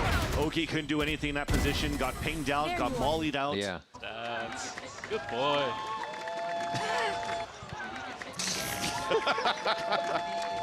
Okay. Okay. Is it Pros Pets? Is it the segment again? Pros Pets. Holy. All right. Spike's going to get picked up at Cannon. Wasn't even down for that long. Just a quick peek to see if EG would explode out of their defensive positions on this round, and the answer is no. More set up towards the B side, though. Yeah, but the comms out of question for right now to support with the Hunter's Fury to help out those 3 players here on this B site. But you do talk about power of numbers, at least for EG. They have the right numbers now, but not weapons. The turn. Ooh, anti-flash. He's not seeing the opponent as well. And 100 Thieves get a few. They're actually losing more than I expected on the initial take. Stinger is in a Spectre, a Stinger and a Spectre to come back in. So they have to close the distance as much as possible. That wall going down. Bao still makes his own angles, though. Gives a little help to Calm if he can get hit inside that other smoke. You can start scaling back, too. Storm Surge, hearing no pings inside the smoke. They could be a little bit more proactive to retake now for the last 2 players of EG. Asuna, the only one with util left in this round. Puts out the last 2 bits. Unloading. Yeah. Why not? Use it if you got it. Last round here of the first half, and the kills start to come through as Calm plays a bit of hopscotch with Asuna, but he is not worried. 9-3 here as 100 Thieves seem still very much in control. Yeah. Right now, though, this is still an opportunity for EG to do similar things on the second half because they could be as oppressive with a very similar composition. But 100 Thieves definitely did a good job of stalling, waiting, and going for site hits as a team. I think is going to be the name of the game. Will it be a breeze for Evil Geniuses? When we come back, don't go anywhere to find out.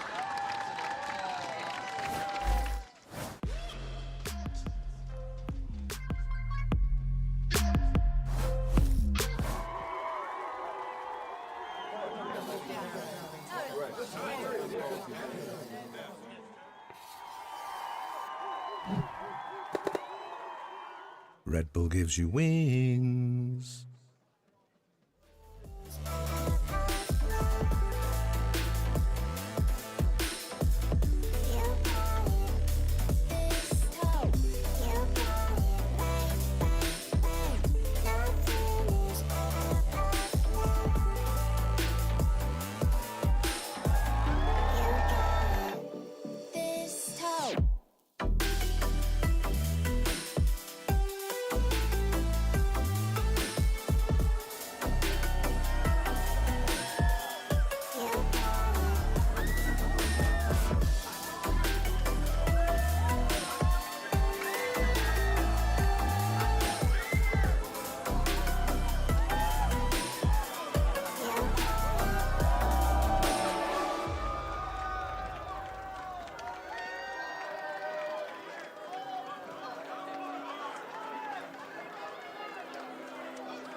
Hey, free stuff to the crowd, and we didn't get any free stuff. That's crazy. No, you see, having fun in here at the VCT Americas studio.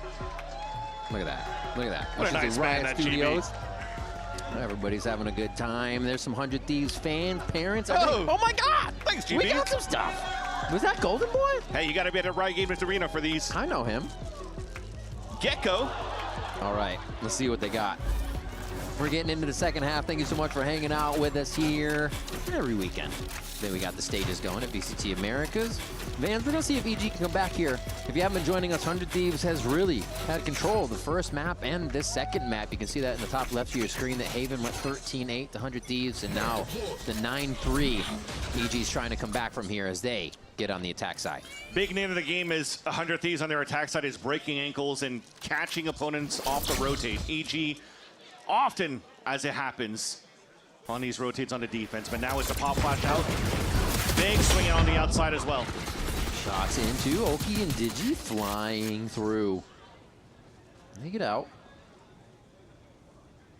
Seeing from the top side, Digizine is just trying to be a rat right now. And yeah, they're going to find him. Both of them go and spawn.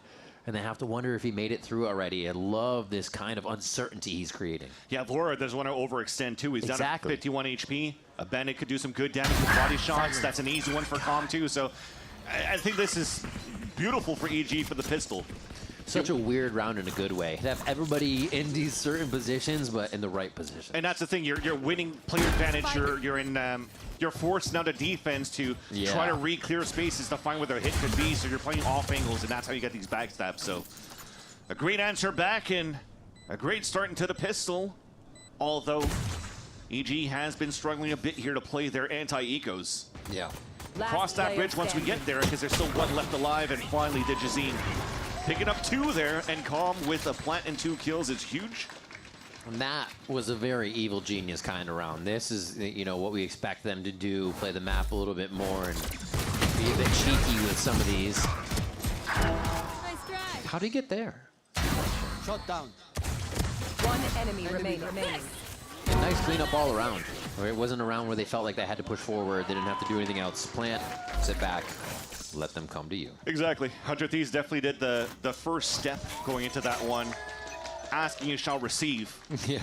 Lots of people on the crossfire to trade off, and they have to ask again for info and to get started from it. So the anti-eco, didn't really see how it's been a little bit of a pain now for EG, so a snake bite to confirm now. Or at least try to stall rather than confirm. Now it's confirmed as you pick up the orb on the defensive side with Asuna. So that will now allow EG to tempo up here towards this B site. Should be grabbing too much in that situation. Insight, everybody's pretty healthy here on the side of EG, but we're gonna watch the Sheriff, Timotino, and everybody come back in. The 2-1-2, they're actually split really well to get the distractions in and find some timing fights here. Looks like EG is also trying to get open on those angles too and not let the fight come to them. Yeah, they heard a Sheriff and a Classic, so yeah.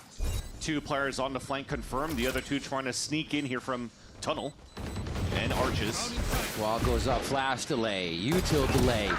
That's going to be a Classic to a Guardian, and Bang takes down Bao. Slight increase into the site here. They're just encroaching a little bit further, and this defuse is going down. They have the orb up. What the hell? 100 Thieves! Get the Thrifty! And the Guardian that was left down there also capitalized by 3 insane shots from Timotino inside that pit. Or inside the cove. Nice way for them to gain the space. And how does Bang win a pistol against that Guardian? Jeez. The quick thoughts, the snappy judgment there coming in from 100 Thieves to just swarm the spike. That's gonna hurt them. That, yeah, mental, play style. You feel like you're in control? Yeah, Digizine still does. He gets in. It's gonna be a Vandal buy this round. He says, whatever, going for it. Doesn't matter that we just got taken for a round. He's definitely on top of the scoreboard here for Digizine. For EG. Yeah. That's pretty an elbow. much the only one trying to make a difference right now. Thankfully, at least, it's not one of the rifles that's purchased in this round for EG that was lost. Nice little swing back from Okeanos from the overcommitment of Timotino. Yeah. The advantage is actually back for EG to really get into the site. They wall, get the sight, pick up that weapon. They know they don't have to move right away. They have gotten a little space out of Digizine to see if he can get the extra movement. And then they'll follow up on him to get him more space. Asuna just playing around the pillars so well. Almost going to find another fight, but the wall closes it off, and it's just delaying EG to feel comfortable in this situation. Digizine doing more, finding Asuna now. It is slow and arduous for EG to even take this site. 30 seconds left. Bang answers again, finds the second one from the round. His first was calm here. Somehow he's still the one in the fight with all of this action happening as EG's trying to make a desperate final move around the backside. And Bang is within arm's reach for the final kill after Cryo starts off on Digizine. So patient, and everybody with just within inches of each other the whole time. The tech is wrong right now for EG. Yeah. I think, yes, initially, once they get all these picks, it was perfect. You tap for the spike, you overcommit on the right side with the spike alone, and it's dropped. So that gives a chance now for 100 Thieves to flood back in the site. But here, the 2 versus 2 in the end. You have zero information for 100 Thieves of where EG could be. As they double back towards the left side, there's actually a chance. I didn't realize what wall we threw. There's also a chance for them to go for the backstab. But you throw a smoke instead to give the tell that you're still re-executing into the site. And it just gets 100 Thieves ready when, again, Bang disrespects the smoke. That's one of the things, right? The 100 Thieves has been able to do to the smokes is disrespect. We saw them sliding through the smoke to get calm at Long A of Haven, a few other ones where they're just pushing through short. And here, the aggression that they're playing with is just a different level. One of the things 100 Thieves was mentioning in their podcast was in uppers, they were concerned about fast-paced instances being cluttered with comms that either were late or not on time.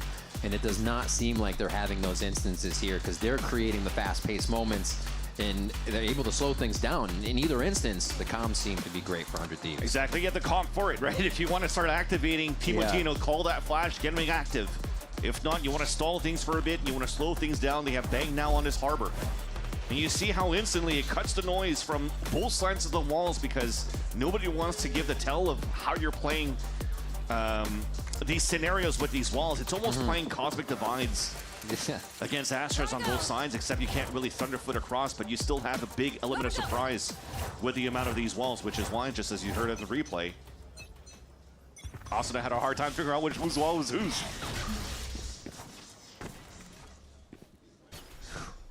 Still trying to make plays.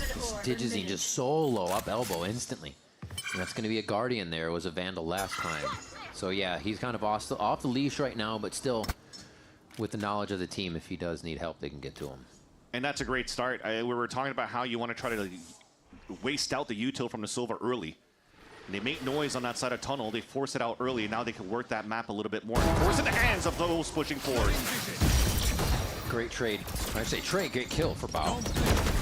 Still trying to fight this. A lot of the times they continue to fight for mid, knowing there's going to be a bit more to gain from this situation. Superman just misses the back as Bang swings around for a really nice kill there. They're still going to trade through mid. Like I said, doors just get volatile here between 100 Thieves and Evil Geniuses. Calm could make it through door. The unknown is really out to that left side. Oh, tough call as he goes for the res. The wall goes down and he cannot get Okeanos up. 100 Thieves bring it to match point on Breeze. It's just so unfortunate too for EG. They get a couple of first good fights into the double doors, and when Superman finds that timing, he couldn't really connect to the kill because he's forced to play a Guardian because of 100 Thieves getting full control of the econ in the second half. EG was thrifty, so they have no choice but to try to force every single round. That results into half shields, that results into Guardians all the time. No real weapons for your star duelist. And the Outlaw is going to be very good for Timotino this round. D in again, trying to make moments happen. Superman falls, but it's traded. The numbers are even, and EG needs more, it seems, just to be able to get this round to stay in the game. Timo's not going to make that a possibility, at least for now, as Calm falls. The Hunter's Fury will not be available for the round. Great save, great reset on the play with the Cloudburst coming out, and he makes it tough for Okeanos and Digizine here to feel comfortable in the A lobby protection.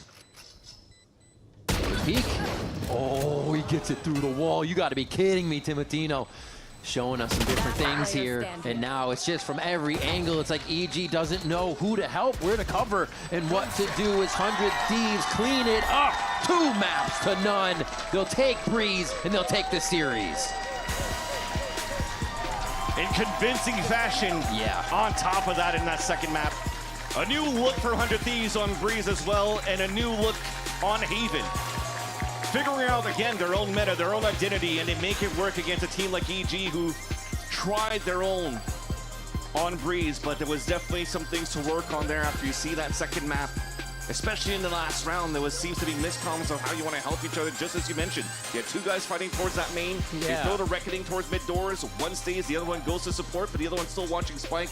That's going to have to be re-looked at for sure from round to round, but let's focus now on that positive of how good 100 Thieves has been looking, right? A team that almost made it, had to face off against Energy into the lower brackets of kickoff, was knocked out of their opportunities to make it to Santiago, but I think with that small break in between, after Masa Santiago, they look revitalized going to the stage 1. Yeah, they do.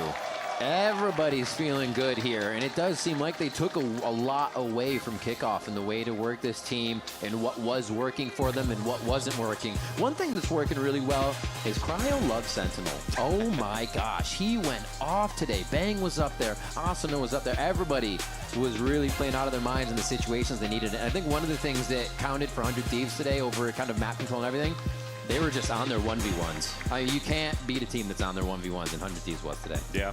1v1s, cutting rotates, again, a step ahead in every single one of these rounds for 100 Thieves, especially on this map of Breeze. Again, they had moments of successes for EG where they could have gotten it done here on this map of Breeze, but once you have so much space, you have to recover for these rotates for EG side. Unfortunately, those gaps were left wide open, and it just kept falling through the crevices. And this might become a thing to look at, right? Digi's going to be a big factor for the team to be doing things, getting into the site. And it's not if Digi's having a bad game or not, it's if the other team's going to focus Digi or give him the time of day, let him get those opening kills, be there on the opening angles. And 100 Thieves weren't. If they were throwing util, like into the mid fights, into long A, really making sure the operator could not be a good factor for EG. Yeah, and this is a great start for 100 Thieves. Big confidence as well. We talk about the schedule too. Coming up next is probably going to be the Giga Banger that they have, having to play against the Sentinels, right? And the Sentinels, hopefully, on the next time that they meet against 100 Thieves, they'll have Jerwin to join them. They'll be looking brand new, but at least for now, the story is about 100 Thieves with a strong start and looking potentially quite competitive for the rest of the stage. Very clean in this series. So let's hear what the players have to say. We're going to send it down to Dryad on the stage for the Verizon post-match interview. Thank you guys so much. We're here with Asuna after the win. Can we hear it for 100 Thieves, guys? As they get the win for the opening match here in stage 1 in Asuna, congratulations. I want to ask a little bit about how the team is looking right now. I got the chance to talk to NBS, and he said you were an amazing Neon, which is something that we know, but you're also incredibly flexible. How do you feel this patch is helping you individually? I mean, we've tried so many different comps and stuff. We've played like everything. I think I've played all the roles, everything, and Neon definitely was one of the agents that we tried on a lot of maps, and we kept it on Haven, and yeah, it looks amazing. Was it an easy call for you to go with the Neon instead of the Phoenix? Yeah, it's super easy. I mean, I felt a bit like a criminal with the Neon judge. Felt a little disgusted in myself, but you have to do what you have to do to win. And also, the way that you guys are talking and communicating, it looks like you guys are very calm, which is a massive contrast to what we saw last year. But what is it? Is it because of Bora? Is that what he introduced, or what happened? Yeah, I would say Coach and Bora are like really trying to propel us to be really calm. And yeah, it's a lot of work on me because I'm not really a calm person. I'm more hectic, more energetic, exciting. So there's a lot of work for me to do. But yeah, just trying to fit in. I don't know what rounds you guys saw, but hopefully we were nice. It was good. It was good. And even for the communication that works with Cryo, because he was always playing that duelist. You guys were always kind of playing together in the past few years, but now he's on a little bit more of that lurker role. How does the communication with him change? Yeah, we have to focus a lot more on making sure Matt's voice is heard. He's definitely, you know, a little bit more on the quieter side, but everything he says is super important, and we have to make sure that even if he's being quiet, we hear it, respond to him, and take the, you know, info he's giving and play around it, because definitely was a bit of a struggle in the, you know, between kickoff and stage 1, but I feel like we've ironed it out really nicely, and now, you know, whenever Matt says anything, we're all ears, listening, and trying to make plans and call around it, and it's a lot more smoother now. And my last question for you as well, what do you think was missing when you guys were playing kickoff that you have now and are ready for stage 1? Honestly, just more experience together. I feel like, you know, our coaches came in last second and we didn't really know how we wanted to play, our identity and everything. And I feel like we're getting a lot more situated and a lot more understanding of one another. Like, you know, me playing Neon, it's like when I first, the roster first formed, there was definitely not even like an idea, but now, you know, Neon's being played and all these other agents. So just a lot more, yeah, different types of agents, and we all understand each other way more. It's been super fun, and I'm very excited to see more of 100 Thieves. Thank you so much, Asuna. Can we hear one more time for Asuna and 100 Thieves? Thank you, thank you. Now, we have a second game, and it's going to be Loud against Envy right after this break.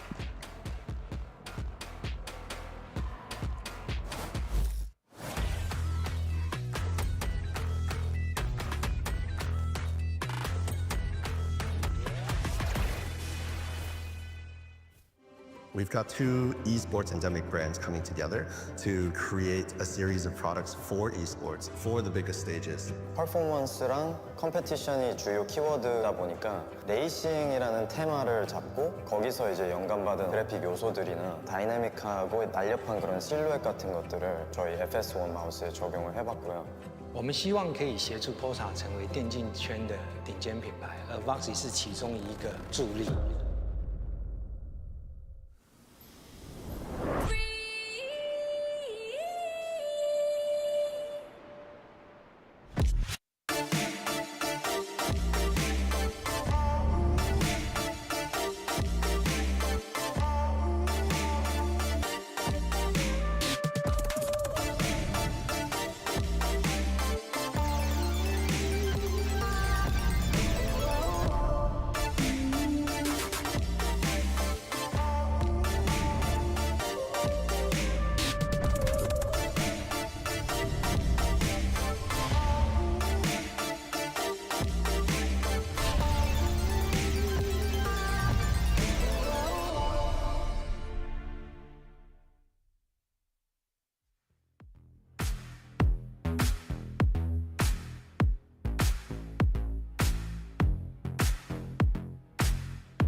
I'm very excited to play Loud. Players on their team are just so interesting. Luxo just coming in last year and dominating. I think he doesn't play like anyone else. É só não entregar, vamos ver a pressão, pitadeira dos dois lados, faz a torreta, não vira.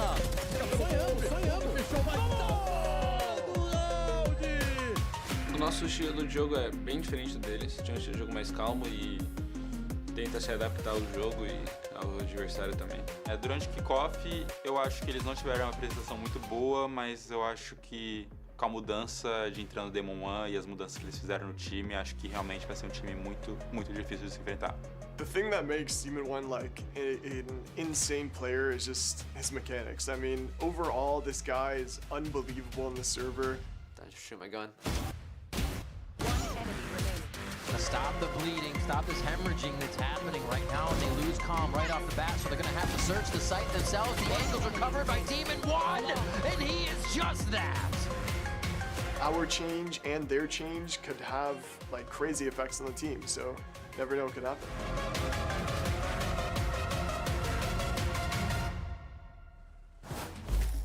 Welcome back to VCT Americas. Up next, it's Envy versus Loud. I'm Golden Boy here, back again. You got Athena, Mimi, as well as Emily. And guys, I mean, firstly, very, very well done from 100 Thieves. Absolutely dominating Map 2 from them. Excited to see what happens here because both of these teams are coming in with a lot of question marks because Envy, they're our Ascension squad and a team in flux. Since 2 of the winning players are not old enough to be a part of the league, they've had to make some changes, some pivots here. They picked some pretty strong players though, Mimi. And they've even made some changes that they didn't have to because of age, dropping another player, leaving that core that won an Ascension now to just 2. But the substitutions they've made have been so interesting. They got dunked on by Demon One when he was subbing for Cloud9. Then they picked him up, brought in another superstar in Kesnet. But I think what puts this team in such flux is that the last bastion of the rankers, the team that won Ascension, was Exter playing Yoru every map. And now that character has been nerfed. Now most of the team is gone. And now I think we have to look at Envy in a brand new light as a new team trying to make a new name for themselves in Stage 1. Yeah, I think it was very interesting watching them going into kickoff after picking up Rossi and Kesnet, and they still tried to maintain like the similar playstyle that got them here. That got them to VCT Americas, but it just wasn't working against those better teams. And yes, Exter was having a hard time finding value, being that Yoru one trick for his team, and he's one player that I'm going to be really looking at to kind of step it up no matter what agent he goes back to. I think everyone is very much feeling the same way because as soon as this the patch notes went out, I mean, my first thought was, ooh, man, feel bad for Exter. So I can't imagine if I'm thinking that, how many other people were thinking the exact same thing. And at the end of kickoff, though, as we had mentioned previously, right, Envy, they got shellacked by Demon One, who was subbing in for Cloud9. The man is trying to become the super sub, it feels like, Athena, because he has played for more Tier 1 teams than anyone else in the league. It's absurd. Yeah, it's kind of crazy how he's hopping from team to team, but I think what's even more insane is his flexibility, that ability to be super insane as duelist, which was his up-and-coming thing. But now also we've seen him on that controller role, being an insane anchor player, as well as constantly getting multi-frags when people are trying to enter his site. I think he's done such a good job with a lot of that util, with a lot of that delay, and being a really good defensive player for his team. And on the other side, on that attack side, his lurks have been pretty good too. Yep. And outside of just his like raw mechanics and skill in game, one thing that I think he did for Cloud9 is give them a new identity, give them a different look. As soon as we saw him subbing in and Oxy coming back, they changed up those roles a bit, helped them figure out what was going to work for Cloud9, and that's something I'm hoping he's doing here. When we first saw him play for them, he was on that controller role, but there's been a lot of changes in the meta since then, so who knows what we could be seeing him on, and hopefully he was a big piece in kind of helping them find their new identity. I didn't like how they implemented him at the end, though. I think of that Pearl game where they try and put him on Astra, a role where you have to calm so many of the smokes, the timings on the pullback, all this stuff. I feel like he wasn't enabled the same way that he was when he was on Cloud9. But now they've had time. This is a team who has to craft an identity from scratch with new players. And they have some of the best stars of history in VCT Americas. I think the question is, what form can they have behind that? Is this a team that is going to come out with something new? Or is this just V2 of rankers with some of the best individuals brawling you constantly? I mean, I think arguably their Yoru was super creative. And I feel like if they've had that Do you feel that way in Americas, though? Yes, because I feel like when it was in Challengers, it felt like we were watching different Yoru gameplay than just what we've seen in Americas, where he is just that second initiator or just getting that info. But I feel like they had so many plays around specifically that Yoru ult and getting him into certain positions to abuse rotations, to be flanking on executes so fast that the other team isn't ready for a reaction almost. So I wonder if they are going to keep being creative, and if they will be, I don't know. I'm kind of looking at Exter to play more flash initiators for me personally. Would you want to see him like starting on like the Sky or something? I would instead? love to see him on a Sky. I'd love to see him on a KO. I think he would be able to do really, really good. But also, granted, his movement was insane on Yoru. I would be surprised if we see another dive agent. I wasn't particularly impressed with his Yoru in VCT Americas compared to how excellent it was in Challengers. He set a really high bar for himself, and we saw some of the other Yorus in the league and across the world having their best performances in that meta. For me, I felt like for an agent that had constant map presence on defense and could be everywhere at once, I didn't feel his impact in the server, in the games they played, the way that I felt it from other Yoru players. And I was so disappointed by that, I'm hoping, moving away from the one trick, which we expect, I mean, technically we can still play it, it's time to turn a new leaf and show us an Exter that can live up to Challengers' expectations. No, Leaf is on G2, maybe. So, let's go ahead and hear from Demon 1. Dryad had an opportunity to catch up with him ahead of the matchup. That's my thing back on the roller skate. There's not only winners, but also heroes in VCT Americas, and Demon, when you were one of them, you were filling for Cloud9 and for MV during kickoff when the teams needed it the most, but now you're a core part of MV, so what is the vibe? How is it? Well, for the vibe, I'll say Cousin Deuce. Cousin Deuce. And okay, I mean, I feel like that says a lot. But even if we go further after that in-depth explanation, what are you guys going to be playing? Everybody's wondering about the Yoru. Everybody's wondering what you're going to be playing. What is it? Is Kesn the answer again? It's a hard question. Cousin Deuce. Honestly, I get it. Do you? How? Yeah, I get it. He knows. What? You don't get it? I don't get. Okay. That explains a lot. Yeah, I guess clearly it does. Oh, unbelievable. All right, well, let's go ahead and shift over to the other side of the field because Loud, look, this squad had a disappointing kickoff. It's a prolific organization, world championship organization, so you know this is a team that expects greatness, but unfortunately, they were the first squad that was eliminated in Athena. Since then, we really don't know what's going to happen with this squad because they made some changes as well. I know what's going to happen. Kesnet. Oh, well, that's not an answer.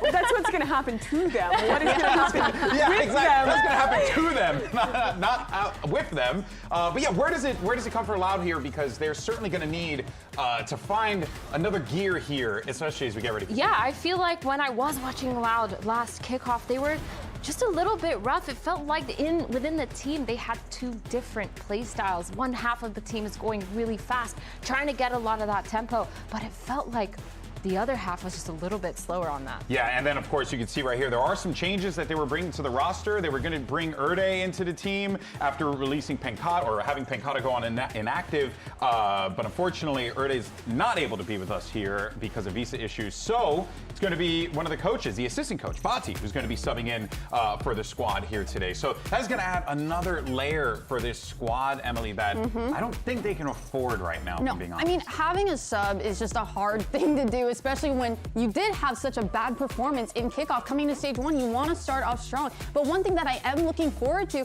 is getting a new IGL in there. One thing that I want to focus on is their attacking halves, because I was not impressed with it at all. I felt like a lot of times Myrna was correct. They were on different paces, and it didn't feel like they were always trying to do the same plans. And it felt like they were relying on Luxo and Darker a lot of the rounds. As soon as the group kind of, oh my gosh, I lost that. I was about to say Lotus and Breeze, but no, on maps where lurking is pretty important. Yeah. I felt like Darker and Luxo were doing a great job at that, but then the group were falling apart. And oftentimes they're like, oh, how are we gonna fix this? Luxo, start execing with us. Darker, start execing with us. And they need to be able to kind of make it work and still play maps how they should be. Yeah, it was the same story on their defense side too, right? You have Luxo going for those aggressive plays, playing a little bit towards that weaker side and managing to hold it down, but then you have all these players on the stronger side that were just unable to hold and anchor on execute. So it was a little bit of struggle for them to find their footing. Yeah, still, I think that the highest peaks for Loud did come from this man on your screen, Luxo. He had such an incredible debut coming into his rookie year previous, and now furthering his expectations this year with Loud. In a meta where there was a lot of offing, mostly on your players, he was picking up on the Senti role, on the chamber a lot, and looking really good with that operator, finding so much individual impact that was outsizing pretty much anyone else on this team. Still, it was nowhere near enough. They were still the first team to be eliminated. So I don't really look to him today. Of course, he still needs to be great for them to succeed, but Loud needs so much more. They need a structure. They need other teams setting up. And I'm so worried that now bringing a sub in might give a further setback to any possibility of that coming through. Well, I think bringing a sub in might actually be the answer too, because you had Pankata, who was one of the people that were playing a little bit slower, a little bit. He was IGLing the team. He was IGLing too. I think you can assign some of the failures of the decision making to him. And so I think going into it, getting a new player that potentially might be more up to tempo with Luxio, with Darker, being able to keep up and be really quick on those executes and decision making. Who better know the playbook than the assistant coach? Yeah. Yes, I'm talking about Erde, but also Bati. I mean, assistant coach, that's like best case scenario because you have someone who already knows everything and kind of how you want to play as a team and your playbook and everything. Yeah, but that problem is that they are going to be playing with a sub. They don't have Erde You're also right playing now. with an assistant coach against a team with some of the best firepower in the league. Exactly. Like we got to call a spade a spade. Yeah. Right? Like no matter what. Yeah, but I don't think Loud is going to struggle today with lack of firepower. I think Body, yes, it's unfortunate that they have to play with a sub, but I think he could also help kind of get them back on track, especially with the mid-rounding and the early calls and being able to make the team dynamic actually work and flow. Yeah, to me, Bati's most important trait in that game is keeping them in line. That, I think, is going to be the most important bit because I can easily see some people getting very frustrated in those key critical moments, and hopefully he'll be able to be the one that can kind of keep things in check here. Of course, though, there's a lot of other factors at play here for Loud. One player in particular who we're going to be looking to have a big game is Darker. He had an opportunity to catch up with Dryad earlier today. Well, I don't know if you guys know, but after kickoff, there were rumors that Darker was going to get kicked out of the team. And Darker, that is actually something that you said during kickoff in a few of the interviews. So what was it like finding out that you were actually staying with Loud? La verdad, nadie del equipo sabía qué iba a pasar, tanto individualmente como en general. Estoy muy feliz de estar aquí. O sea, somos unas personas muy buenas individualmente. Los 5 que estamos aquí solo necesitamos más tiempo y vamos a amasar. Eso es. Honestly, we didn't really know what was going to happen. I didn't know either by myself individually or as a team what was going to happen. And the truth is, we just needed a little bit more time together. We needed more time as the 5 players that we are to get more experience, and we're going to do really good. Back to you guys. Thank you so much for that, Dryad. Interesting stuff there, right? I mean, that has to be so like anxiety-inducing. Oh, yeah, I'm sure you guys are familiar with that, having been competitive players for a very long time. But look, for now. Thanks for bringing that back. Hey, I got you. Let's dive into our skirmish side selection. 1v1. We got Darker versus Poppin. And actually, you got to see, maybe a little mix. Okay, so it seems like Darker's going to be using mix, and then Poppin will be using Gecko. All right, let's do this. I'll give you a little behind the scenes. Well, we had that tech pause earlier today. Poppin was waiting to run the skirmish and was DMing and prepping for, I think, like 40 minutes warming up for this. So I'm expecting great things from him. That's messed up if he doesn't win this. I mean, so far, it's looking pretty dang good. You managed to pick himself up, too. All right, but it is going to be knotted up here. Oh, okay, Poppin. He's trying to get that win. He waited for at least 50 years to play this skirmish, so you better believe he was ready to go. Big aim punch there. 3-3 in the count now. Oh, Darker up by 1. Is this going to be it? Poppin. Trying to win this one for his team. Poppin swing. No, Poppin. Unfortunate for him. What did you say on that one? All right, so there you have it. Darker picks up the win against Poppin 5-3, despite Poppin being there for 5 years prepping. But let's go ahead and check out the predictions for this matchup here. What did we think? You know, some of the Envy people came to me and they were like, hey, man, how do we get the Loud pick to an Envy pick? And I'm not going to lie. I thought I predicted Envy. Why do you think Envy's going to win, though? I want to hear the sell, because this team was, I think, kind of a mess there. One trick's been nerfed out. Like, what's the sell? I got a lot of faith in Demon 1, and I also got a lot of faith in Kesnet coming into this. I also think, too, just the reality of playing with a sub, this sudden, it's going to throw you off. Sure. And it was purely just on the fact that Loud had that sub come in, and I think that last minute might be pretty bad. Chad agrees with you. Hey, listen, Chad agrees. listen, sometimes. 70% envy. Here's my cope. Luke Show. He was amazing. That wasn't enough before. Cowanzine, his Sky is back. One of the best Sky players in the world all time. Go watch 2023 VODs. They've got some talents, both these teams do, but they've lacked structure. All right, folks, let's go ahead and bring out your teams. Here's Envy and Loud. Riot Games Arena, they're back and stronger than ever. Let's hear it for Envy!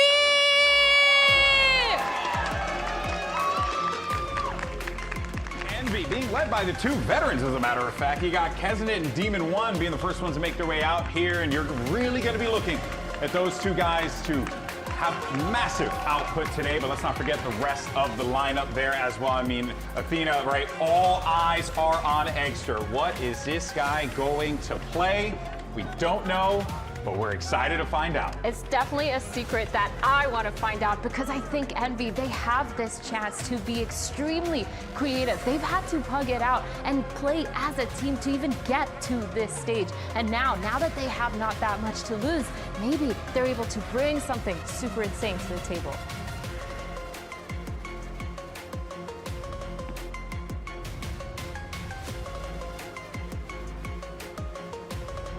E agora os seus oponentes, faz barulho e faz o L pra Loud!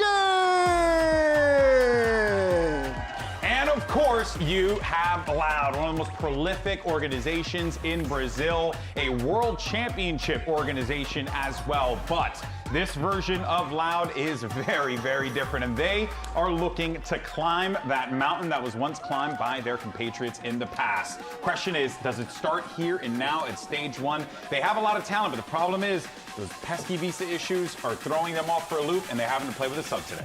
Yeah, it's a tough situation for Loud to walk into here. But I think both these teams, they come into this in similar standing. They both had problems in kickoff. They both didn't perform to expectation. But both of them have some really strong talent, strong individuals. And I have to see with changes to the meta, with significant time off, if they can adapt and find their identity. I think that's especially true for Envy. And if you look at this game in the grand scheme of stage one, I think the team that loses this is all but guaranteed to miss playoffs. It gets all the harder from here. This game. And for both these teams that are in this kind of middle-low expectation area of their group, a loss to another opponent in that area, in that bubble, I think makes it so tough to make playoffs. Great point there. Of course, you saw the map come out there. Emily, what do you think of what we have so far? Why are we never seeing Fracture? Like, it was put back in the map pool for a reason, That was promised. You guys can pick it. You guys can play it. It's available, guys. It's available. No, but I'm actually excited to be seeing a Lotus for both of these teams. I'm curious to see how Envy will kind of approach it, because before, they prioed Abyss. They loved going for those straight-up execs. Here, they have to play a little bit more conditioning. They have to play a little bit more into that push and pull, and I'm also curious to see how Loud will kind of react to that. You know what? I'm super excited to see how Loud play when they're starting on that attack side too, because we talked a lot about Luke Show, about his chamber, about his operator, about his Senti, just in general. And what map is best for lurking if not Lotus? You need to be able to get those picks. You need to have some sort of map control while the rest of your team is grouped up on the other side. And I think who better to do it than Luke Show? And I mean, this guy, arguably one of the top 3 mechanical aimers, I think, in Americas, and he's going to be playing phenomenally. One struggle, though, is with how strong Neon is right now and the nerfs to other agents. I think it's disincentivizing teams to want to play Chamber because this Vice is so strong on this map. If you want a solution to anchoring C, right now she's looking like the best option. Here's the agent select, and it's a different Sentinel for Demon One. He's heading towards the Veto as Keznit picks up the Neon, and it's a role swap to Smokes for our Yoru One Trick. I mean, when we were speaking about Cryo before, you were talking about how you really like that for him because he was able to take a bunch of fights. Do you feel a similar way about Demon One on the Veto? Oh yeah, get him the off ASAP, let him anchor C. He has a lot of agency on this character. Yeah, that's a perfect situation for him. Looking on the other side there, you're going to have Verdi rocking that raise here coming into this one. And that Vice, which could be a problem for the Neon. Yeah, the Vice is really annoying to play against. You have to bait out that wall a lot if you want to do anything on that defensive side, but I think it's going to be super interesting, especially with Luke Shaw on the Viper. It's going to be an exciting one without a doubt, friends. Let's go ahead and dive into our second matchup of the day. It's been a long one. Envy, Loud, here are your casters, Bren and Sideshow. Thank you very much, guys. Yeah, excited for this one, to be honest, because this is a battle between two teams where the expectations are kind of up in the air a little bit. We've already got a sneak peek. Exter, by the way, in case you didn't know, this guy's played 200 games of Euro over the course of his career. How many times has he not played Euro? 7. Make it 8 now with this pick onto the Omen. There's all sorts of difficulties that they're going to be running into, but the same goes for the other side of the stage as well, which Odessa is already set up, because Loud not playing with the IGL that they brought in after having a disappointing kickoff. They're having to play with their assistant coach due to some visa issues. It is tumultuous for both of these squads, and they're going to have to find a way through it to get a win here early and here and now. And guess what? It's time for the match start, presented by Samson OLED, so let's get straight back into it. My eyes are definitely going to be on Exter. I mean, the last Yoru has fallen. Yeah. What does that say about it? A recession indicator, perhaps? I think so. Yeah. 97% Yoru pick rate. Truly the greatest one trick of our time. And he's on Omen. And he's now playing Omen. Yeah. So if you thought the patch was survivable for these Yoru players, nah. Not the case. Not gonna happen. We'll see how this one gets started. Off the rip, this is rapid by Kesnit. He's raring to go. He's just destroyed them. Single-handedly, by the way. He had no backup over towards Mound. Just a single one-way smoke. No one to break his haunt. He does it himself. Pop in. Might get a bit of wall of her because there's been a bit of a walk-up and Cloud. They're really just trying to bide their time and wait for the right chance to pounce. Still slow going. They definitely thought Loud were going to run a B pistol. They had everything stacked there. Open for the taking onto the A site. Only 3 players, though, have to stand up against this. Paranoia and a slide. We'll see what they can do. Waiting for now, but now getting involved. That is clean with the movement. Okay. Glides across the screen. Buddy is no more. Dark is going to be next, and it's just up to Luke Shaw at this point. Phenomenal player, but there's only so much that he can do in the face of Kesnit when he's playing like this. It's Envy. A rapid beginning here with a pistol round. You look at this Envy squad on paper, and I think there are so many players that can actually just take over and win you a game. And Kesnit has got to be... I would say top of the list, but I actually think a lot of the time you might be looking at Demon 1 even more so. But I think in this meta, if Kesnit is playing the Neon,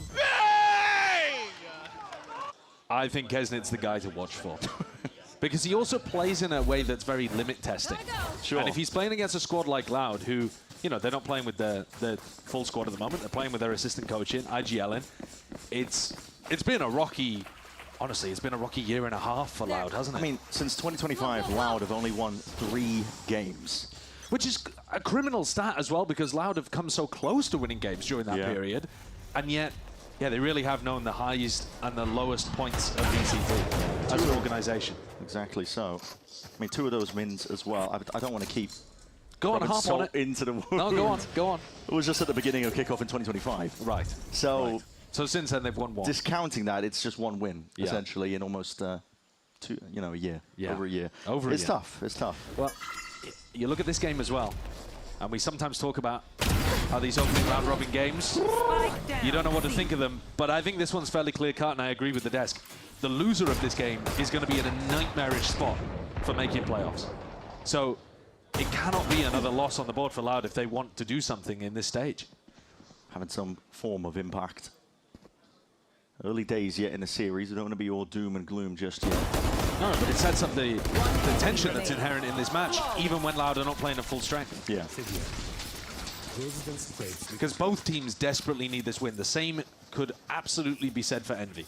If Envy lose here against a Loud that isn't at full strength, yeah, their chances of making playoffs are essentially cooked too. And that's a ridiculous thing to be saying week 1. But then when you look at the other teams that are in that group, it's monstrous. G2, MIBR, and then they've also got Leviatán and Cloud9, who you never know. You never know, but still, it's at least what we've seen so far in kickoff. Yeah. Bit of a tear gap, so...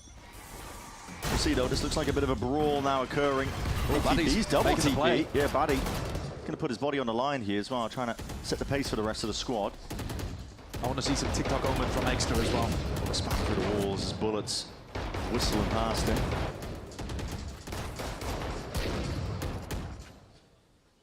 danger zone here for them, but they're just going to be vacating. Yeah, they've cut noise, pushed back the defenders, and left an insert here with Luxio. So this is a nice way to let your star player shine. Luxio is absolutely the biggest win condition for Loud. We've seen that even in their losses, that he can drop astonishingly high numbers. He's doing a lot here. Puffing up the feathers, really, just posturing like there's many more players over towards A by breaking the prowl, opening the door. But here's where the veto trip is going to give Envy information. They have to go through it, and then Rossi can always throw the snake bite. There it is. Preemptive now, just trying to shut them out before they can get forwards into this choke point, and yeah, they're being whittled down. Show's still getting involved on the other side of the map. That was towards that A angle with Exeter. Drop the plant. Might be able to go down here. Comes in with a full stick. Able to push it back, but now the retake is fully on the way, and you can't hit with a transfer. That's Verdi all day long. Lights them up, the feed is filled. Entirely in red here for Loud. That's a good win. Knocks down that bonus that was potential, always there for Envy. Yeah, it didn't look like it was an impossible retake. Verti comes up huge with a triple kill. Here's Luxio, the star player on the flank, but Verti there. One enemy remains. Really nice snapback over towards Poppin and Rossi. Very clean. If you get big performances out of Verti, that could be a game changer for Loud. Because he is a great player, we've seen it, but I think Loud have really struggled to activate the skill that they have on their roster. Yeah, I would hard agree with that. Maybe that's where Batik can help. Yeah, possibly. New voice, but the horn not going to be broken. Luxio, he's lit up, highlighted, easy pick into the rest of the Envy score when they crunch that A rubble area. Now looking towards B. Kesnit as that wall goes down. It's an instinctual bit of spam, but ready onto the return of that trade. Kawazin is there. Now looks like B site is theirs for the taking, but Rossi lurking, waiting in the wings, hunting for an opportunity to strike where it hurts. But that paranoia supplementing it all. Oh my, does it hurt. Envy are rapid on the retake. They look like they've got some really good game plans here, Envy, for how they want to apply pressure. You know, they're letting Loud into B, and they even let them into A on the pistol, but they've got some very clear game plans of how they want to flood, how they want to retake, and the timings that they do with it. Yeah. Now this... it's fast going. I don't think this is just disrespect. They're talking. They're using it as an impromptu tech, not tech pause. We're not going to go like there. a tactical Tech pause, yeah. You don't see many teams doing that. No, you don't. Okay. I mean, I'm hoping that we don't have a tech pause afterwards. I hope that was just a tactical pause there being used. Could have been maxing. Exeter getting on top of rubble. The value from the omen. Maybe he only plays teleport agents. That's what I was thinking too. I was thinking, well, closest similarity. Or maybe he's going to follow in the roots of like a TENS where he plays the blue characters. See him picking up the KO on Pearl. Never know. Might still be a pick. Could be. Scrappy buy from Loud is being forced together. 30 with Bucky. Deep smoke layered down. There's plenty more opposition though waiting on the other side of things here. Envy. They're waiting for it, but we'll see what Loud's got up their sleeves.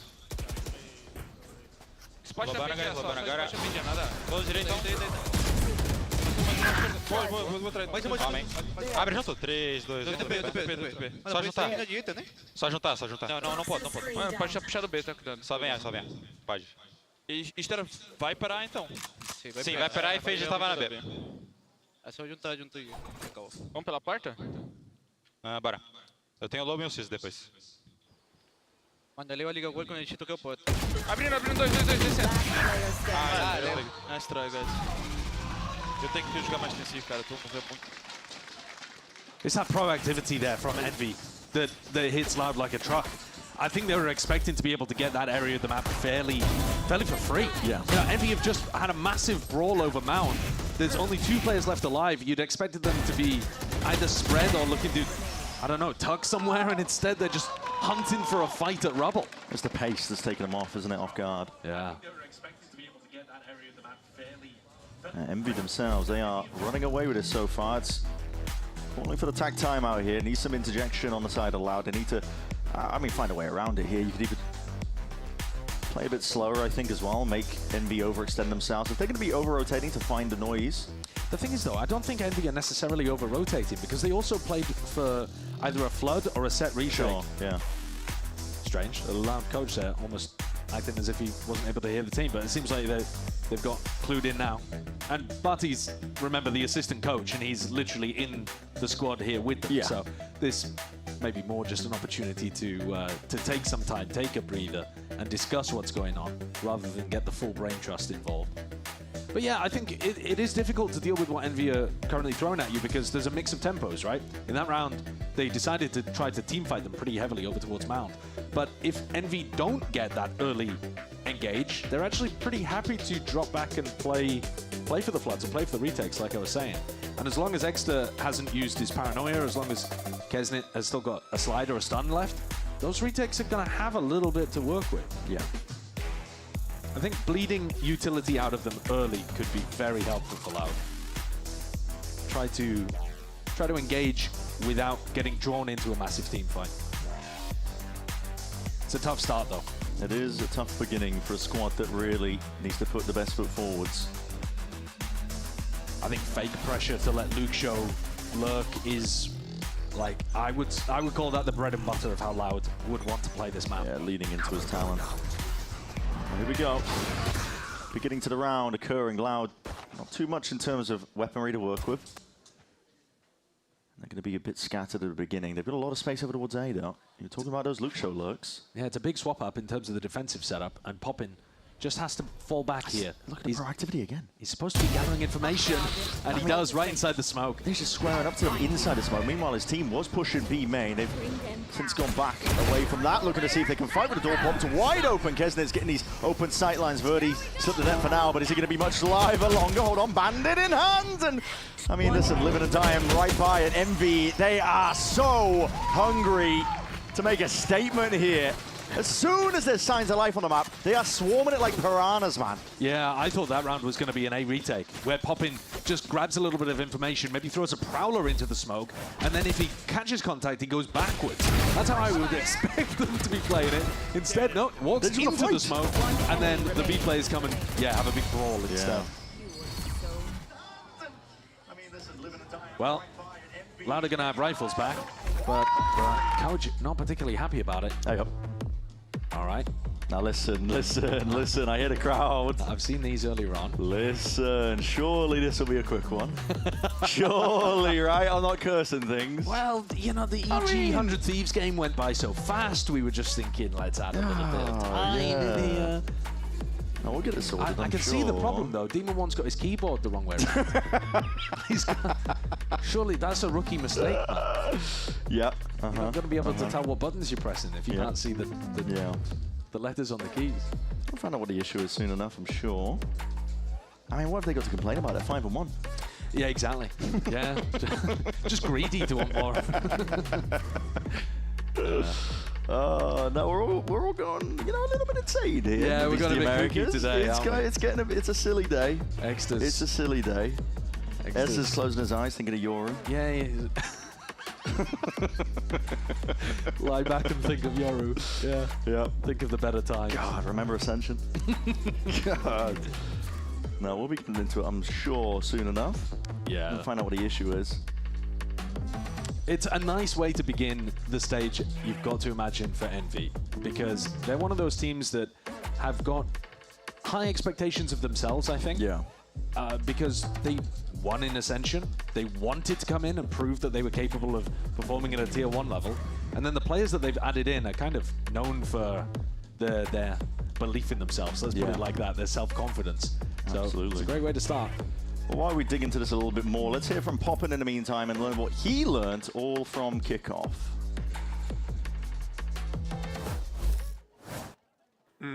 Kickoff was, I mean, that was an experience for sure. We learned a lot, especially me as like the IGL. I think I learned more during that kickoff than I have in like many other situations that I've been in.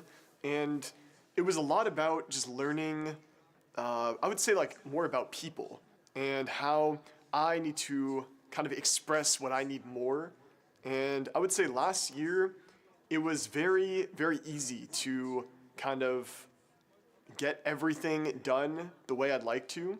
But this year is a little bit harder. Obviously, we're bringing in new players. We're changing a lot. And that is probably the most beneficial thing for me. Like, I just learned so much from this kickoff. And now I'm confident that we're going to do extremely well in this stage 1.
Oh, welcome back. We're going to be getting things started shortly as well. I believe the issue is resolved. We're getting back into things. And I can already see the timer ticking down, actually. So there we go. Fist bumps exchanged.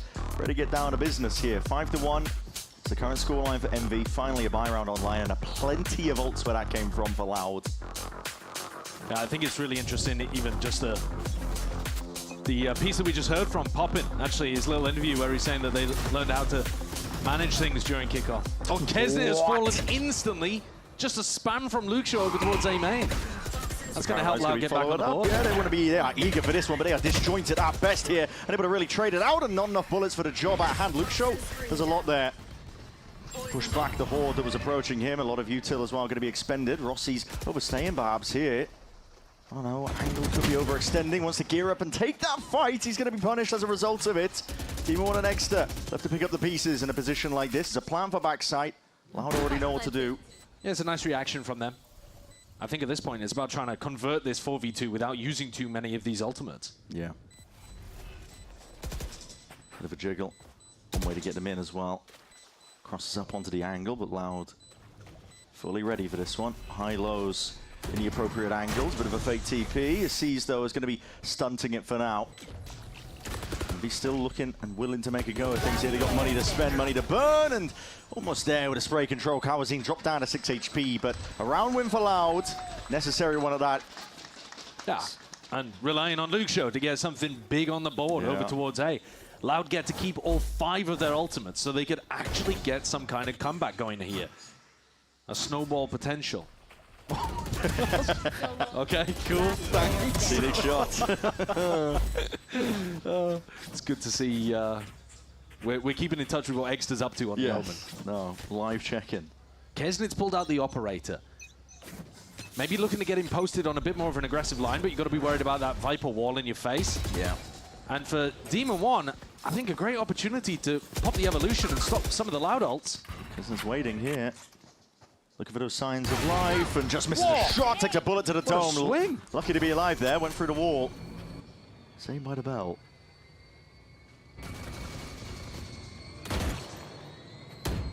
Slow and steady for Loud, though. They're going to be looking to show a bit more of a disciplined round. Demon Breaking 1, some of the util. Demon 1 is begging for them to go into him with these ults. He can pop the evolution and just rely on his nutty aim. Yeah, absolutely. Kesnet! Oh!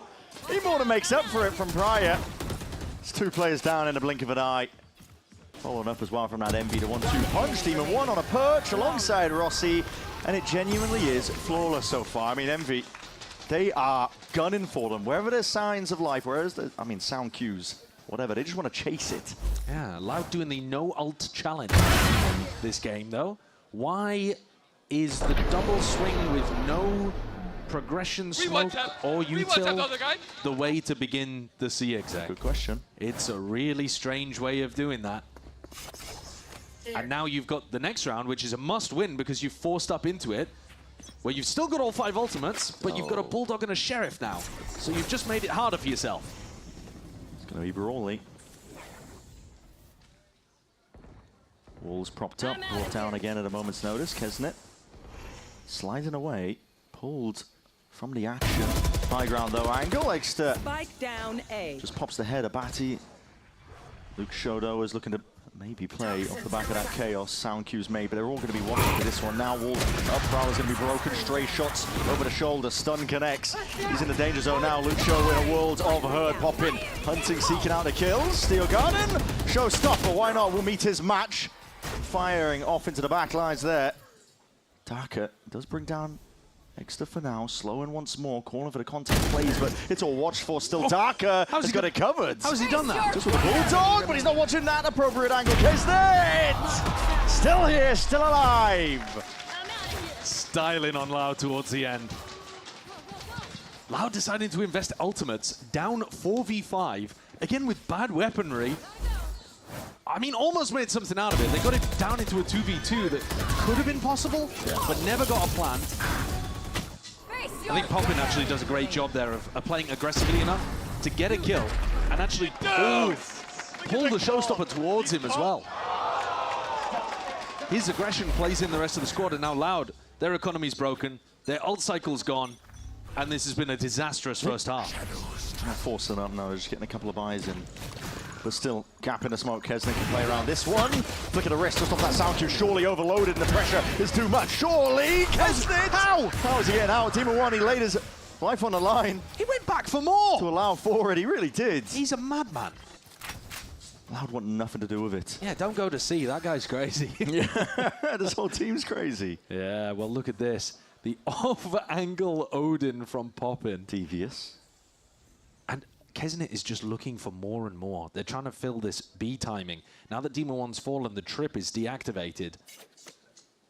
Rossi escorting Kesnet with the op onto this position. Smoke up. Open sideline though again. And slight adjustment, micro aim, flick. Where's the smoke up onto heaven? Not there. Kesnet was given that open angle. Pit on pit. Covering up. Suffocating up towards that B side. This is just brutal to watch. Almost unfair. Odin spam spraying away, looking to really apply that pressure. Darker happy to capitalize though. 30 Poppin seconds getting a little left. silly with that one. Yeah.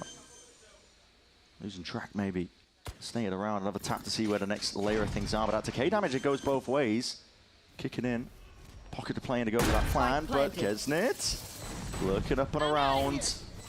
Making sure to see if they can put a bit of hurt onto them. What is that? Darker! He's just firing pot shots, and listen, him and Luke Show, they clean it all up. It didn't look comfortable for the Loud players there. The pit coming out from Rossi, decaying them both down to 1 HP, and yet you saw it from Kesnet's point of view when he slid in. You couldn't see a thing. Chaotic. It's a major round for Loud to potentially salvage something in this half. Yeah, Darker just found the perfect pocket between the two ultimates to play for. They needed that. There's 2 more rounds left to play for in this half. Gets the money back online for them. They need both. Verti attack side upping now. Just looking to control over towards C. Demon 1 and Kesnet have been playing aggressively on that side of the map. Luxo really not scared to show presence. He's breaking all this util. Essentially alone over towards A. He's got no backup. He's pulled a lot of attention. Four players of Envy stacking over towards A, thinking that there's a lot more players waiting here. And they might be right, to be honest, because Loud are slowly working their way over towards the A side now. With Kesnet not having an op and also having his Neon ultimate, I think they're pretty happy to play B or even C for retake here. So the stack, Loud are going straight into it. Yeah. You can always B pivot here. I mean, look at Darker's position. He gives them the option of going back into B. The spray down here with the Odin. It's going to be switched. Okay. Spraying and laying down a lot of lead here. This is really uncomfortable territory. The nade is going to be careening past, and now a bit of a pivot into the B side, but this is going to be heard. Kesnet is going to be ready there. Not quite. Smoked off. Paranoia in his face. Forced to respect it. 30 seconds remaining. Time is of the essence. Plan potentially going down. A C's actually does connect there. Just from that trip onto the chokehold. A B connector. Blue room needs to be watched for. Adjustment of the aim. Luke Show. He's still on top of it. Sharp. Wins that fight out against Poppin. Applying pressure now from multiple avenues, but Demon 1's still a threat, and Kesnet alongside him. This is looking really dangerous now. The plan position, not there for Heaven, and it leaves it just down to Luke Show and Verdi. They've got to pick up the pieces and see if they can get something else out of it. Just shooting fish in a barrel, except that you can't quite see them, and that's a difficult task indeed. Envy all on top of it. The double reposition into Heaven, where the spike isn't planted for you. I think there's just so many mistakes in these rounds from Loud. Luke Show's given a freebie there as well, but Buddy's completely alone here. I think Darker's supposed to be swinging off his contact, but Envy are already on the line, and it's an easy shot for Kesnet to shut down that ping-pong play. Yeah. Loud are going to have one more buy. Final round. Luke Show actually picking up the attack side op now. Weird for a Viper, but he's great with the op. Deep horns, that smoke just blossoms a little bit too late. Kesnet takes it out. Demon Wonder will pay the price. Verti's one away from Showstopper here. Surely that's the game plan of Loud. Yeah, open access to the orb as well. Do they just want to send this? Potential. Luke Show though with that operator. He gets value in the end. Shots firing, whistling past Rossi's. Moving up. Good adjustments. Immediately backs out. Good discipline. Great aim as well. I don't think Verti did play for the ult orb at all. I think that ult orb is still there over towards Bound. Yeah. Maybe somebody else took it. I'm not sure. Darker though. Ult online. Rossi playing an off angle. This angle here. Envy just want to fight. It's devious. They really do. Just so eager to see if they can fight them, brute force it, exert their pressure and will upon them. Maybe now to pump in to see if he can hold this one back, but seemingly Loud unaware, but they're aware now. That's after the cross. Bullets running out. Overdrive now for Kesnet. He's looking to put an end to this round. Seal up the half entirely, but slowing it down at the right moments. And that is a crazy jump spot. What is occurring? Well, a nice try. Lock in. Lock in. Take a look at this one in the replay. A nice shot from Kesnet. The op final 1v1. Laugh when you go to the Sentinel view. That's unfortunately killed me. Yeah, it's unfortunate end there to the half. It's Envy on top of it. 9-3. Unbelievable scenes. They are dominating so far.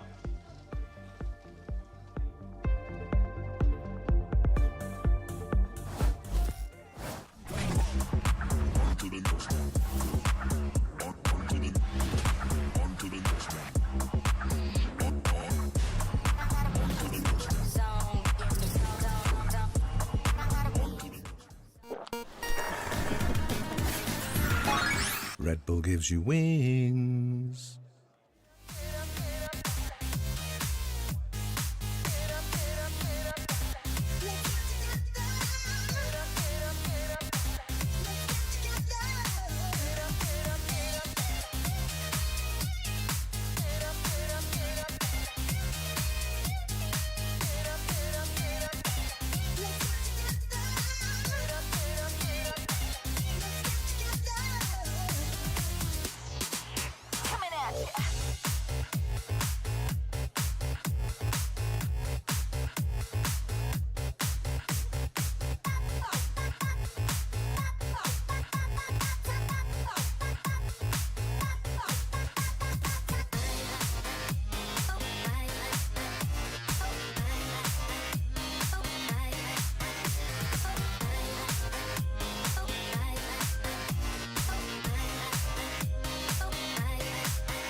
Awesome masterclass and limit testing being put on display by Envy. They are 9-3 in this half, and they've just been following the noise cues, trying to see where the action is, taking a fight to Loud. Not scared of them at all. No, it's ridiculous. Rossi is sat at 12 kills, 1 kill per round. Incredible performance from Rossi. Unfortunately, he's getting dwarfed by his own teammate, Kesnet, who's at 18 kills. 18 and 6. Yeah, which is a 1.5 KPR, and he's just been running around doing essentially anything he wants with the rifle, with the op. Started on the pistol with the Sheriff. Loud needs something incredible here. They really do. Slow going for Envy. They were just waiting for the util to get fired forwards, but they have encroached upon a lot of this territory. The door is wide open. Wall's going to be fading though. Paranoia to potentially refight, but that's going to be already the stun ricocheting back. And with Kawazine gone, that's the A player. Spike down A. Side is now going to be open for the taking. They realize it. Kesnet is not messing around. He's instantly on the perfect line, possibly pushing into their spawn, but thinks twice against it. This is fast from Loud though. Looking to see if they can punch back, fight back to some degree. They've got a lot of space of their own. Spike planted. Plant down though for Envy. 4v4. A couple of players chipped down on the Envy side. Positioning of Rossi is difficult to root out. Yeah, it is. He's going to be waiting again for that right timing. He's going to be hearing plenty of it now, the sound cues. Right clicks jumping around. No way, no way. None the wiser, not even aware. Did Rossi get away with murder? 3-piece in the pistol round, leaves it down to Darker. But damage done, softened up. It was an exceptionally half-hearted clear of rubble, wasn't it? From really rough. 3 players go over, knowing that Envy are going to have deposited somebody in the post plant there, and they just kind of jump towards him and then go, nah, probably isn't there. And Rossi just gets free pickings, shooting people in the back of the head. Why is he so patient? Why is he so patient? Yeah, it was very patient from Rossi, but Loud are being made to look silly in some of these moments. Kawazine really struggling here. Barty only had a single kill in the first half and now has overtaken the initiator on the scoreboard. I want to see Kawazine playing some Sky in these future maps. Yeah, just got the buff, so yeah, it's a good time for it. I mean, get him on the old classic, because at the moment, yeah, this is looking like Loud a kickoff all over again. Eco stack from Loud, though. They could do some damage here with the pistols, and now they're going to be showing signs of life, but as they peek out, heads are getting popped, taken off the shoulders. Still, better weaponry is what reigns supreme. There's one player lurking towards the back, though. Batty could make all the difference here, especially with the state of affairs. Kesnet dropped down to 10 HP. That's not the weapon you want. It's an unwieldy one, isn't it? Good luck getting that under control. It's Exter that puts Batty to rest. Now Darker's left to see what he can do in a spot like this, but not much to it. 32 health, drop down. Kesnet's on the line already. 11 rounds now for Envy. They can't be stopped. The Ares is laid down on the ground like a poison chalice for you to pick up. Envy know that if one of the Loud players gets that, it's a free kill. You'd be better off using a pistol, I think. Tough job for Loud. You got to think, and you got to feel for them as well. It's a squad that they were hoping to put their best foot forward, I think, in this stage so far, but yeah, the shoe's out of their hands, really, isn't it? Yeah, the situation's just completely out of their control. And yeah, Buddy does have, you know, competitive experience, played in like tier 2, tier 3 kind of EMEA, but it's not exactly what Loud were looking for. Smoke A-link. Hide. Guys, Back listen to to A, me. back to A, back to A. Yes, back to They A, did yes. nothing. They did nothing. Wait, yo, listen. Can you give me the ward on C real fast? Yes, And I'm gonna smoke this. Okay. Come. Get ward off that smoke. Wait. Yep. Yeah, go for it. Yep. Break down. I'm picking them. Vice. They're playing retake. Vice is here. Go. Take the gun. I'm looking for kill. Let's solo Vice, guys. Let's solo Vice, guys. He thorned. Can we go peek here? Yeah, I'm with you in a second. I'm gonna smoke outside.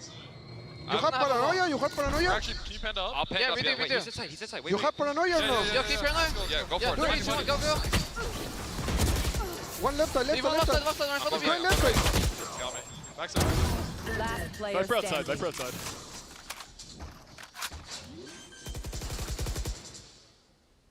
Toxins going up. That's right. Why don't I have a shorty? All good. Envy's still showing a level of respect here. It's not all fun and games as much as it might appear to be.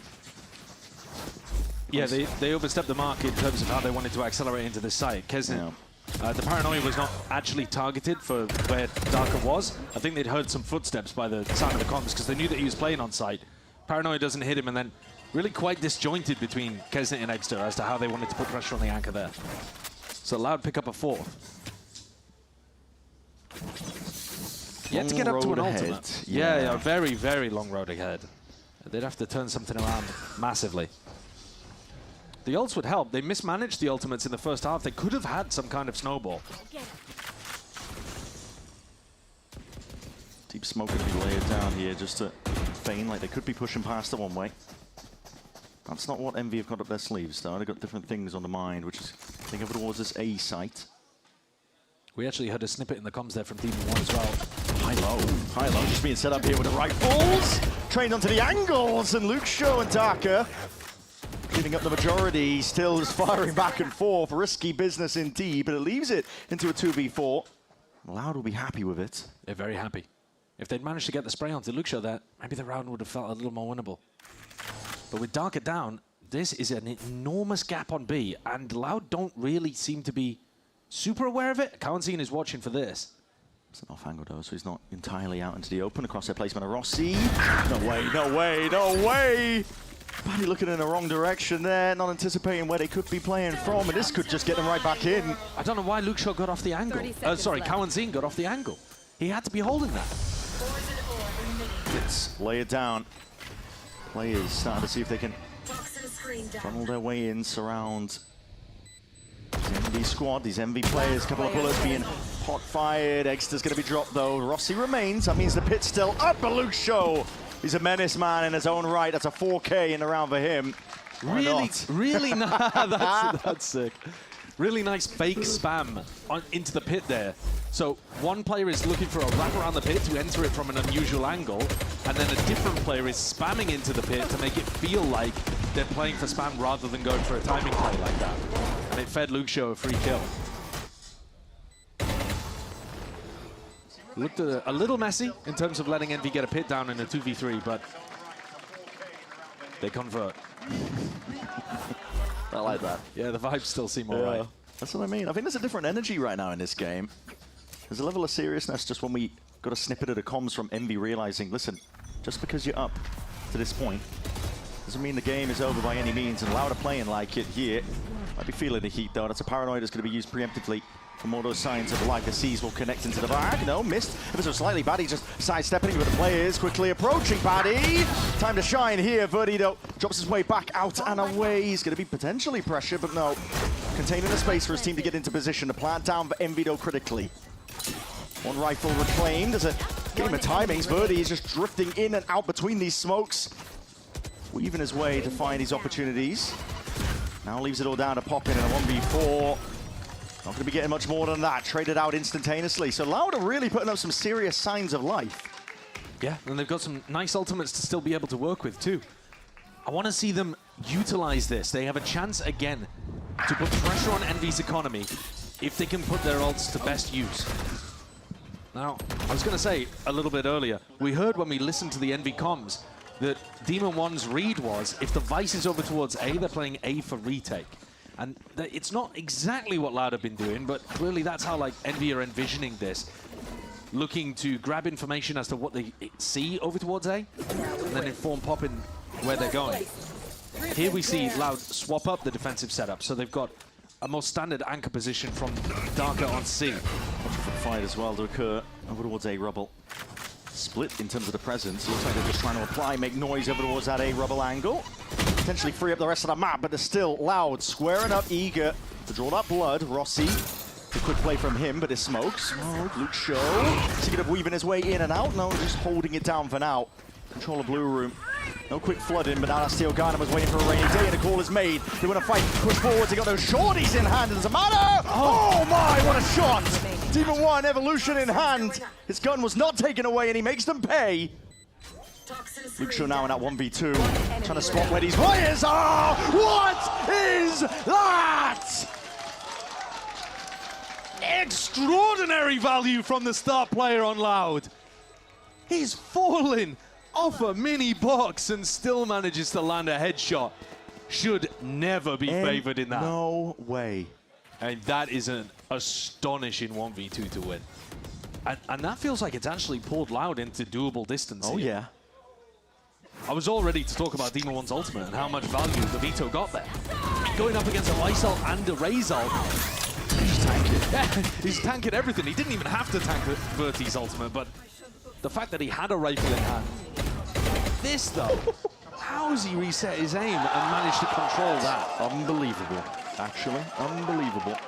And Loud are getting back into this. Listen, the scoreline right now might seem a little bit distant. It's 11-7, but it's forced this timeout out of Envy. And I got to say, listen, this is with Envy winning 2 pistol rounds. Yeah.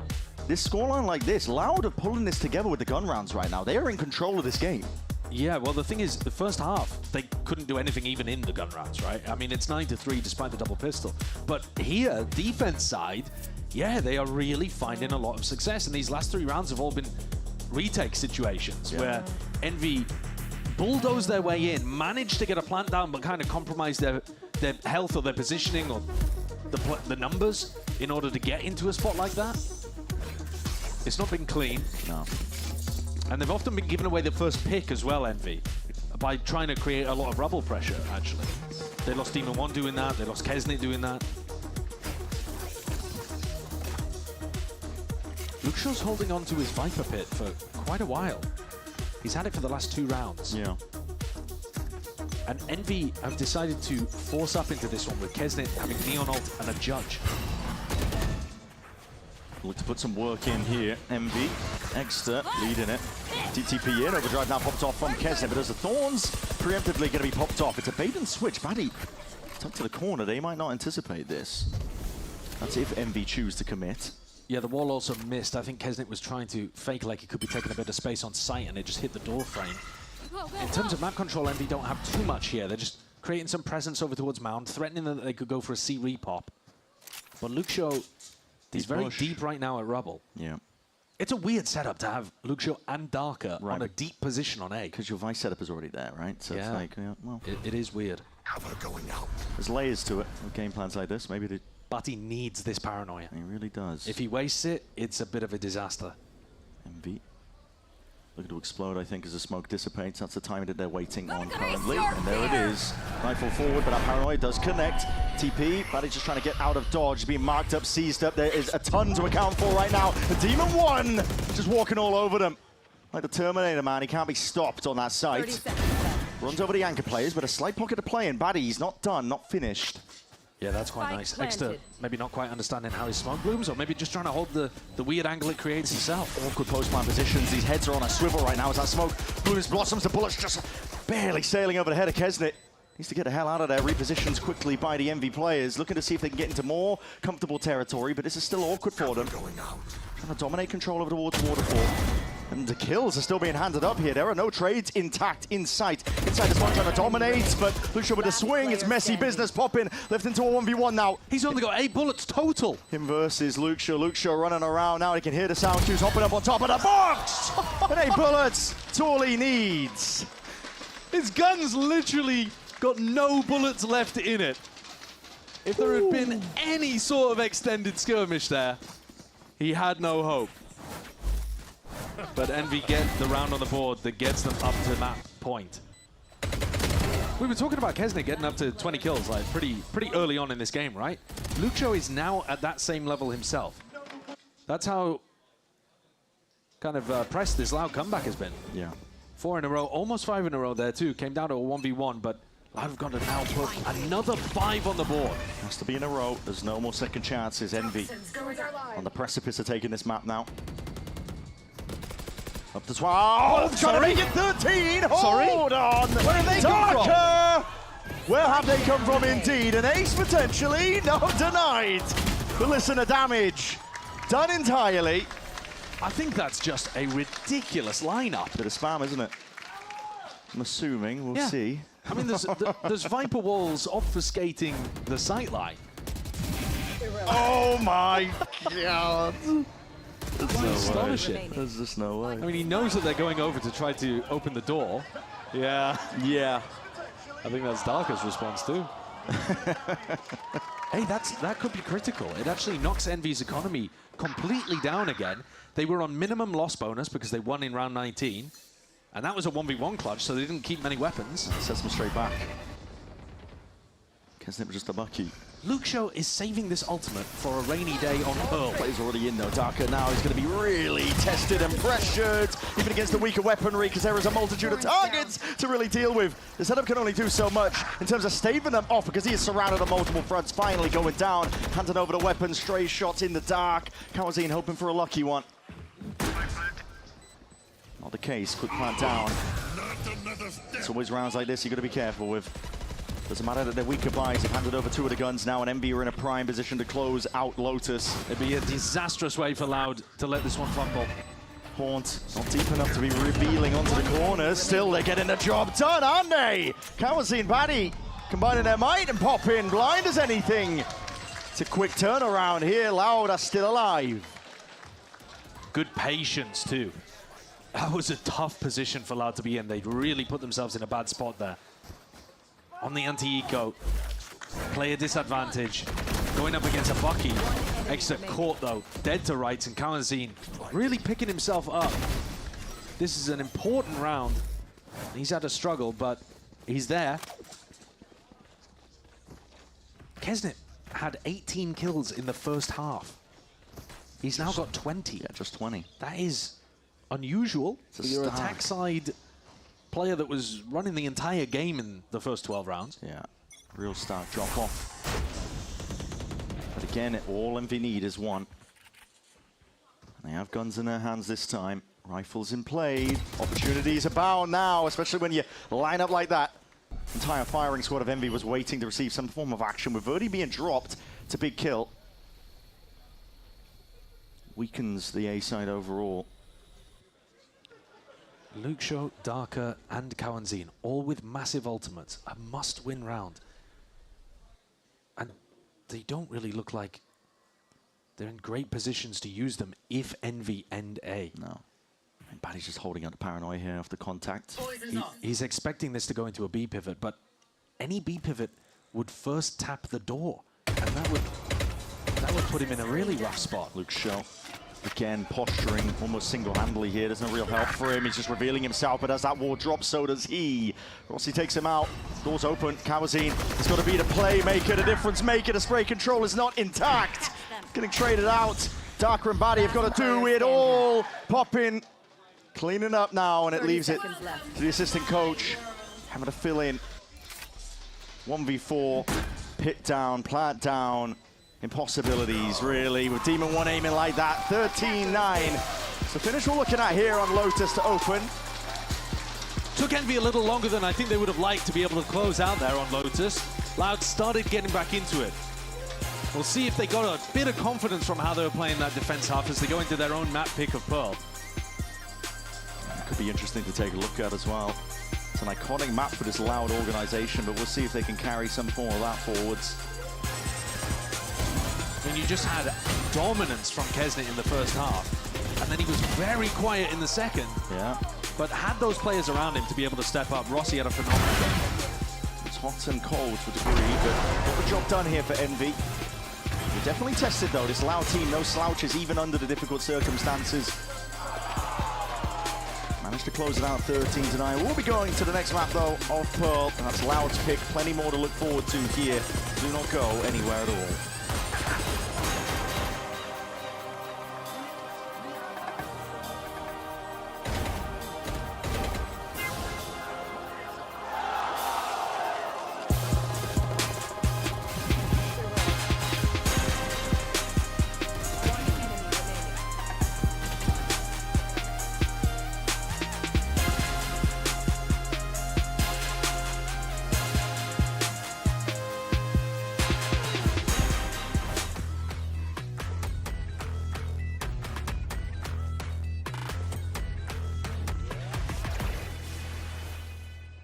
XL2566X Plus, which uses the newly developed Fast TN panel and upgraded Diac2 technology, provide clearer and sharper images, helping you focus and avoid the distraction of unwanted after images caused by rapid motion.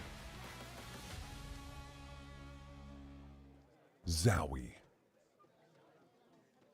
Want to find your fastest server every time? Express like a pro and optimize your connection in one tap. Express and game without ISP throttling. Express and shield yourself from DDoS attacks. Express and choose the VPN trusted by gamers everywhere. ExpressVPN. Experience gaming the Express way. Fast, stable, competitive.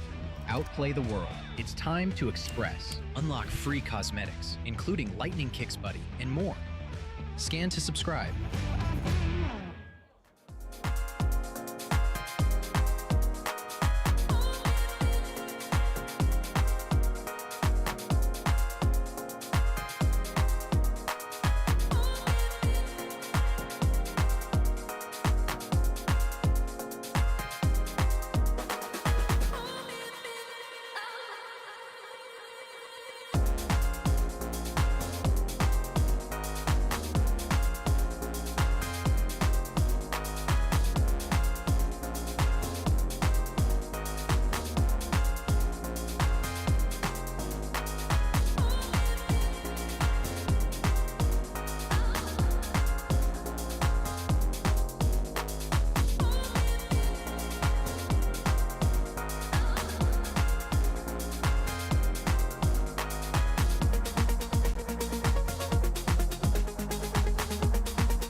Rossi gets enough info to glean that they should stay towards that B site.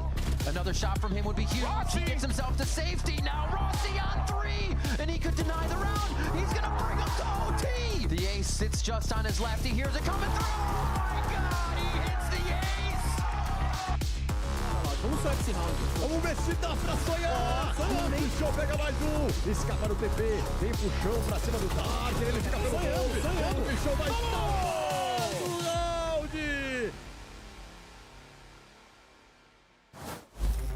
13-9 on Lotus, and it goes the way of Envy. And Stunna, how hard was it to make Exter play something else? Oh man, it was super easy. He literally asked me one night, he's like, put me on Omen, I got this. But when it really matters, put me back on Yoru. Okay, should we be expecting Yoru or Omen? What is he going to be playing? Well, I think we'll see a bit of both. All right, sounds good. Thank you so much. All right, folks, Envy picks up the win 13-9 over Loud on Lotus to kick off this series here. And we heard from Coach Stunner just a second ago talking about Exter, and we were wondering what was going to happen with him. He ends up going on the Omen, but more importantly than that, things look good for Envy. Things look actually very good for Envy because they were doing a brilliant job, Mimi, of not really allowing Loud any kind of agency to get what they want done. Yeah, I think Loud had a pretty one-dimensional attack in this first half. They played a lot of 4-1s where they tried to pressure the other side, but Envy was basically never falling for that pressure. So instead, they were very quick to recognize where the brunt of this force was coming in, and with their composition playing this Neon, they were incredibly quick on these rotates to collapse. I think one key point was that there was never really control of front B for Loud, which means that the B anchor players never felt threatened to over-rotate off that site, either pushing through the breakable door or opening the revolving door going the other way, to have these incredibly fast crunches that Loud was just not successful in brawling. I mean, they were able to do that because, like you said, they were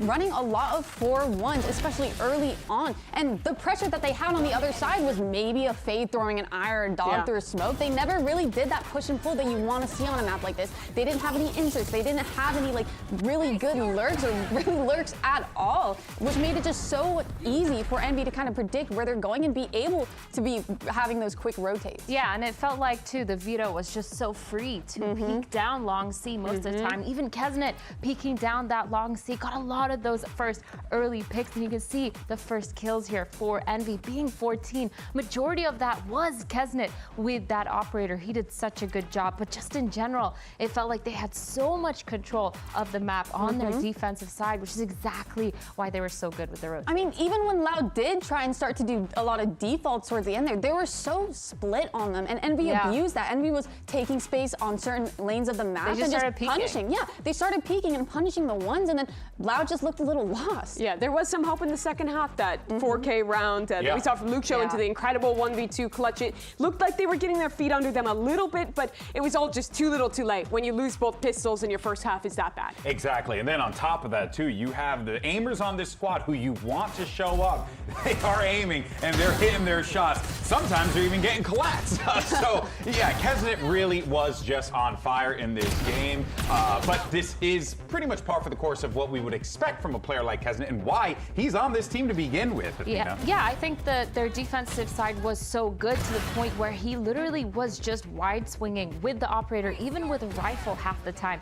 And the best part is, any time that he had the chance to re-peek, he was, because there wasn't enough pressure on him. There wasn't enough util pushing him back, and so he just kept punishing it over and over again. They gave him way too much freedom, played too safe, and they allowed him to just take control of everything that they needed on that side. I mean, as a Neon, that's like your dream, right? Not having to deal with so much util, having a full team kind of just running at you, you getting a pick, using your stun, falling back, and repeating that cycle. Yeah, it is impressive how Kesnet, no matter the team, no matter what he's doing, he still manages to always find that impact in those critical moments. And I was thinking about this as you guys were talking, because we kept talking about what is the identity, what are they going to do? And honestly, I kind of just feel like you have great tools on your team. I mean, you might as well just take advantage of it and build around it. Yeah, it is interesting because it is such a far cry from the Envy that ascended. Very different. But I think that the success of this team will come off of building around Demon One and building around Kesnet. And I do think that's where they failed in kickoff, in the match where they did bring in Demon One, not playing to his strengths, putting him on the Astra. I see they're changing that. Extra's the one making sacrifices instead, playing the Omen, allowing those two superstars to succeed, I think is the right path forward. I couldn't agree more on that one here, but of course, let's hear what the coach has to say on the Envy side. We have Dryad standing by. Ooh. Even though that first map didn't go the way of Loud, it looked pretty competitive towards the end. So Romanelli, I want to ask, going into Pearl, how's the team setting up players like Darker and Luxio to make sure they continue to shine the way that they just did? I think like maybe we need to keep the things as most simply as possible against Envy. So not only for Darker and Luxio, for BRT, K1 and Badgie too. If we keep the things simple, we play our game, I think we're going to do much better than the first half of Lotus. What should we expect on Pearl?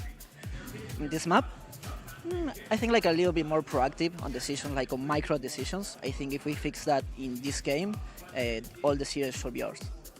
Sounds good. Thank you so much. Not gonna lie though, hearing saying we just gotta fix our micro decision making. That is such a difficult thing to fix in the server, in the moment, that if that's what they have to address in this game, Envy has to be feeling pretty good right now going into Pearl. I mean, especially starting on defense on that map, Lotus, we didn't see Loud go for any big re-clears, and Envy can abuse that. They can fight for that A main space and kind of force them to kind of play into their game plan. I think too, Envy did a really good job of their mid-rounding, and I feel like for Loud, just playing their fundamentals isn't enough, because I don't see the depth that they have to counter Envy's mid-rounding. Well, you heard the coach of Loud there saying they're gonna need to fix the micro as they get ready for map 2. But if Loud wants to try and force that map 3, they're gonna have to give it everything they have. Let's get ready for this one. We're gonna send it to a quick break, and when we come back, your casters will see you for map 2.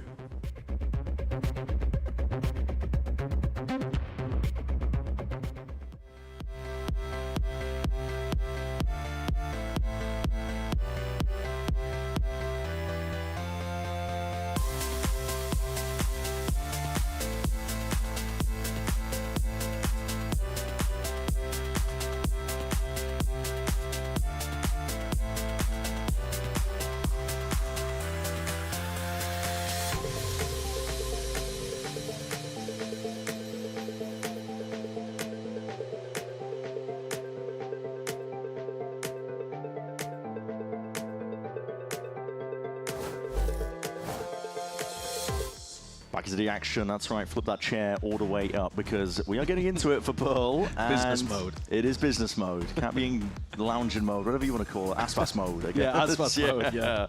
That works. And we will be seeing if Loud can put up a bit more of a fight. I mean, listen, they had some signs of life towards the end of that first map, don't get me wrong. It was just, you know, the first half, losing both pistols. It was an uphill battle from the start. And this is interesting comp-wise. So Exter continuing the trend of exploring new avenues. Yeah, definitely. I mean, it bears reiterating, before this match, he had played 97% Yoru, the world's greatest one trick. There is genuinely no other player in professional Valorant that has played anywhere near as much on just one agent. And Exter's been forced off of it with the most recent patch. So, yeah, he's exploring different avenues. It really is. Vito, it feels very much like Envy are taking the NRG composition, but running extra on the Vito because maybe he's a bit more comfortable on that and what it's going to do for him, moving around, getting a bit more active than the Killjoy. And on the other side of things, I think the player to watch again is Luxo. He had some big moments in the second half. I'm really still confused why the ult usage was so poor from Loud. Yeah, you were pressed about that. Yeah, but here, if he's playing Chamber, the ult is very easy. It just gives you an ult, and then you use it, and you shoot people. So I think Luxo should absolutely be the player that they build these rounds around. Having said that, activating your lurker can be a little bit complicated. It's not that complex, but you do have to create pressure elsewhere on the map, but not commit to the pressure. And Romanilli just said that Loud want to keep things very simple today. I'm trying to focus on fixing a lot of their micro decisions by the sounds of it. Bit of an A fight, but not quite a fight. It's just conceded immediately in terms of space. Loud got open access to it. They go almost punish. That is difficult. Shodo gets out of dodge there with a rendezvous, and now we're going to be sending it flying forward to the drones. Verdi as well, putting his body on a line to see if he can get his team into the action, but they're ready, waiting in the wings towards Art, and they have put a stop to the hit entirely. Darker, the only one left alive to do it. Yeah, it's a strange one there. Loud going for double smokes towards backside instead of smoking off Art, just assuming Luxo could take all that space. Darker was supposed to be the late game backstab. Done a lot of damage there, but a 1v4 would be outrageous, especially with the spike just not under his control. All lined up. There's one player approaching. I believe that's Demon 1 as well, just to put the dagger to the back in case Poppin doesn't get the job done. But it's another pistol round, following the trend. They made it a bit too easy there for Envy. You've got to call, as soon as Luxo doesn't get that space and has to TP out of Art, you need to smoke Art off. The reason that he wasn't able to take the space is because Envy are hard committed to it. So you don't want to just give them this free avenue. Look at them, just free firing into Loud from the side as they enter through that choke point. It's tough. Again, you've got to give them a bit of bail because they're not playing with their main roster. They're not playing with their main RGL. They are playing with their assistant coach at the moment, but man, it's just constant tragedy for this Loud organization recently. They're in struggle city. Yeah, can't get a good start. Gonna be just as difficult in a round like this. Oh my God! Okay, Poppin. He will be falling. Hold on, the classics and the pistols might be doing a bit of work. Lined up though for that one. Oh, this is just getting messy as anything, isn't it? Real scrap that Envy are opting into entirely here. Potentially handing over guns in the process. It's Yuto flying in your face. You can't see a bloody thing, and Rossi limping away from that engagement, and Luxo on the backstab. There's not much in terms of the way to work with here, just trying to create that noise cue. There's no plant down here. They're trying to create a bit of noise and hope that they don't just turn around for this one. Luxo trying to activate on the backstab. It's getting messy. Judge picked up. Okay. Thrifty back. That round was all over the place. I beg you, don't judge Americas by that round. I beg you, we're better than this. We're better. I swear to you, we're better than this. He's not saying that. This was an insane round. Everybody is whipping everything, and they know it as well. They know it down there on the stage. It's a silly day. It's a great recovery from Loud, though. If you're looking at it through their lens, it puts them on a nice pathway. Rifles back in their hands. We were just talking about how they're in struggle city. Really difficult to get anything started. And there they've just landed, buddy, a 4-person 0 point over towards A, so they know that B is essentially free. Yep. Max, there is a single person there. They're sending it all the way up through lane. Next over the TP, you were overexposed for a second there. Able to hold up control over towards Heaven. The rest of Envy as well going to be soon joining him. Now, of course, Loud, with better weaponry, completely set up, Sure. are going to control this beautifully. Yes, of course they are. With Luke Show late to the party. Hold on, surely. With the guns in your hands, these players weakened and eventually fell. There it is. All okay. All it is good. all good. Sigh of relief. And now we're going to get back to some normal rifle round behavior. Don't know about that one. Don't know about that one. This is all based off the information that they get from Buddy's 0 point. Throws it over towards A main. Nobody on Envy broke it. 4 players detected. You know that you can just go immediately to B. Keep it simple. Keep the round safe. Extra, okay, gets a drop from a teammate, and he's got a weapon to work with. So an op and an Odin on defense here. That's got some bite to it. But that also means there's 3 players with light armor that Luke Shaw could pick off with the Outlaw. Yeah, against the Outlaw. Spot, baits it out with the shot, so now they know there's the operator online. Would have been tracking the money anyway, but it's nice to have confirmation. That's a nice one. Just creates this very early timing for Luke Shaw. Weird to be roaming around like this with an Outlaw deep in mid, but he has got so much space. Yep. Envy are not thinking about this timing. Nobody has picked up water. Oh my God. I mean, just a massive wedge in the middle of the map that is just unaccounted for right now, Kesnit. I can't believe no one's even thinking about this. Thinking about it at all, with it being broken. This is disarray currently in terms of the communication, and back to the world, Kesnit. Not long to the world. Okay, we got it eventually. And picked up the Outlaw, or I should say the operator. It's a much bigger one at that. Rossi. He's managed to do a lot from a spot like that. 3 kills immediately turn the tide of the battle potentially now. 2v2. That's what we're looking at. Last player standing. Demon 1 though. Head filled with lead. Dart going to be sailing towards the back, but I know that Poppin's not really getting active too much. Immediate reposition. Poppin. He's taking liberties right now. Hopping towards the top of the box, just spotted barely ahead, and that is not the right weapon for the job. It's rare we say that when referring to the Odin. Yeah, that's one of the few situations in which you don't want the weapon in your hand. What a wild round again. It's a crazy one. I mean, this is crazy. I mean, how are we getting these kind of moments in this game? I'd love to hear what was going on in the Envy comms during that round. Yeah. I've got to imagine that because Exter is not as used to playing Veto, he just didn't comm that his trip was down, because there was no defensive macro adjustment for the fact that his trip got broken. Nobody went to pick it up. Nobody went to pick up water. They didn't do anything aggressive to try to find extra information elsewhere. They just allowed Luke Show to wiggle through and do anything he liked. And nobody was aware.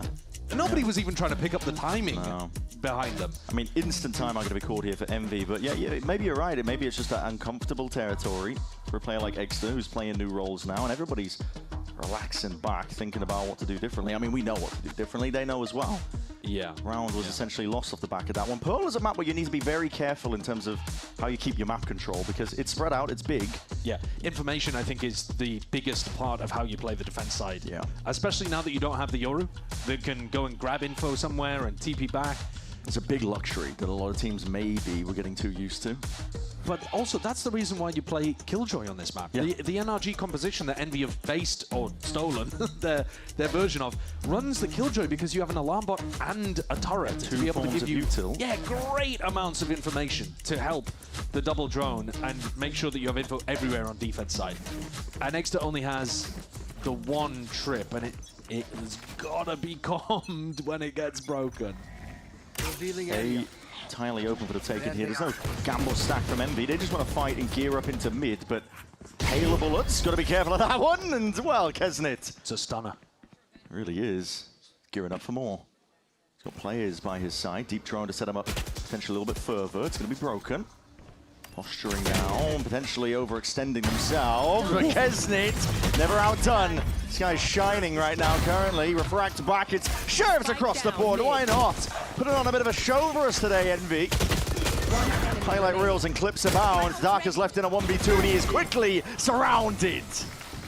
a wild thrifty from Envy, but I think that one's quite different to the previous that we've seen.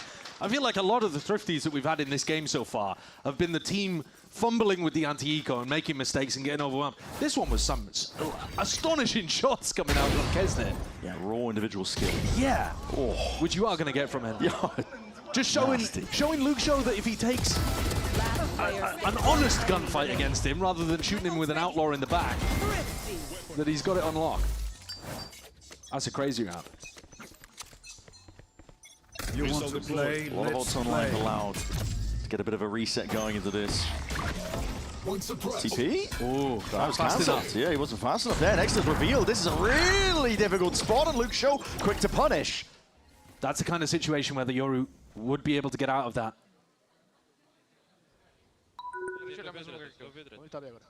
Vai. Sai correndo aqui. Drona no sova, Bet. Guys, tá chegando, eu posso ultar Ezek, tá bom? Tá, Kawan, dá um, você ulta aqui, ok? Eu ulto. Vai no X. Eu vou no caceu. Vamos no caceu, base e bosta na esquerda, Rich, ok? Ok. Bosta na esquerda aqui. Pronto, guys? Espera. Tá, tô pronto, guys. Voltar reta aqui, tá bom? Tá.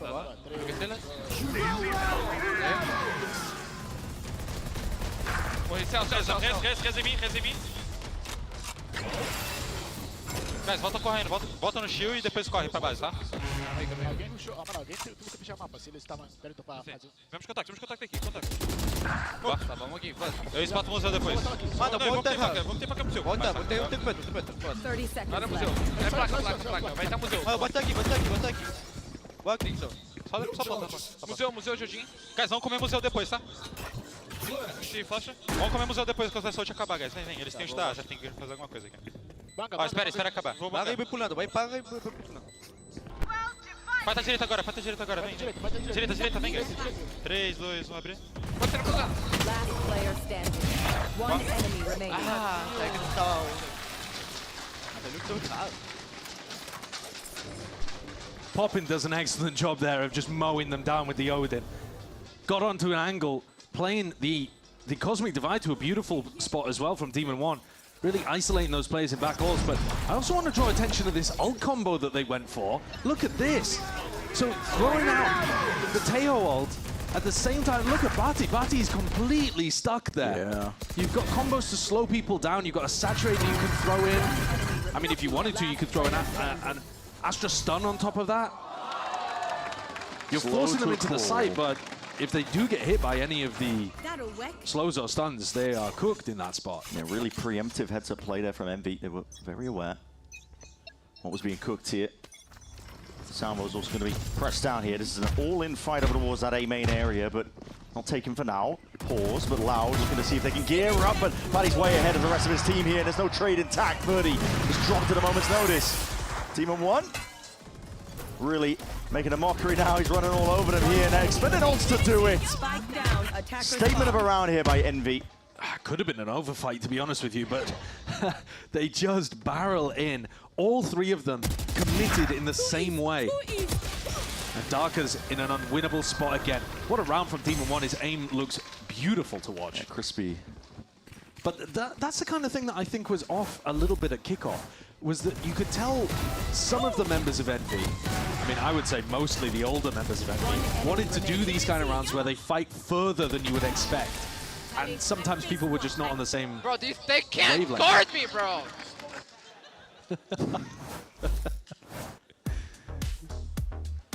Loud with the timeout here.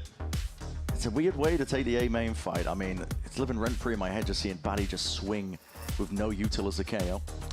Yeah, but again, you've got to say, he is the sub-player, he's their assistant coach, yeah, right? some bailout, right? He hasn't played in a while, you're right, he's the assistant coach. You are going to see some weird moments from this Loud team, and I think we already have, but I guess you're right in the sense that it is suboptimal. It is also their map pick. You would expect them to have some slightly more fleshed out stuff, and he is the assistant coach, so they should know how their refight into A main is supposed to work in that spot. I think in theory on the attack side as well, you really want Verti to be activated too. Your big people to be looking at on Loud are either Luke Shaw on a bit of a lurk somewhere, you know, opening up the map by lurking through mid, or maybe even getting inserted deep down B. Yeah. And then the other big win condition is, can Verti get in on these execs, supported by the double initiators, and find some success? I mean, tangent, but I also think it's kind of crazy that they're not playing any kind of a sky look at all. And maybe it's just the maps. Maybe we'll see it could be. On other maps. But for Kamazine, Kamazine picks it up, but not been the case so far. They're really swatted down, I think, from that prior A fight. They are taking it slow going, using the drone to see if they can take up a bit of space. Demon 1 trying to take a timing respected. He's in a really unfortunate spot here, but maybe the aim will bail him out. Yes, it will. At least they would have traded that. I was quick with the response. That's a Hunter's Fury to supplement, but there's a game of timings. Luke Shodo is accounted for. Rossi waiting and just wade straight into that fight from behind. Yeah, this time Envy looking a lot more on point in terms of how their protocols look and how they're covering these gaps through mid. And now they back up. They know that they're in a 4v2. Huge advantage position. Yeah, over-rotated though. Yeah, but I think they're just happy to play together, death ball around, and make sure that they trade each other out. You know, they've still got eyes on these different avenues, right? It's not like Extra's just letting somebody potentially walk through water. Sure. It's going to be hard for Loud to generate any kind of pick from this position, which they off. need to do, right? Like, in order to win a 2v4, you need to be able to find and create an equalizing advantage. Outlaw, well, okay, didn't adjust in time there. Let's take it out. Tap, seeing what kinds of util goes forwards. That's a brilliant flash. Supporting util, we were just talking about that. Darker, he unleashes. That's a 4-piece from seemingly nowhere. That is lovely from Loud. I want to see more of that. That is beautiful A work. fake plant from Buddy. Baits out the salvo, so gives away the position of the Tejo. And then as soon as he's gone to the fake plant, instantly the flash over immaculately connects onto Rossi and Exter. That's how you set up the big players on Loud for success. That's what you want to see. Because it all was Darker and Luke Show on Lotus, and it feels the same here. Yeah. Immediate timeout again. This is the second one used by Envy. Short succession. This is the first half so far that we're seeing of Pearl. And both of these timeouts have come after like bad rounds, right? Yeah. Envy lost that crazy round where they just let Luke Show wander through mid completely alone. And then this one where they've lost a 4v2 that I'm sure they think they should have been able to convert. But they got caught so heavily by Barty's flash. Great play. Yeah, it really was. Good piece of supportive util. They've still got money to work with here though, Envy. It's not a disaster, but Loud is certainly pushing them. It feels, you know, more like that second half of Lotus than the first. A bit more even. They kept it going from that second half onwards now. 4-4. What more can they do? MV with the timeout, looking to see if they can make some adjustments as well, but possibly just tightening up their defensive setups, but ensuring that even in a micro sense as well, you've got players ready for anti-flash positions. Well, this round they're going to get tested. How good are they at being able to anticipate Kesnit's positioning with the op? He's on top of the boxes here towards B long, so he gets sightlines over the top of this smoke. Flash overhead. Verti as well, he's just leaping into the fray. That's a shot to the shin, and he's barely alive. Still twisting and turning in the air. He's able to escape most of the ironies. Fight spot shots fired by Kesnit. Blindly into the smoke, but he might get lucky with one or two. Verti with that overdrive will be immediately shut down just from that prior damage. Weak as anything. Overcommitment there from Loud, trying to go heavily behind the Neon. Through an Astropole as well. You're going through a smoke, through an Astropole. Really, really difficult to commit in a situation like that. Yeah. Especially when Envy is really happy to over-rotate. Look at Demon 1 pushed up on the other side of the map too. He's got all the space in A main. Doesn't have to worry about Art being unaccounted for this entire time. I really don't think he's that worried though.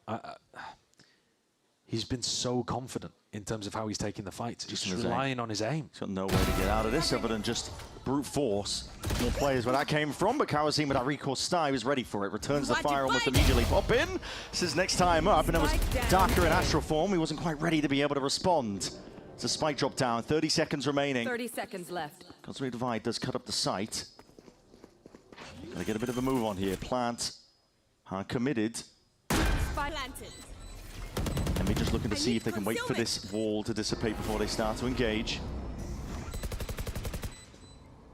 Isn't it with residency inside this smoke? One Body in enemy hand, remaining. and Luke Shaw going exploring. Luke Shaw, Darker! Almost getting it done. Kesnet, though, saves the day for them, and that player advantage coming in handy here. Another situation, though, where Darker almost wins a phenomenal round for Loud. He is on point, 13 kills across 9 rounds. Envy, though, really happy to be contesting in spots like this. Choosing to challenge, choosing to fight, as Loud takes space over towards A main. Yeah. Both of the Astras at the top of the scoreboard, both feeling very, very confident. It's an even game so far. Pings on the minimap would imply there's going to be a big clash in mid here. Kesnet, right popped, and he's ready for surely this birdie! Chops him down, rifle in hand. The rest of his team is not far behind yet. Louder, quick with the cleanup entirely here, and even just ready for that one. I mean, Ross is just hopping into the fight, trying to see what he can get done there. 5-5, these are rapid-fire rounds in some cases. Yeah, both teams just happened to pick a strategy there that saw them clash in the first 5 seconds in mid. Look at this. Bertie finally getting some feel of the game. He was 1-10. 1-9, 1-10, something like that before he managed to get those 2 kills, shutting down a mid fight. And the economy's completely broken here from Envy. Yeah, only 2 rounds left to play for in this. It's a far cry from the dominance they had on the defense side of Lotus. Though that was their map pick. Starting to see more uncomfortable territory, and what's it doing to them? Loud, again, taking a peek and a gander, and a walk all the way down mid here. That avenue, again, unaccounted for. There's no util to give the indicator right now, and Envy are making a lot of footsteps in the process. Drone to push forwards here. There's a stack with just classics. There's always danger here, because you might be meeting a lot of them right now. Or you can be put into the bloody blender. Luke Shaw will be happy with that one. Go on, Kesnet. Give it to him. Yeah. Don't ruin the clip. He's thinking about sending it. No, he's going to ruin it. 60 seconds of saving, actually, with a bucky. Luke Shaw, 4 kills. He's hoping for the last eco, isn't he? God, he's hunting for it. Have a word with yourself, Kesnet. I know. Completely denies it.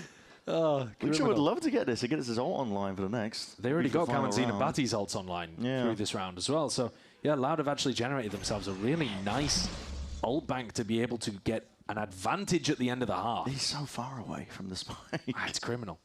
It's actually criminal. Kesnet's literally just wasting our time. What are you seeking to get done here? You are not going to damage the Loud economy. He's denying the clip. Yeah, he really is. That's the only thing. Yeah, it's psychological. He's killing the morale. Oh. And he will go down. Yeah, has to commit the dash for it, but he will go down. So they're laughing about it. Yeah. The ultimates here are really important for Loud.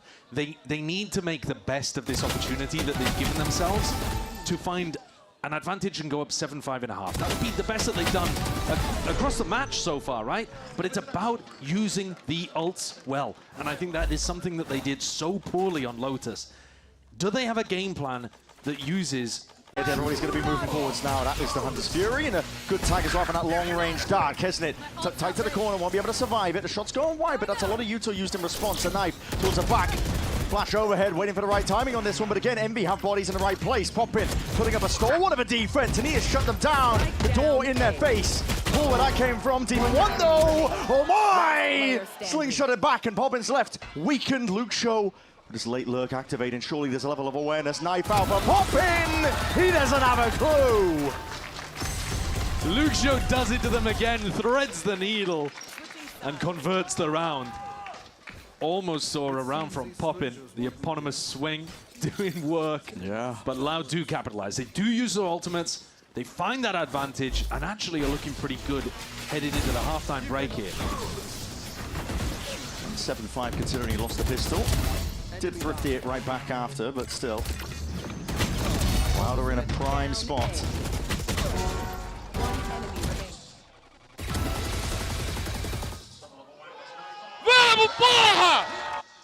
And we'll see if they can keep it going as well, moving forwards into the second half of Pearl. All to play for Loud. Mightily important game.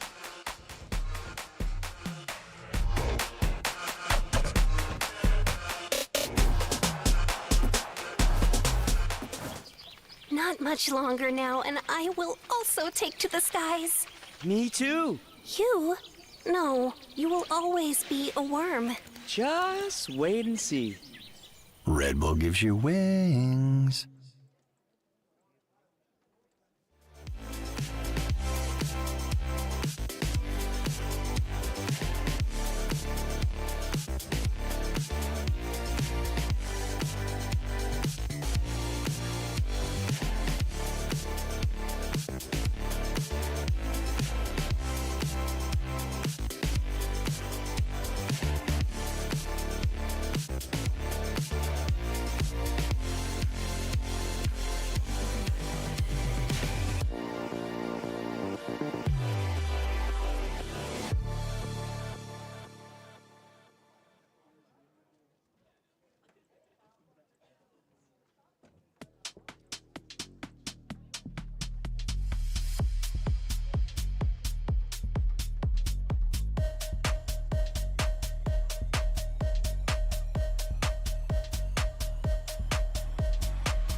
As we get into the second half, make sure to hit up expressvpn.com/VCT for in-game rewards with advanced and pro plans right now. As we look forward to the second half of this one, taking a bit of a stand. Listen, good for the circulation. Yeah, potentially. I mean, Lauda got themselves into a really nice spot here. They managed to eco the second round, crazy stuff at the beginning here on Pearl. But as they settled into it towards the end, finding those moments, the win clutches, synced up some nice moments. The body flash into Darker's clutch was a brilliant 2v4. But technically, Envy have won all of the pistols so far, even though Loud were the ones to actually get off to a better footing to start the half. That's what we'll be keeping our eye on. Pistol round win for Loud would already put them on a much better course.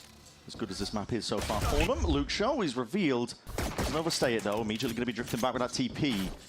Envy are trying to fake B, but they must have heard the KO flash. I mean, just with popping is not enough to sell it here, but the rest of the team is going to be able to get into A scot-free. Trademark, tripped. Slows them down for now. I think the question is, do they think about the flank at all here? Yeah, circling behind, aren't they? Oh, that knife is so good. That knife just makes it feel like they are not in A main at all. Cancels the drone. Oh wait, no, they're pushing. Hold on, they're pushing into this one with the smokes. It dissipates, and not ready for that. So shortly in the hands of Luke Shaw, and he picks up a bit of an upgrade. Loud now activating right from the main avenue. And Baddy just swings in from the side to put the business into the man. That is bullets into the bodies, making it personal. But a pistol round, finally. This has been eluding Loud. A brilliant start to the second half. Yeah, Loud finally start off on the right footing in one of these halves. Now it's just all about converting it, because we have seen some of these moments get really scrappy. But yeah, this one was nice. I like the confidence as well to re-challenge popping over towards B long. They didn't get scared by a solo Sova on that side of the map. Decided to double refight into him. And not just getting the kill on Poppin, but also confirming that it was a fake. Yeah. And those mid-push players got the wraparound in the right direction. Goal of this round, keep it clean. The weaponry's a bit all over the place, to be honest. I mean, you've got Stingers in play. Yeah, they can afford to have one player go down, but ideally they'd like to keep the rest of the weaponry for a bonus. Deep drone used off the rip here, Kawazine. Gets a bit of info, it's broken though, and hiding the intent that Envy were going for, but players are spotted out. Kawazine a bit smarter than that, and he hears the rumble of the footsteps, pressure mounting, but all handled, dissuaded and diffused at a moment's notice. Well, I would call that one clean. Yeah. A flawless round from Loud there. And now, what kind of game plan do they have for their bonus? The weaponry is not great, but it's really good in the tight areas of the map. It's very good if you can play around smokes. They've got two Stingers, they've got a Judge. You just saw it here when they tried to play around the art smoke. It's nice if they can funnel Envy through tight gaps. Instead, though, they're looking to take a fight B long with these guns. With these guns. It's interesting, isn't it? You don't expect it. No, I wouldn't expect it. You really wouldn't. Drone, though, is going to be spotting this one out. That's three players caught out with that. Suppressed on top of it. So instant reaction from Envy. Well, they're running at him. Filling the gap up. Yeah, they want to fight them. Okay, this is going to be close quarters if they choose to opt in. This is a crazy call. This is a crazy call. I mean, you might have the rifles, but you're up against Stingers. And that is where they thrive, Darker. Bit of an overpeak in the end there. VCT not able to trade or help out, not when he has the judge in hand, but a spike has been dropped down in their laps. Salvos pushing them back and away. Forced to respect it. Picks it up, reclaiming that spike, but again, Loud gearing up for a bit of a fight and a push, and it is at least handled in the end. Rossi aware that it is pricey, though. Yeah, I'd say that Envy got away with that one. It looked like an astonishing overcook to run into the stacked site through the tiny choke point against double Stingers and a judge. But, all right, they get away with it. Their economy is going to be hurting, though, as you're saying. I think Loud should be fairly happy with that. It was a winnable moment, but look at this buy. Yeah. This buy is kind of shocking. No armor. No armor on Poppin at all. Just going for the rifle. Launching missiles. Sounds to lay it down here. There's a fight opted into by Loud. Deep down to help them out on top of it. Poppin. Using the drone. It's a good tag as well. VCT will be forced to respect it. Kesnin. What is this timing that he's taken? It's going to be that saturate, lay it down at his feet to ensure that there is no follow-up towards it. Inside the smoke, trying to again layer it down with bits and pieces, portions of the rifles. Dark is being squeezed from every single avenue, and he's feeling the panic in that moment. Really nice reaction from Envy to go back and help Rossi there. Shotgun wide, operator missing for Luxo here, and he's going to be finished off. Batty already revealed of his position. Yeah. Triggered the trip. Nothing to be done here. This was Loud's opportunity to put some real pressure down, but they themselves in a lot of an economical squeeze. Oh man, that's not what you want to see. Where's that one going? To the moon, but it happens anyway, and it works out. Yeah, give it to him. Give it to him. How many chances is his body going to get to spray Kesnit's body in a match? There is a level of psychological diff, you know, when you're going up against a coach, even if he was a former player. Batty's got that on his side, but for now, just going to be keeping a rifle in his grips. That's what he's hoping for. It's a bit of a weird spot because Envy would like to take the rifle away, but at the same time, they themselves don't have very much money to play with. So you get into a weird stalemate where neither team really wants to take the contest here towards the end. But that's tough for Loud. They just bought an Op and an Odin, and you're right in terms of what you called out. The timing from Kesnit was so rapid. So He's here 13 seconds into the round, and he's already gone through Art, and he's fighting behind the A main push. See that one again, yeah. It's good plays. I mean, I'm glad that Loud are having fun with it, because the pressure should be off them in a situation like this. Yeah. As much as we were talking about how important it is for this org to pick themselves back up, they've had a really, really dire last year in 2025. It was not great from them, but they understand the circumstances, and they understand that they are the underdogs no matter what. Yeah, they definitely are. I mean, I was surprised, actually, that half of us on the broadcast were predicting them to win this game when they're in such a difficult spot playing with a replacement instead of their IGL that they were looking to pick up. They might know more ball than us, I think, at this point, Josh. Hey, maybe. Depends how this map goes. Yeah, Loud are currently winning. Yeah. Who knows what's going to happen over towards Breeze, if indeed we end up going there. But right now, it's an opportunity for Envy to start equalizing this game again. Yeah. Loud with the back of a pistol, continuing that momentum from the first half, but here's where Envy start to chip away a little bit and start to build up a bank of their own. They're going to start getting close to ults as well, and the ults can definitely turn the tide with this composition. Oh, yeah. The ults are really good. On almost every single player, you can always use it to cook up a play on the attack side, so... Bit of a split so far for Envy on their attack. 2 to 3, leaving a lot of mid presence unaccounted for. Luke Shaw will be happy again to absorb up some of the space, but he's heard them. He has. Footsteps rotating back over towards B, but there's a deep push into A main. They've got 3 players there. Yeah. Listen, Loud are not reacting. You got to speed that up. If you want to get fast on the flank behind Envy, who you've just heard, oh man, and that is a huge one. All 5. All 5. That's an indicator. Oh, On, they're right behind them, guys. Hold on, you spotted them out. You're putting a bit of a pinch on, but already VCT's not really ready for that kind of ire. Luke Shaw. It's awkward for Envy, It's really though. awkward. They didn't catch a player in spawn, so now do we accelerate towards B? What if there's a stack there? Do we go back and deal with the flankers? Yeah. Squeeze now. Rest allowed as well, a bit slow going towards this. The drone will clear most of it, and again, walking up steadily. Envy might just be walking into a trap, though. Peek at your own peril in a position like this, because the bodies have arrived. The reinforcements here to try and put a stop to this one. Still the rifles again might prevail. The flash over the head, this is ult expended. Anything to try and get this one over the line. Virgin pass even being used. Kesnit drags back. Luke Show, AD just trying to tap away with that headhunter in hand, but he can't really get much more done. Envy circumvent most of the danger there. Yeah, this time they go into the stack again on an anti-eco, but I think this one's more understandable because they're boxed in. And the way in which they deal with it, Extra commits, the rest of the team backs up, but actually Extra ends up being quite nice bait there. The rest of the players force the swings out of Loud and get the punish. Demon 1 with the movement, Panchito. Couple of ults online now for a Demon 1 on Poppin. Do they have a game plan around this? Missile deployed. From there. Chamber. Okay, You wanna hit on him? Yes. Yeah, let's hit him with the drone. I'm droning. Nothing. Okay, he's up me. Guys, can you pull back? Can you swing on him? Yeah, 3, 2, 1 point back. 88 on KO, they know it's fake, guys. 2 were behind though. I'm doing pit. 3 here max. Forward. Fight art. I'm with you guys. Fight art, come. Can you guys triple art? Never cancel. I'm going flowers now. I'm playing defense. Guys, they have Astral Wall, I'm playing out. I'm staying dugout, I have secret. Hold Okay, my art. I'm playing him in. I have to get out. One secret. One up. Yo, I'm playing out as well. They have Astral Wall, we're gonna refight in when they get Astral Wall, okay? Watch my secrets. Yes, health. 88 on KO, guys. I have no smokes. Okay, I'm facing flower right now. Okay. Max, can we hold these for them? Can we hold this? We have a trip there. We don't need to hold it. We just Yeah. 88. One there. Don't be exposed. Can you smoke? Can you Astral like this? 3 seconds. Hold it. You are divided. We're good. Flowers. I need bits. 2. I'm fine. I have the TP out. 3.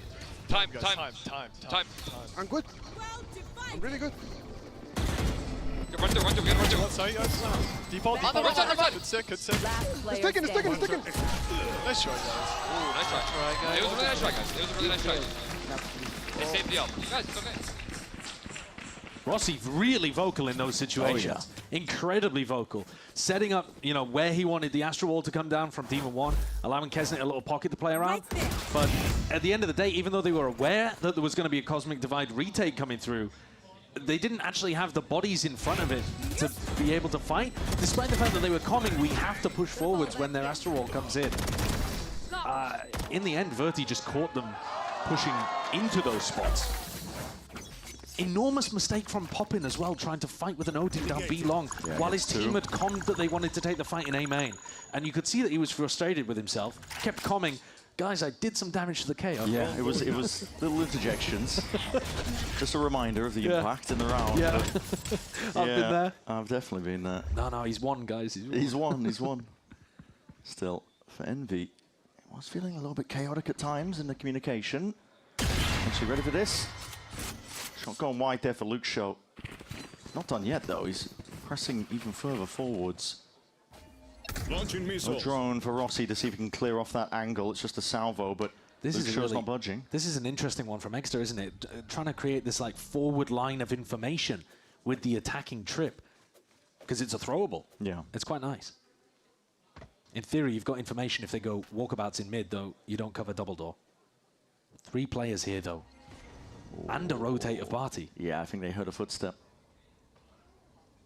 This is going to be a tough exec. It's going to be quite difficult indeed. They do have Poppin's ult to potentially facilitate. Salvo's down, drone on top of it. Double dash there from Kesnit. He's looking to lead it all the way in, and it is getting some value at Kawazine! And Darker straight back at him. My God, Darker!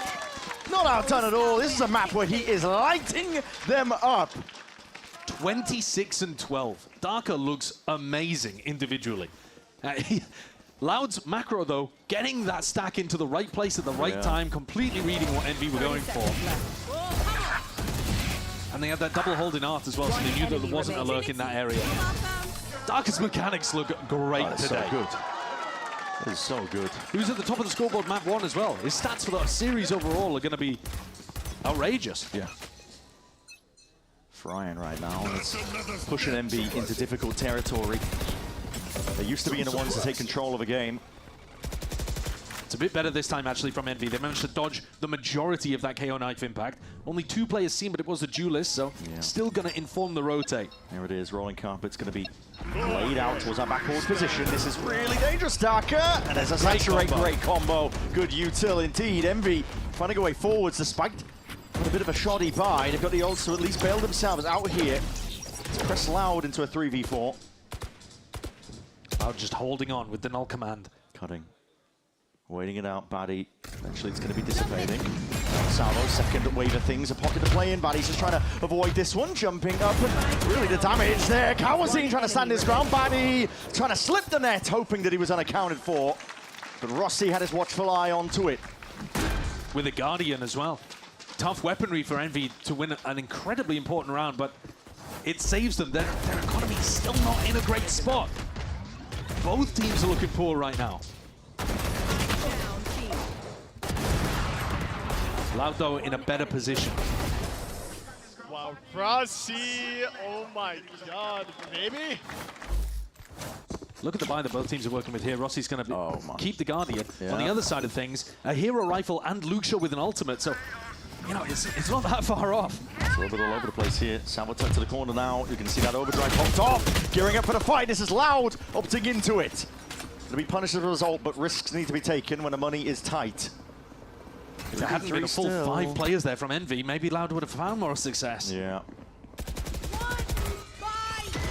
Only avoiding most of this one. That's an alt use from Kesnid. He's caught 2 of his teammates. He's caught 5 people with that ult. Yeah. I mean, he didn't catch anyone alive. He's pushed them back out though. Flash supportive util, but Kawazine doesn't quite have the gun for it. Gearing up. No stone unturned, and Buddy's just trying to be nicer with the movement. Not enough to survive that though. Envy making a serious game out of this one. Yeah. Was a half-buy round from Loud, but one where they committed 2 of those economic ultimates, Neon and the Chamber. Giving Envy a little bit of a challenge, but Envy draw it back to within 1. This next round coming up could be for the series. Really could. It could all end here. Loud are going to be able to scrap together at least 1 more buy, I think. If this one goes disastrously, they're on a big loss bonus. And they've still got some in the bank. A sigh of relief. I don't know what's going on there. Adjustment of the chair. Showing off. Yeah. Playing to the camera. Within touching distance though here, Envy. They are clawing it back. Guns finally back in the hands of these Loud players. They can be happy with that, but... A-main feint from both teams. Both teams trying to make it feel like they're playing for A-main, but actually neither occupying that space. Both drones being used at the same time here. Clearing a bit of a path into B if a player wants to take it. Trademark, I believe, spotted. Salvo into the corner. This is rapid going now. No obfuscating it. Envy are fully intending on trying to hit over towards this B side, and it's putting pressure onto Baddy and Luke Show to util. It's good though. Flashes. Push them back for now, and time is of the essence. Kesnid does not have a refract. There's a trade. Luke Show is there. He's the thorn in their sides at this point. Stuck towards the back of Halls. He needs to be cleaned up, but he is just a problem player. Dominating right now. This is his domain. Step into his sight if you dare. Never outdone. This guy is shining entirely, bringing Loud to that 12th round. Loud are getting so many big moments out of these two. Darker and Luxio have shown up time and time again. Barty was just trying to ignore Kesnid and hope that he could get the second player in. Look at this lineup. Wow. And Luxio's so clean with it too. In terms of the scoreboard, Cowanseed's also putting up a much better performance now in map 2 compared to map 1. And Loud stand on the precipice of pushing us to breeze. I'd love that given the circumstances again. Playing with the assistant coach. Multitude of issues facing them. They are just trying to scrap together a win any way possible against an Envy squad. Also weakened given the circumstances, but to go to map 3, that would be excellent. Bati's knife there catches onto, I think, 4 players from Envy. But Loud don't push. They keep the exact same defensive setup. Another peek, Lucho. He's got a hot hand. Willing to use it now. He's way out in the open, popping, hoping he can take a timing. The Sober is the first one in right now, and he's going to be making the most of it. With movement like this still, accounting for these players. Lucho! Snap back and adjust.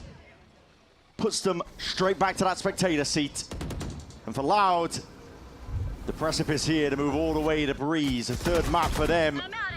On the cards, Lucho ready for it. Demon 1 dropped and traded. Kesnet in a 1v1 to try and get that extension in this map. 11 health towards him. Verdi fully healthy. 30 seconds left. Spike is unaccounted for. Time is running out. He knows exactly where Verdi is, but he's not sure whether he's on the right side or the left. Might be peeking too much though, because Verdi has got his eye! What? What? This is up in the air, man! What's just happened there? What the hell? I've never seen that before. Interesting. That's interesting. Never seen Time that. froze for a sec. What? Is that a new ability? Yeah. I mean, the tension was palpable. That's crazy. I mean, my God. What a moment for it to freeze. I can't. I mean. Okay, we get to see it probably on the replay. I assume that was the case because Kesnet stood up and yeah. Dude, I mean, that's an insane round from Kesnet. Yeah, you gotta know. We were right there with you. There's ghosts in the machine today. Final round of regulation, though. Loud with another opportunity to push it to Breeze. Verdi off. Oh, I should say the Outlaw! Making good usage of it. And again, Envy find themselves on the back foot. Cleaving down. This Envy squad that have fought so hard to try and drag it to that OT. Lucho heard them in mid. Lucho's behind him now, waiting here. Oh, that's a freebie. News. That's surely a freebie. Yeah, no one watching the back. Spike down. Spike dropped on top of it. Lucho, free range right now. He's roaming around in their spawn. He's looking for a bit more. Rossi's not going to be aware of that at all. Running rampant, and that surely should do it. We've had miracle round after miracle round on either side of these squads, but Loud, they are dead set on heading to Breeze. And they have earned it. The grit that they've shown here, and Lucho really is running rings around them. He's got another freebie to close it too. 13-11, hard thought match, and we're going to see this one go the distance all the way to Breeze. Loud can be proud of the pressure that they've been mounting on this Envy squad. Again, a reminder, they have been playing with difficult situations, difficult circumstances, having the assistant coach having to step in and IGL for them. But they're making the most of it. Oh, they really are. I mean, some absurd moments over the course of these two maps that we've watched. And Breeze is one of those maps where you're looking for the timings, you're looking for the op value, you're looking for the dry fights at times. It does feel like an iconic map to end. Yeah. This was the moment, though, where I think Loud really got back into the game. That 2v4 victory with Bati, the assistant coach, being able to find impact there for Darker to swing on. And Darker just went nuts from that point onwards. Yeah. Lucio took over towards the end, but so far Darker's been the best player on Loud. Absolutely. Desperately needed. This is a Loud squad that are going the distance against Envy. And a critical match here in the first week of Stage 1. Must win for both of these teams. We'll find out exactly how it concludes right after this.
gets enough info to glean that they should stay towards that B site.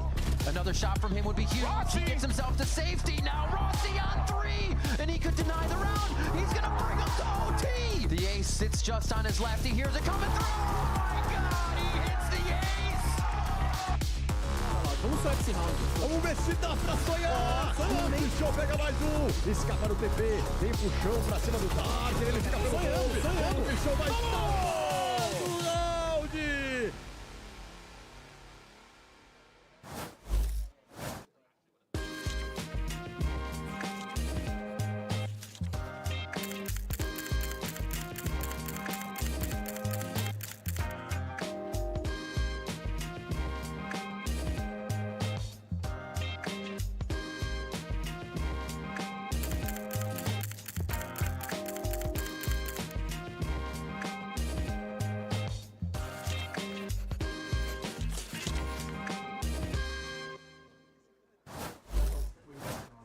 Welcome back, everyone, as we go to map 3. It's Loud, who picked up the win on Pearl 13-11. As the boys over in Envy now outside, and this is actually our first bananas of stage 1. So was the sun still out? Yeah, is the sun still out? That shocks me, honestly. We've been inside for so long. Light eludes me at this point. I don't have any vitamins. I am nutrients shocked in the we're sun. going to map 3. I thought after that first map this was a sure thing to be a 2-0 for Envy, and this was a bit of a messy one on map 2. I think that there was opportunities for Envy to have won this game. I mean, credit to Loud, the individuals stepped up big time, but it was a bit chaotic. Yeah, it was definitely rough. I think starting from this round, this was, I mean, I don't really, there was a lot of whippage happening. And I know there you're were a lot a of team that's whippage. supposed to be standing on firepower. There were so many individual whiffs, and the players' reactions on the side of Loud, they were just smiling and laughing. Yeah, they were having a ball of a time out there. And then moving into round 4, Luxo literally pushes through mid, breaks a trip, and no one is aware of it. He's able to push all the way through water, kill Kesnet, grab his op, get another kill, and they win the round. Yeah, and then this one, oh my God. They did Keep everything going, girl. right they did everything wrong in the early round. It was a 2v4, KO had full kit, they just dry swung, and then they end up using utility to the end here. Envy kind of throw it away, they don't trade out, getting picked off in that first, getting picked off, the operator getting picked off, and then it just falls apart. And then this one. Oh, here's another. Why are we just pushing mid with no util? Where is the utility? We are running double initiator for a reason, guys. Yeah, it does feel like that, you know, the time that this team has had together, you know, working in that time between Chile and now, right? Yes, you're going to put that time together, but when you get into the officials, you had 2 months. You got to find that flow together. Yeah. It's very clear that both teams not really honing in on that right now, at least on that Pearl game. But one team is playing with a coach substitute. The other team has their full roster that they've had this time to practice with. I was really disappointed in this. Did you guys see Bati's flash in that 2v4? Yeah, his full kill at the end of the like, low-key, yes, Envy it. kind of were struggling, and you could tell that the rounds were chaotic. The comms were definitely getting chaotic. But Loud, I mean, they did have pretty good reactions in the end, using that utility. Yes, they didn't use it in the early round to take that space, but they used it to win out the round. So I do think there are signs of life. And Bati, that assistant coach that you're dogging on, is the reason why they have I wasn't dogging on. I'm saying they shouldn't. That's messed up. You should not win Why when you would have a you say last-minute that? substitution of an assistant coach. It's fair. But you know what does help you out, though, Mimi? It's when you have Darker just absolutely ripping the faces off people out there. I think he's been underrated with the struggles of Loud, but there was a reason he was such an exciting prospect coming up from Tier 2, getting his first shot in Americas this year.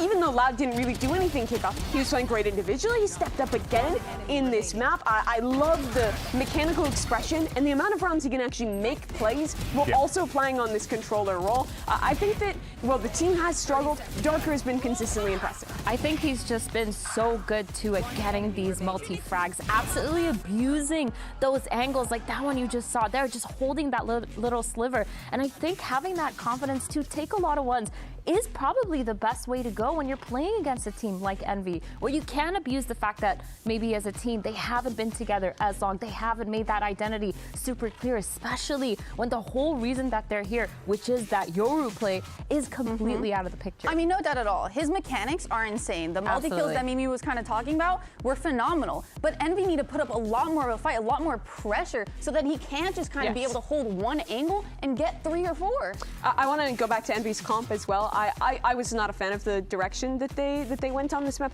I think for one, Eggster didn't look comfortable on the veto. You brought up the round where the trip is broken and the comm doesn't come through for anyone to pick up that space. I think there's a lot of rounds where I felt like he was kind of dying ahead of being able to use his utility. The keys of that agent are being able to take a pick and then reposition, or be able to have fast rotates across. And I felt like I was never seeing the value of those CPs come in. He was instead going into a lot of these fights with the team and just dying before we had value from the interceptor or from the reposition of the TPs. I wasn't a big fan of that, and I also just want to see Kesnet play me on that map instead. Yeah, I agree. Didn't see the theory on picking the way lane. Maybe you're expecting a Vise or some Senti on the other side that you think that can circumvent better, but the big thing that I love about Neon right now is how she breaks defensive rotation timers and how proactive it lets your player be, especially for an opera like Kesnet, to be everywhere at once.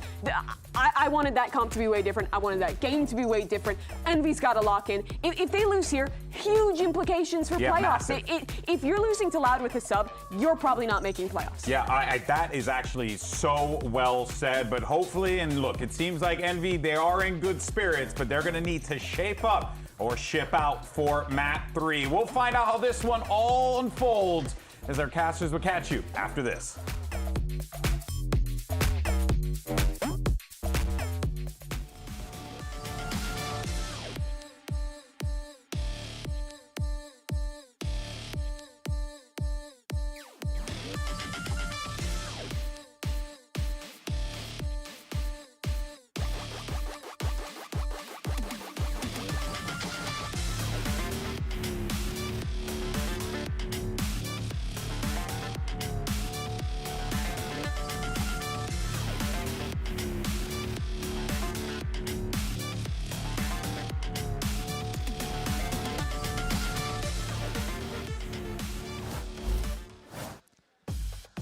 Right back into it, and for Loud, this is an important one. I mean, they haven't won a game since, what was it, July of last year? July of last year, that is crazy. A long time to be waiting for a win, and they have just been, they've had some close games. We're talking about Loud as one of the teams that was playing close to a lot of their opponents in some portion of last year, and they've been on the precipice many, many times. For now, though, they can't let this slip, because it's an Envy squad that has been knocked. Recent changes to the meta, Exter's on uncomfortable situations and roles, and he's playing the Harbor. Listen, at this point, he's trying to give Forsaken a run for his money.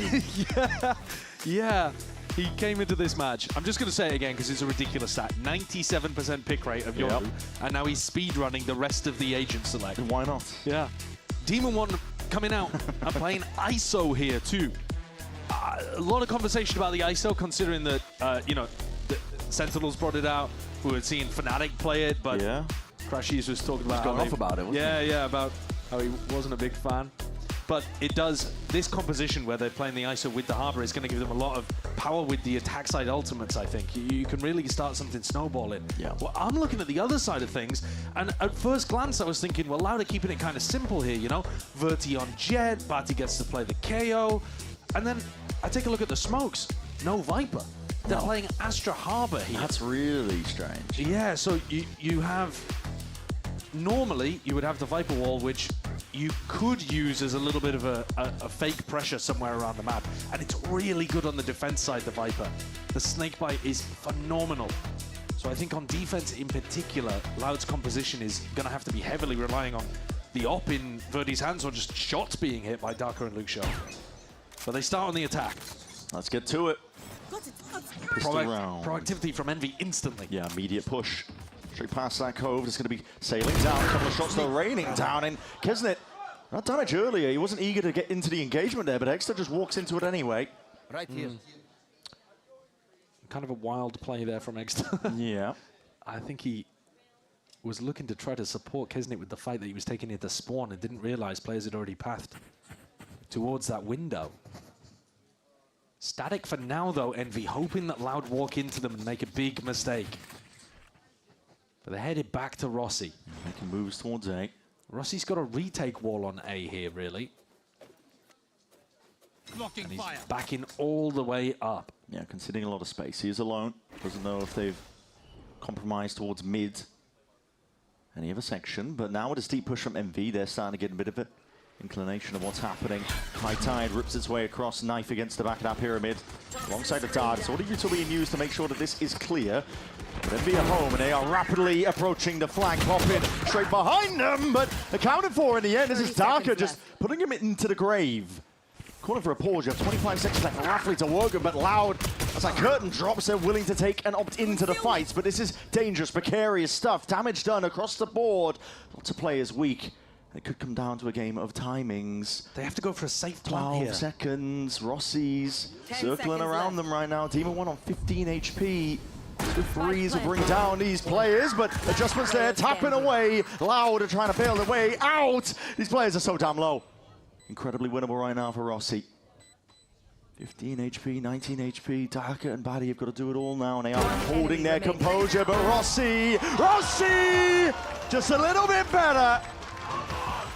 A 4K in the round to save Envy. All of that chip damage that they've done throughout the round accumulated into a winnable position for him. If the health advantage hadn't been there, that one almost would have been impossible, I think. But he comes out with the Red Bull clutch. Nodding his head, happy with the way that he played that too. The pressure completely froze Darker and Bathy. They were trying to set up a high-low. him, bro. All right, Rossi got my Yo, 4. Sheriff. Looking to go into the next round with some decent weaponry. You know, a lot of respect here, not wanting to throw away the round. It's an Outlaw in his hands, forced up. Outlaw full armor as well, so that you could potentially take a fight against another player with an Outlaw. Or a player with a Guardian too that would normally two-tap you. All in investment, Loud clearly. Trying to buy into Verdi, opping, outlawing, whatever it is with the scope weapons, especially with him on the Jet. Hold on, that's revealed the surprise. Because they're full HP, but he doesn't take any damage in the process. Wasn't risky going down. It's really good information to feed to Poppin and Egster, who are the two players with light armor. Just to tell him, you do not want to be looking for fights here. Egster's actually jiggle peeking towards A main, which he's got to be careful about. There's no deep positioning up in A main. He's the one jiggling for that information currently. That smoke, though, is quite nice and a perfect timing, because now Loud are going to be worried that somebody's actually posted on a much deeper position against them. Harder for Verti to get in front of this and look for picks. Yeah, and definitely. time is running out here.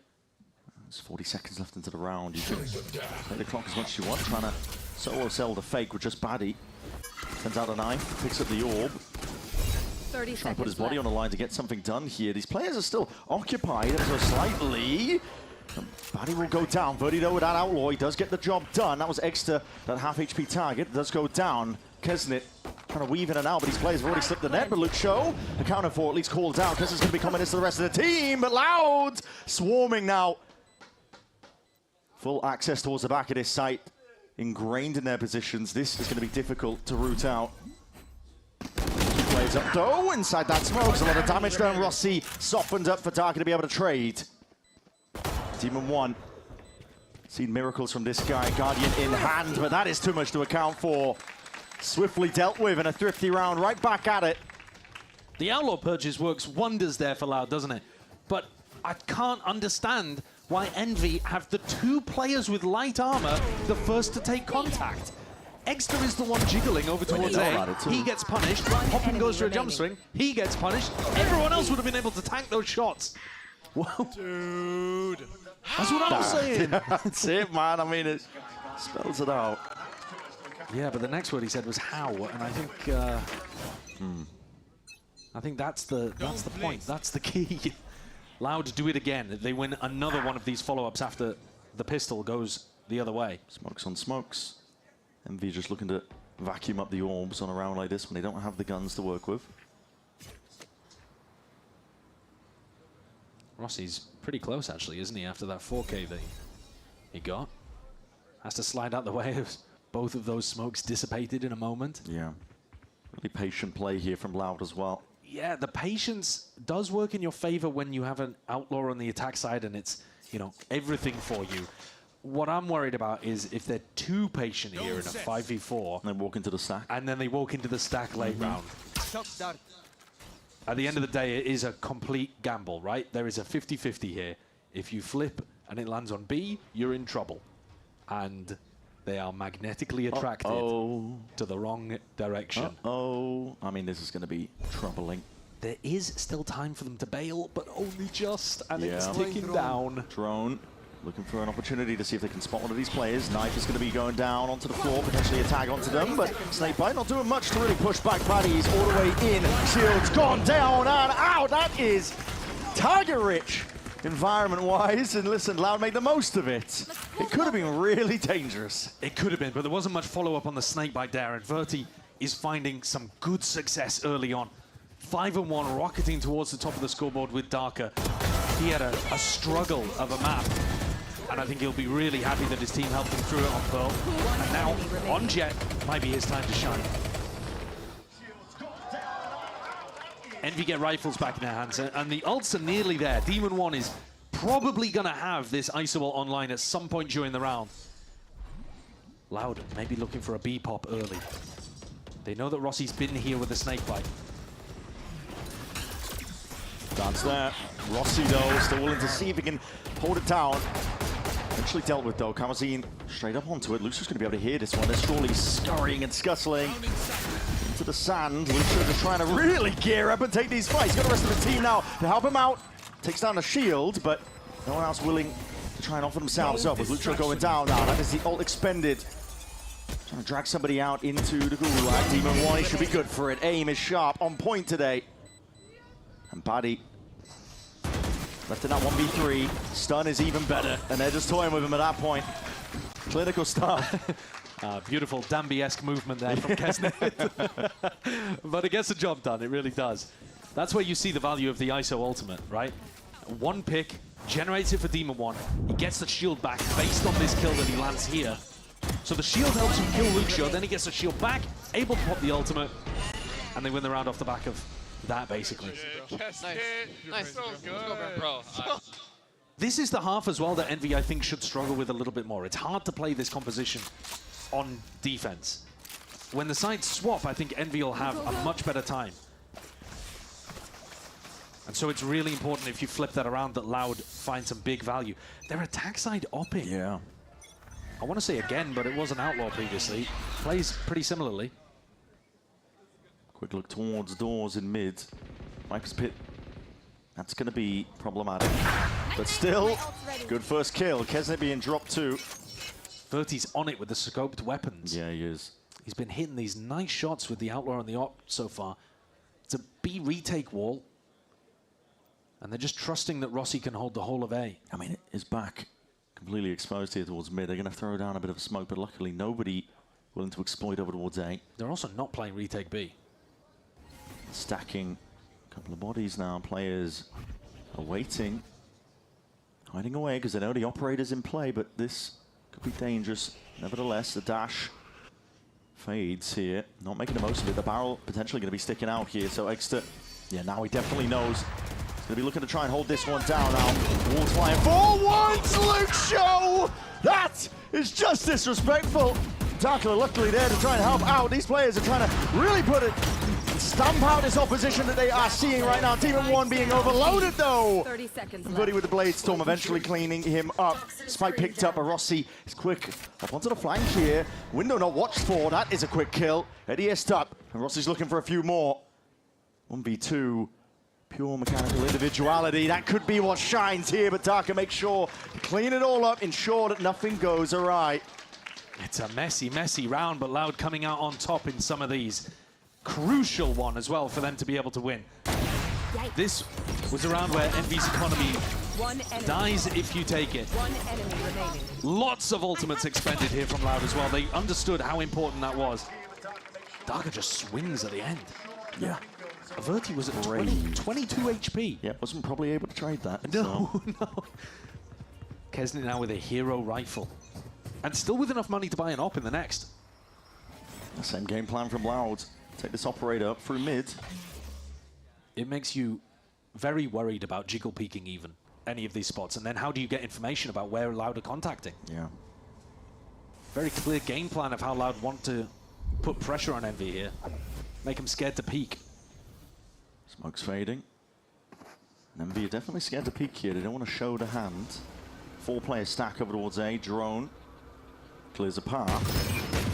Team 1 just trying to break this one to the best of his abilities. Eventually he does, but showing signs of life. The Loud still want to go into this. They only saw the one. Kesnit gearing up for it. Wide out to the open, but a stun just doesn't connect in time. It's Verdi with a quick snap back, sends Kesnit packing.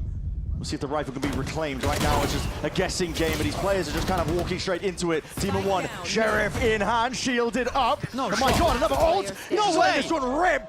But the players gone and dissipated. The ult goes wide, but the round might be theirs nevertheless. Anyway, Luke Show is none the wiser to the positioning. A thrifty win as they just walk straight into the trap that was waiting. That still felt, even as I was watching the kills flood the kill feed for Envy, like Loud were going to be able to equalize at some point. Surely they get the trade on Demon 1. Surely popping isolated in their main. They can clean up. Level of confidence from Demon 1 off the charts. It's just a 3v5. Yeah. Hits these 2 shots and he's like, I've got the ult, I've got a Sheriff, I'm taking it. And Darker just walks out there with no thought to the fact that there could be a second player. I think potentially just too occupied of avoiding the kill contract, but...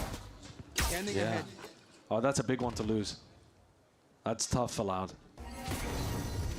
They've got ultimates themselves to play around, though. Yeah. And Loud are back to the contacting. This time without the operator, though. I think anytime there isn't an op in play, Envy are going to be a bit happier to contest. Drone is going to need to be dealt with. Can't really hide from it the whole time, but Poppin is going to be taking it down mid. Doesn't see too much. Man, he was just holding the W key there and almost walked into the open. Real dangerous stuff. Kesnit, I believe, picking up the operator. It's been purchased in prior rounds by the opponents. Heading back to go for an A exec. I'd imagine we're looking at a Luke Show or Darker ultimate to help this one path in. There's a lot of pressure on Exter here. He's got to try and shove this one back because it will be caught in a bit of a corner. A ton of util revealed, blinded up. It's perfect stuff in terms of that supportive element, and now Kesnit's got a lot to do from a spot like this. Ults are being used, Hunter's Fury to see if they can bail him out, but he's revealed the entire time. It's easy pickings. Loud, they run all over this site now, and they're going to be full ownership of it. Spike down plant. An extension into the round, and bodies are just toppling at this point. Back and forth we go between these 2 teams. And Verti says, thank you very much. Gets an operator in his hand as well. Back again. Yeah. I did say earlier that Envy, I think, are going to struggle a bit more on this defense side. You can see with Exter's positioning. It's a little bit easier, I think, to get value out of their ultimates on the attack as well when they start snowballing potentially with Demon 1 and Exter. But Lauda doing a decent job of bouncing back after a very tough anti-eco failure there. Yeah. Did feel a bit too easy for them to be able to overwhelm with the Sova utility. Kawanzin's Sova util just decimated the A-hole. It's all Exter, right? I mean, if any util comes his way, Kesnit can't break any of it. He's stuck in backside, and double doors needs to be held. And then when Exter goes down, nobody can break the utility for Kesnit. Exactly. Yeah.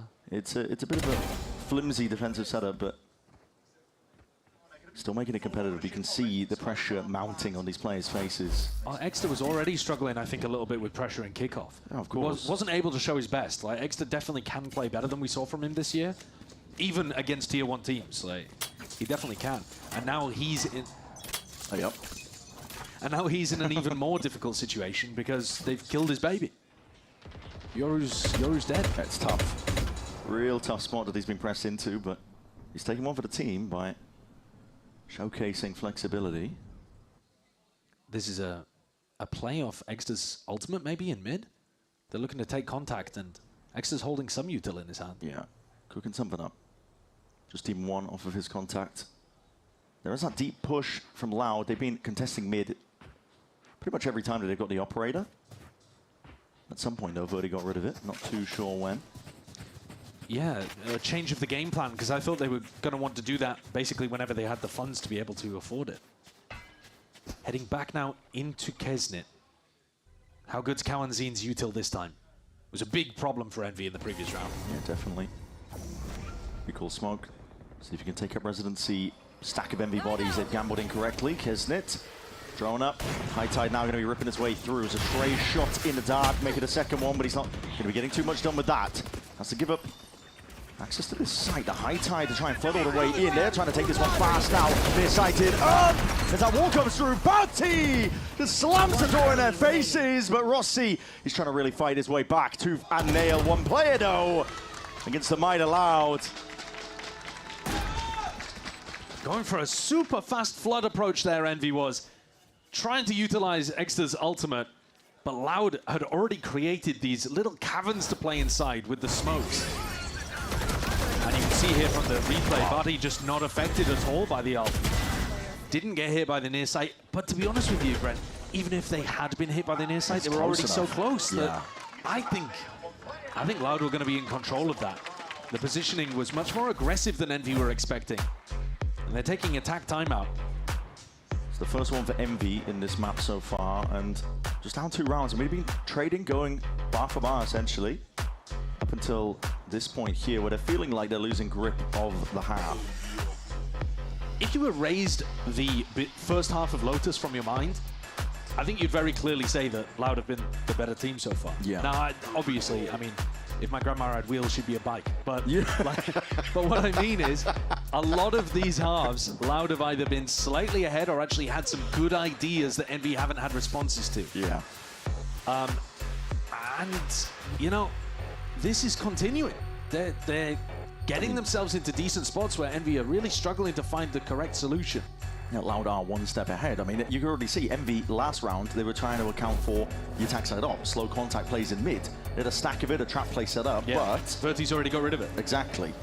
They're going into a different avenue entirely, so one step ahead. It's a nice sign for Loud, who were struggling so much in terms of their ideas at kickoff. That aspect of their game has definitely looked like it's improving. Absolutely. That's why they made the changes around. Loud team is desperate for their first win since July of last year. Exter doesn't have much to work with here. Can't be expecting too much from him in a spot like this. It's really difficult to play Harbor as an anchor in this spot. Yeah, it is. Finding it difficult though, but still that High Tide will rip its way through regardless. And Util's going to be sent out. No targets left. Besides the fact Verdi, he's got that shorty. Doesn't want to really cross that boundary. Will be slowed, but now Star layered down. Just spam into the dark, and they are just finding the marks, aren't they? Look at that. Clean sweep. And that's best case scenario for Extra. He manages to, you know, get the wall timing off. The wall gives him a little pocket to play around and makes it a bit difficult for them to come out into sight. And even so, even if he had a rifle in that situation, I think he'd be hard pressed because you can target Util onto his position so effectively. And if they go any faster than that, Extra's just going to have Util in his hands. It's tough to play Harbor on defense side, which, as a reminder, is why Loud, I think, are going to struggle more when the halves flip. But Envy need another one at least, I think, in order to make this one competitive. String something together. Different direction to take the operator in now, and again, another switch up. That is a big dart reveal. I believe getting information from 2 of these players. It feels so different to map 1. Loud just allowed a ton of space on attack. Demon One's way out of the open. No shield popped off at all. Isolated.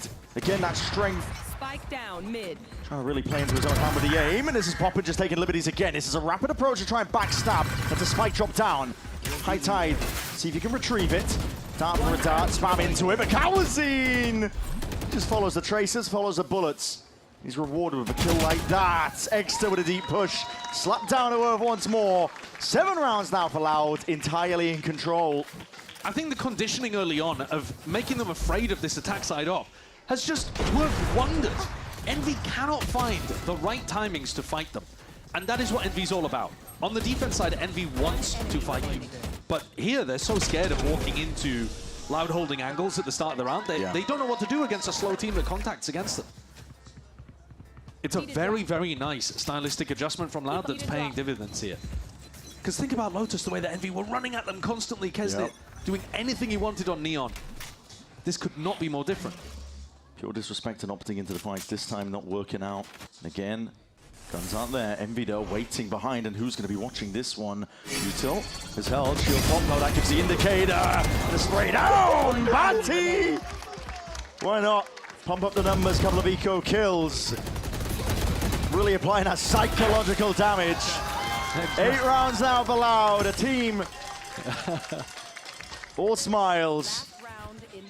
Yeah, I think that's another thing to be said about Loud. Even when things were going badly early on in this match, they did still have that positive mentality. They were still laughing about some of the mistakes that were being made.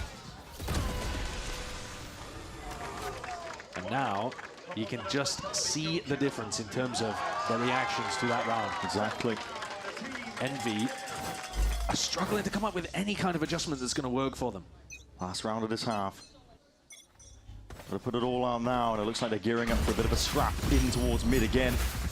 Body blocking a bit of this Util here. The smokes on smokes. High Tide rips his way. Null command on top of it, but this elbow angle needs to be accounted for. This is Envy putting the squeeze, the pinch. Pure individuality. They're trying to take this fight together. It's left it into the hands of Kawazine. Not for much longer. A rapid end to this final round of this half. And Envy managed to scrap together to 4. Yeah, in the 11th hour, Envy find that round that I think is going to make a crucial difference. If they can win a pistol, if they can get an ult snowball starting to go with the ISO, with the Harbor on, this could still be a winnable game for them, but Loud are certainly in the driver's seat. Nice. Eggster!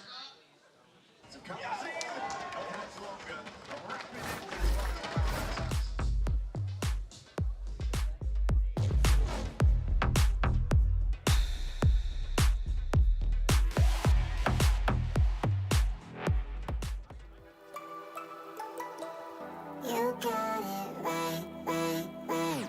Nothing is out of me. You got it this time. Okay.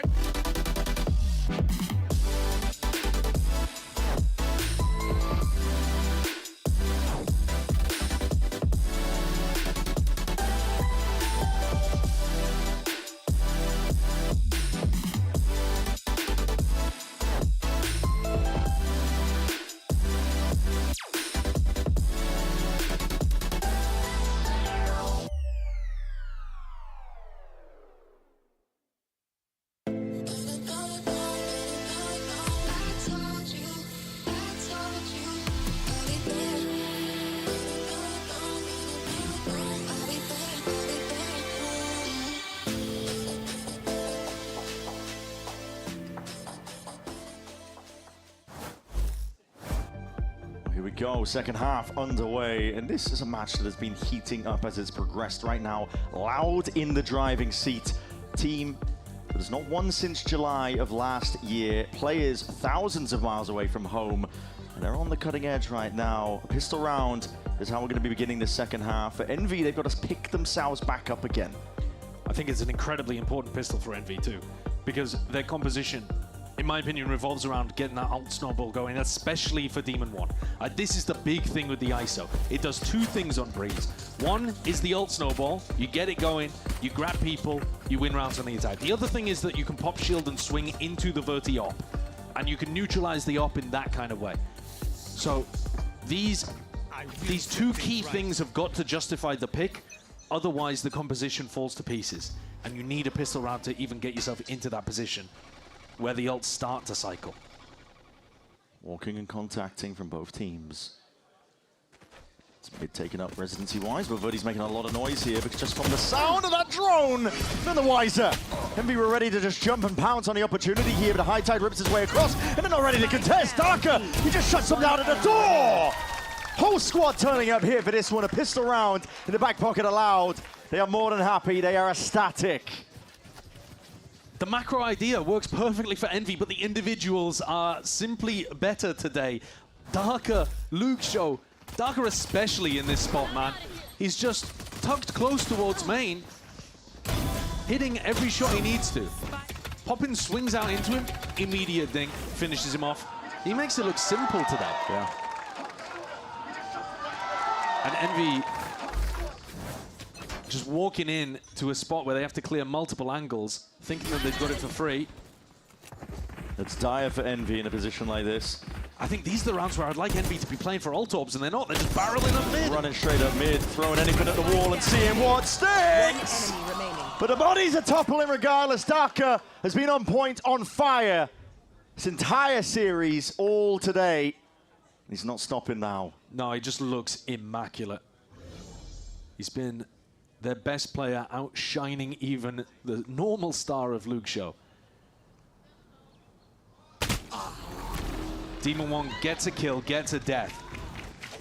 But like I said, I'd like them to be playing to their win cons here, which even when you lose pistol, I think is using the eco round here to follow the orbs on the ISO. The orbs on the ISO and just look for that to be your win condition as you cycle forwards. But maybe they'll do it in this round. They do have a weapon advantage. Look at it, 5 rifles for Envy, 6 rounds down. They need this. And they need it to be fairly clean. They'll pull it back now. Loud have a chance to just win the series right here. A bonus conversion would be unbelievable for them. Luckily for Envy, full armor across the board. Outlaw is going to be less of a threat, but Verdi on a comfort roll, prime position, really being enabled with the scoped weapons, and there's a chance. That's Kesnet dropped down, 10 HP. He's immediately going to be getting the hell out and potentially playing in the bait and switch. They're not ready for Demon One. Nice patience from Demon One there. Expecting somebody to be filling that space behind. Loud are really just going walkabouts in mid, man. Yeah. At this point, 2 players down are willing to take risks. Yeah, it's definitely a round where you can go for those kind of risks. If at some point Envy walk into B, Party's there with a judge. Should be clean, though, from here for Envy. We've seen a lot of thrifties, a lot of the light of eyes getting value. Luke Shaw. Off screen, deletion. Hold on, he's stepping up into the smoke. He's just, I think, betrayed by the barrel. Judge potentially popping out. Darker. How much more can you do just with this weapon? One sheriff shot could have done it. Kessin towards the back. He's dealt with. Luke Shaw still here, and this guy is dangerous. Upgrade acquired. No way! Luke Shaw absolutely diffs them. For the Red Bull clutch to put Loud to 11. He is a menace, man. A 1v3 in that spot. With a picked up weapon, completely catches Kesnet by surprise, swinging through the harbor wall. Unbelievable. Such a mess from Envy. The underdogs are just running with it right now. Romanilli is popping off. Can't believe it. We're getting into it. 5 caught with a knife. Envy scrambling for options right now, and that space is immediately taken up. They've got Luke Shaw. They have to catch Luke Shaw on the flank here. This is the win condition. They're not even looking at it. Well, he knows. All grouped up for the B pop, but they were just stunted by the knife immediately. And Luke Shaw, yeah, he's running away with it now. I can't believe they're not thinking about that. That's one of the main protocols the defenders would have. Loud squad on the verge. And Envy, quick run up mid. The pivot option is called for back into B. Spraying down, bullets just barely missing. Whistling past Kesnet. It's the biggest player who fell for Envy too. Player that would have been able to generate them picks by utilizing his ult. And Darker and Luke Shaw are just so good here in the retake. They got a Cosmic Divide, they got Cove. Ults are being used, fight's taken out wide, and the players aren't ready for the trade. This could give it into Envy. Needs to be clean from here on out. And Envy winning this one out. That individuality again shining, it's what they lean on, it's what they rely on. Dissipating though with the Cove, but again, instantly there, on top of the wall. Gonna account for many positions here. Poppin just vacates, plays his lifetime's ticking, and they know that they can play to this one as an out. Rossi does not need to peek here, but the tap to try and pull them out into the open. Shots fired, snake bite there, and it's unwinnable for Loud themselves. Envy desperately get the round that they needed. A mixture of brute aggression, Kesnet deciding to throw his body in there, determined to win the round. And then in the 2v1, Envy actually playing with quite a lot of discipline, which you have to, because these guys are on fire for Loud. Darker and Luke Shaw, there's not a round they've seen that they feel like they can't win. It might have been a silver lining there that Demon 1 actually went down early because he still has the ISO ult. Let's go, baby. Good And if call, there was double any team. chance for Envy to get back in, it's on the back of the ISO ult, winning a round that could knock Loud's economy again. Leaning over towards A, this time waiting out where the knife could be. There's a tag onto Poppin. Yeah, kind of. I mean, Poppin wanted to fake B early on with this Viper wall, but now he can't because the knife has not just stopped him from droning, but it's also given away he's the only one there, really. Exactly. Loud not budging, though. 3 players over towards this area. Yeah, now they're overcooking it, Envy. I thought Envy would lean over towards A, try and at least fish out where Verdi could be. With the scoped weapon, he's a prime target for the ISO ult. But it also might be a blessing in disguise that Poppin's drone got cancelled because the drone into the ISO ult is your main combo. Yeah. Wall's going to be ripped across here. Into the B site, that's going to be all primed, ready. Demon 1 has a shield, he's got to send it here, and now there it is, a bit of a refresher onto it. Into the 1v1 though. Critical fight to be won out, and he should be favored! He's lost it to the assistant coach! He's been diffed! Batty and Darker! They shut them out entirely! The 12th round is almost preordained. This is Loud, a team that has not won since July of last year, thousands of miles away from home, and they are on the brink of taking a critical win. This match matters so much. It is only week 1, but whichever team loses this is almost cooked already for playoffs. That's the level of competition that they have in the rest of the group. You've got to be able to get the win over the opponents that you're expected to, and this one is the more even match towards the bottom. This is so critical, and Loud are stepping up when it matters. They did not have an easy road of things here, but they have 7 chances to confirm this. Unreal form. The shield is heard. Batty saves a knife for that rainy day, and he's called forward him immediately. His knives have been such high impact, and the 1v1 win inside the ISO ult is just a cherry on the cake. Here we go. Reckoning rolls forwards here, but inside that high tide, as you think, does not matter. Loud on top of the world right now. Demon 1 and Rossi, leave it to just Rossi. In a 1v4, he's got to do it all. 1 kill found. Could ISO the second? Rossi putting up resistance. With Darker and Batty, they've been on top of it. Spike. They were the duo in the 2v4 that turned things around in this series on Pearl. We'll see what they can do here. Safe positions tucked together. Rossi, though, rotating around. This could be it. Surely, surely. Backs towards him. Rossi just needs to catch a glimpse. And he's seen them all. 4 kills. It's a good job Loud have 7 chances because that one got thrown away. Should have been an easy way to close things out. Rossi got put in an impossible 1v4 and pulled a rabbit out of a hat. Could not have found a better way of being able to take down Darker and Batty. No reaction. But they're alive. They are alive as a result of Rossi. Still in it. Poppin's got no armor again. Just forcing it. Again, you use the words brute force. It's the way that Envy are playing this one, and it certainly feels like it. Straight up the gut, through mid. Shields are popped early, and as wide swing straight through, trying to gear up and take these fights. Individuality again reigns supreme. Sidestepping, no Kawazine will be spammed down in the end. Rossi, the lurk. Should be freebie, and there it is. Eventually gets control of it. Luke Shaw now left. 1v4. Spike not down, a bit of min-maxing in order, but Luke Shaw's picked up Exter in the meantime. If you take your time with this one, it could go wrong. Oh, missing the timing. Rossi potentially seeing him through the cove, though. It's all accounted for. I like that Envy are going for the min-max in there, picking up the orb, giving Demon 1 the plant. Where was this earlier, though? Why is it taken until they got to 12-6 down for them to lock in? I don't want to put the evil into the air, but they do look like they've been fired up by that Rossi 1v4. Yeah. It would be the most Loud thing in the world for it to fall away from them in this spot, but they still have 5 more chances. They're going to take a tactical timeout here. Romanilli maybe calming the troops, giving them 1 nice round on defense to close things out. But this round is going to be an eco. That means they're probably down to 4 opportunities. And then Demon One has his ult. Yeah. There are still challenges here. Envy pressed into a corner, proving that they are no slouches and not just going to be folding just like that. Loud. A lot of teams, they talk about it, that 13th round is often the hardest one to get. It's a hurdle to overcome. But when you have this many opportunities, you really should be securing it, especially when you build up the ults. I think disaster scenarios happen if Loud feel like they can win in an eco scenario and end up throwing Luxo, Darker, Cowanzine's ults after it.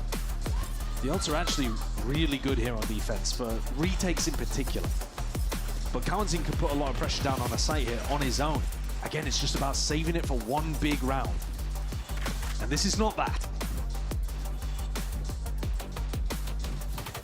It feels like, too, if they have 5 opportunities, that's 5 chances for Darker or Luxo to have a moment. And they've had so many of them. That's what I mean. They've been spelling defeat and disaster for Envy consistently.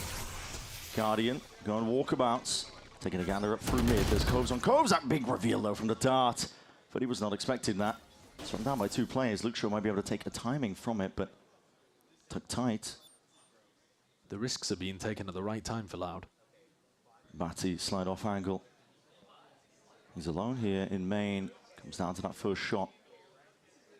And VR grouping up steadily. Looking to take the fight towards him. Deep drone. It's going to be laid down. Wants to play the percentage play at that. But he's slowed to a crawl. Stunned. Revealed with a recon. Full steam ahead is the call for Envy. Rapidly approaching onto the flank is Luxo with that Guardian. He's right there behind them. Risks taken entirely. And they might be none the wiser anyway. Their backs are open to this one. Smoke dissipating. The time to strike is now! Everybody turning away, but top away. The Guardian just can't quite get it under control. For the rivals in play, Batty though still alive, eventually traded out, but stepping your mark way too far forwards. The Thrifties potentially not quite. Eventually shut down, and Rossi once more providing that resistance and keeping them in the game. This next round could be everything. Both teams have massive ultimates here to be able to work with.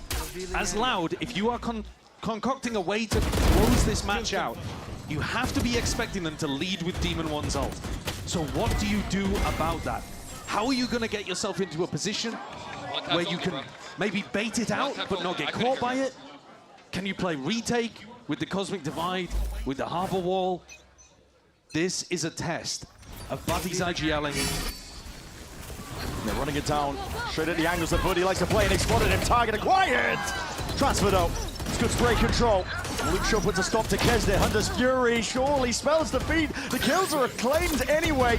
Piling up, flash rebounds, and Batty is straight in there. 3v2, trying to go for it! This is a mockery! But the most made of it for Loud.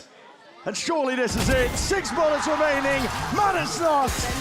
It's the coach that puts them in their place. Thousands of miles away from home for this Loud squad. The first win since July of last year, but they get it done. From a most unexpected hero there, Batty got some incredible value, genuinely. He won some massively important moments for them. The 1v1 inside Demon One's ultimate earlier on. A 3K anchoring on site. The flashes were actually really nice to set him up for the kills. This mattered for Loud. It gives them confidence that they're on the right track. Oh yeah. It makes them feel like they can win even though their new IGL isn't even with them. And Batty will be hoping that he can retire to the assistant coach position soon, I think. The stress. More is going to be asked of this squad. But they have put their opponents, Envy, in a very, very difficult position in this group. Oh yeah, I mean, it's an incredibly competitive group. The opponents that are going to be lying in wait, but for now, you can celebrate. You've earned this win. First one in a long while for this organization. These players were desperately hunting for it. The talent is brimming and was on show today.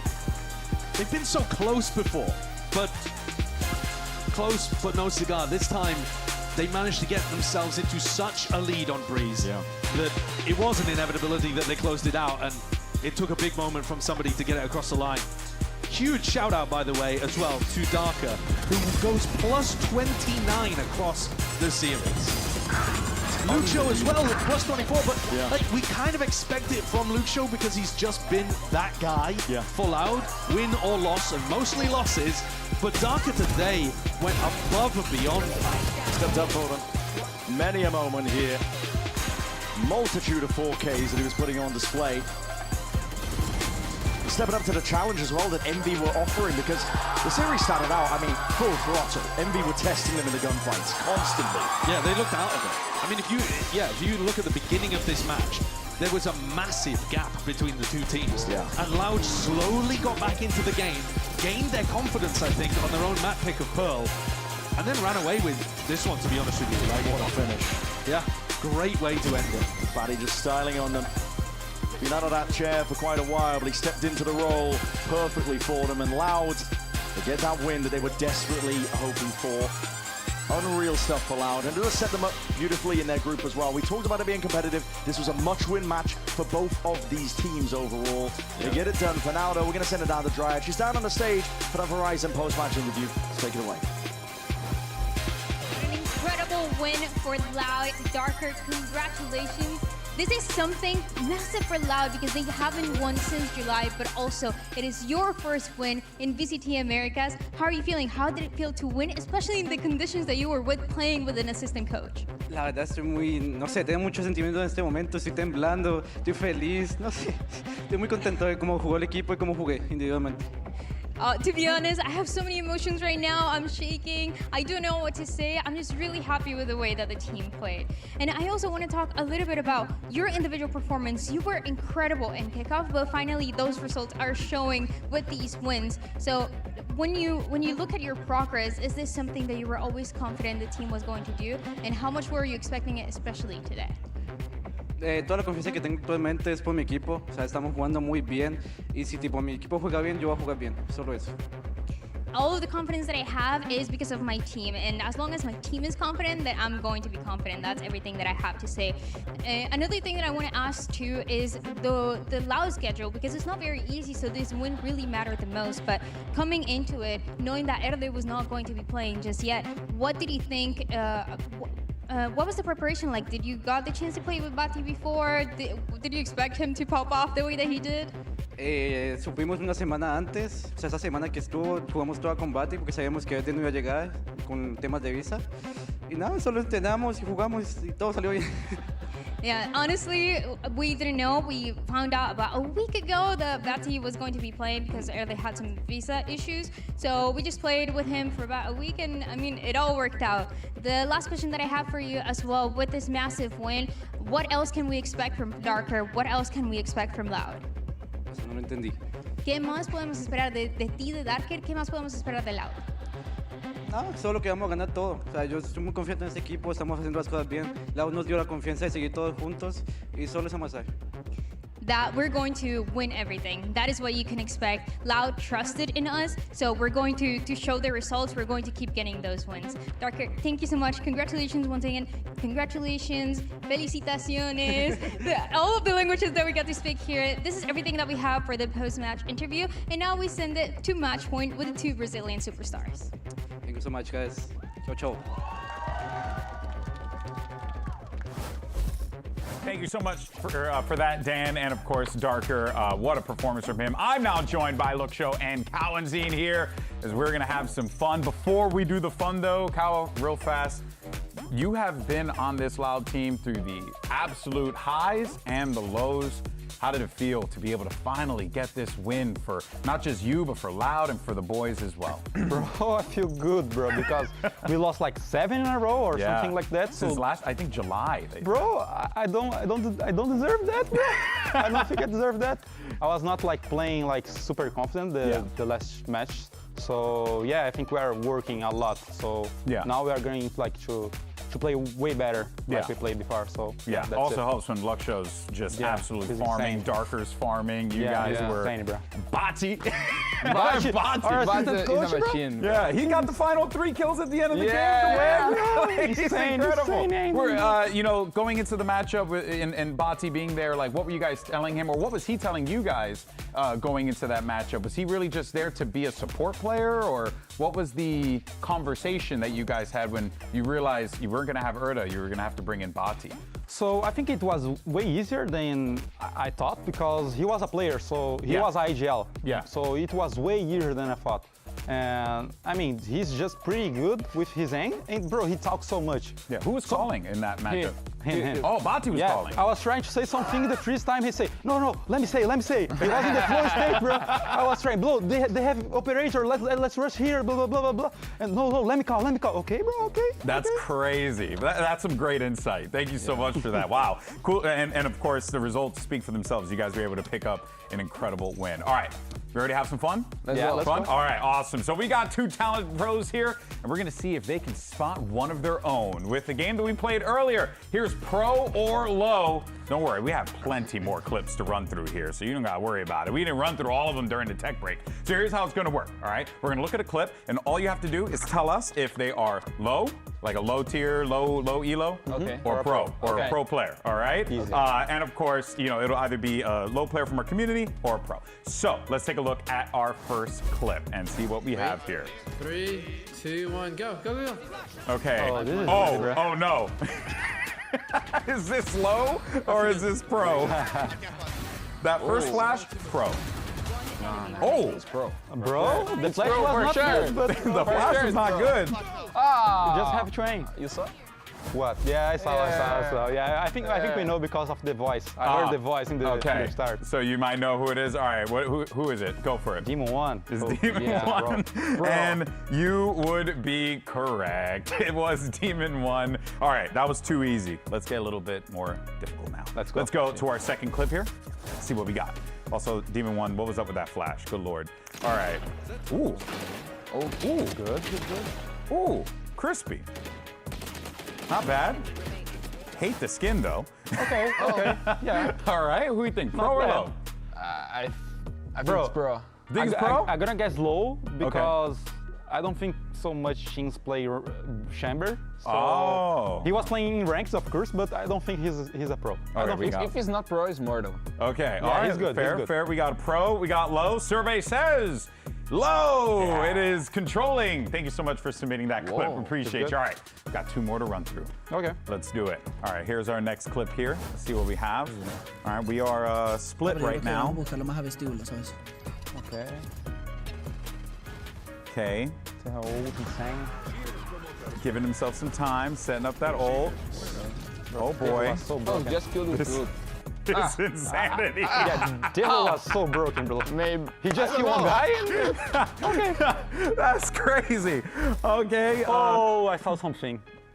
Sorry, I saw like a gun buddy of Diamond. So it's low, bro. Low, Yeah, and let's see what it is.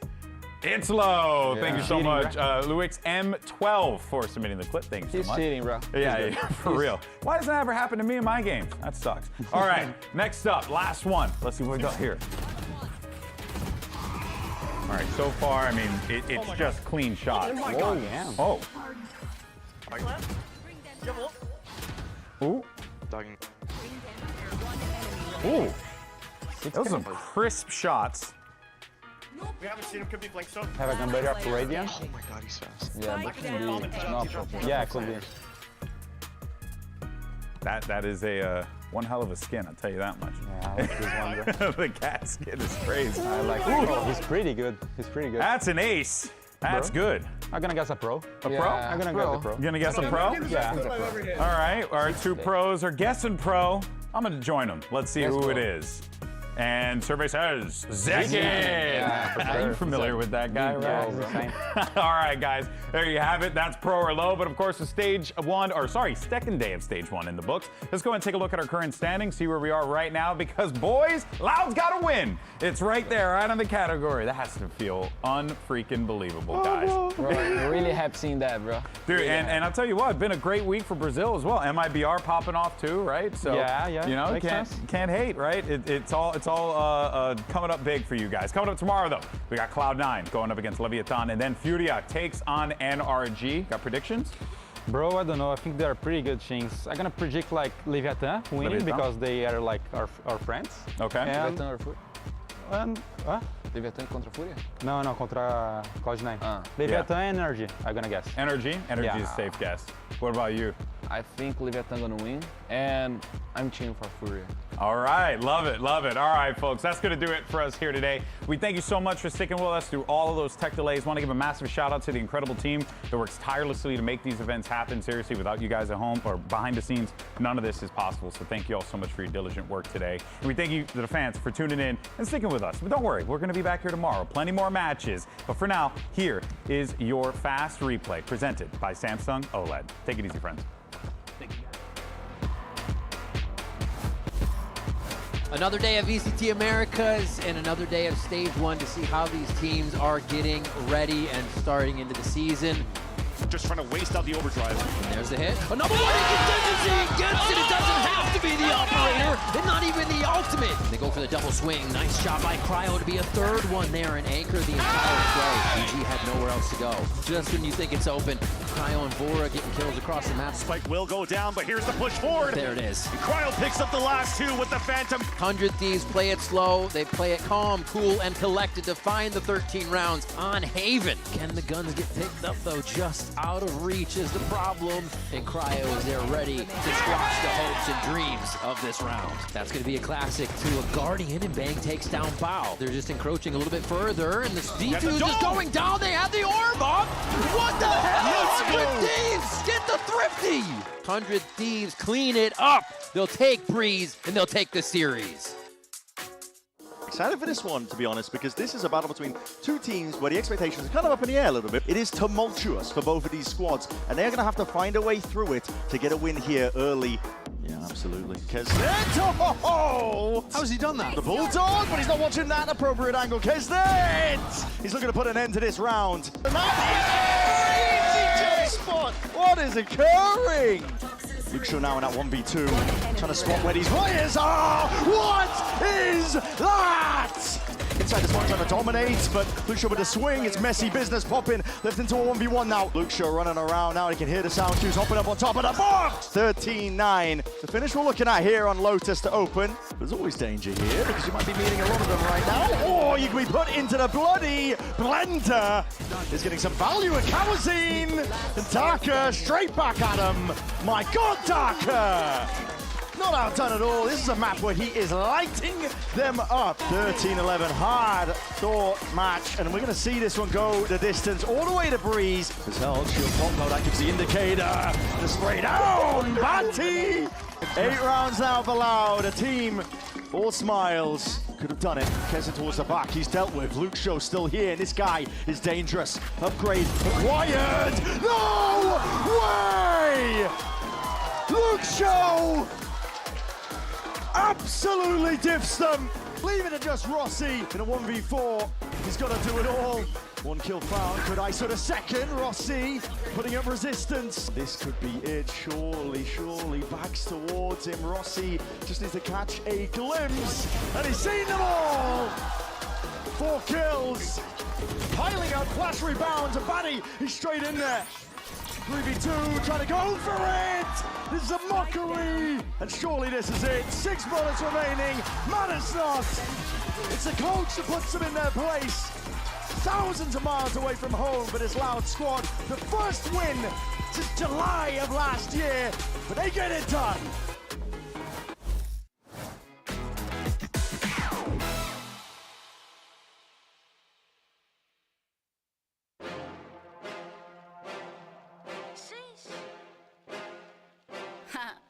Okay.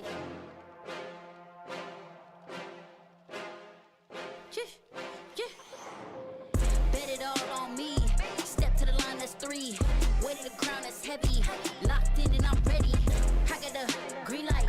I got the green light. I got the green light. I got the green light. Preserving my energy, don't you belittle me. No, this ain't symmetry. I'm in the field, I'm in the lead. Gassed up and you running on E. Walk tall cause you standing on stilts. Elevated cause the rock that I'm on. Celebrated cause it's up and we gone. Out of here, star. Light on me cause the sun with me. Fork down and the bros with me. High achieve cause the chief with me. Haters mad cause I move swift. Stay humble, I won't lose grip.